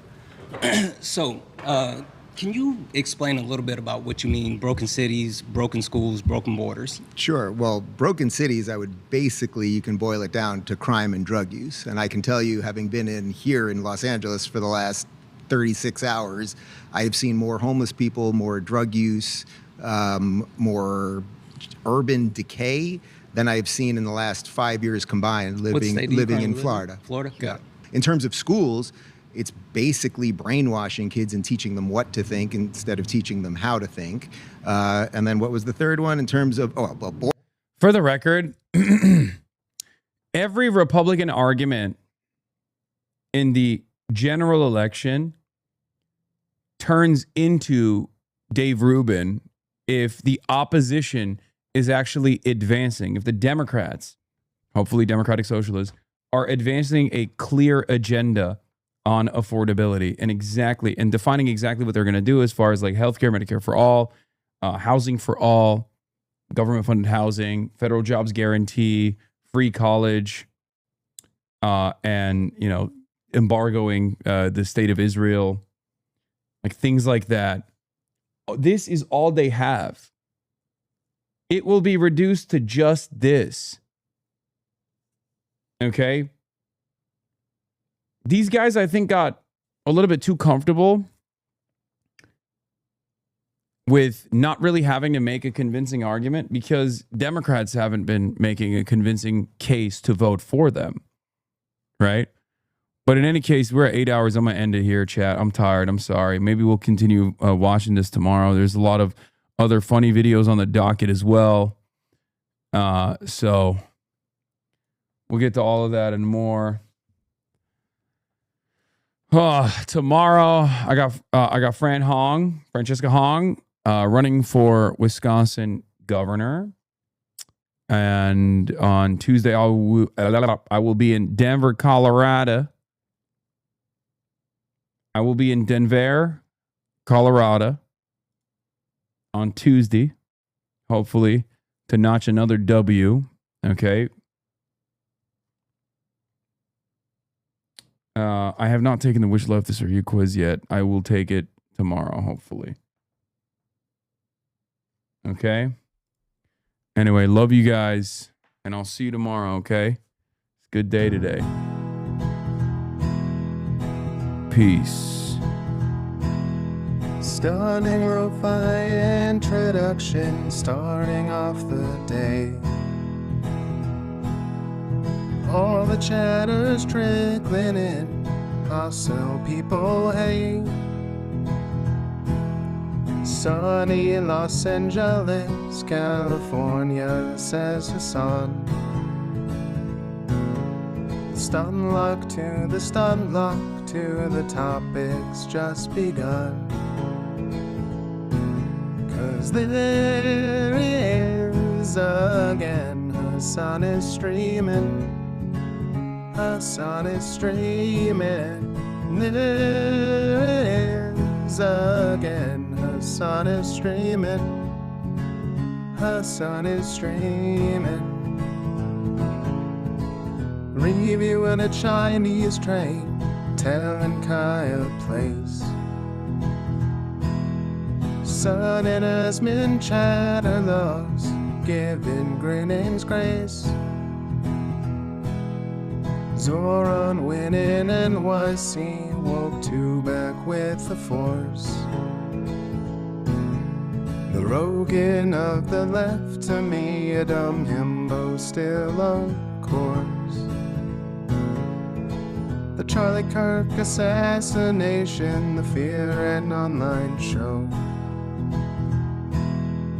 8 full fucking years of this, and plenty more to go. Doing fun stuff tomorrow, throw PBS up on the screen. A man-made horror reaction brought to you by this life's dream. 'Cause there he is again, Hasan is streaming. Hasan is streaming. There he is again, Hasan is streaming. Hasan is streaming. Kicked out of the DNC, IRL with March the Goat. Combating the propaganda that shoved down people's throats. CBS Israeli news, a coup, a regime falls. A full-blown fascist takeover, and still the duty calls. Total radicalization coming out to sea. The system will always fail, it's up to you and me. On these daily streams, whether short or whether long, have helped millions of people keep it moving right along. 'Cause there he is again, Hasan is streaming. Hasan is streaming. There he is again, Hasan is streaming. Hasan is streaming. But hey, what can you say? That's PBS for you. But he'll play games real soon. Just you wait. Say, hey, what can you say? That's PBS for you. But he'll move on real soon. Just you wait. Ba-da-da, ba-da-da, ba-da-da-da-da-da. Hey, what can you say? That's PBS for you. But he'll pull your lungs real soon. Just you wait. Sha-da-da, sha-da-da, sha-da-da-da-da-da. Hey, what can you say? That's PBS for you. But he'll do jet advice real soon. Just you wait. But hey, what can you say? That's PBS for you. Brought on by viewers like you. Just you wait. Just you wait.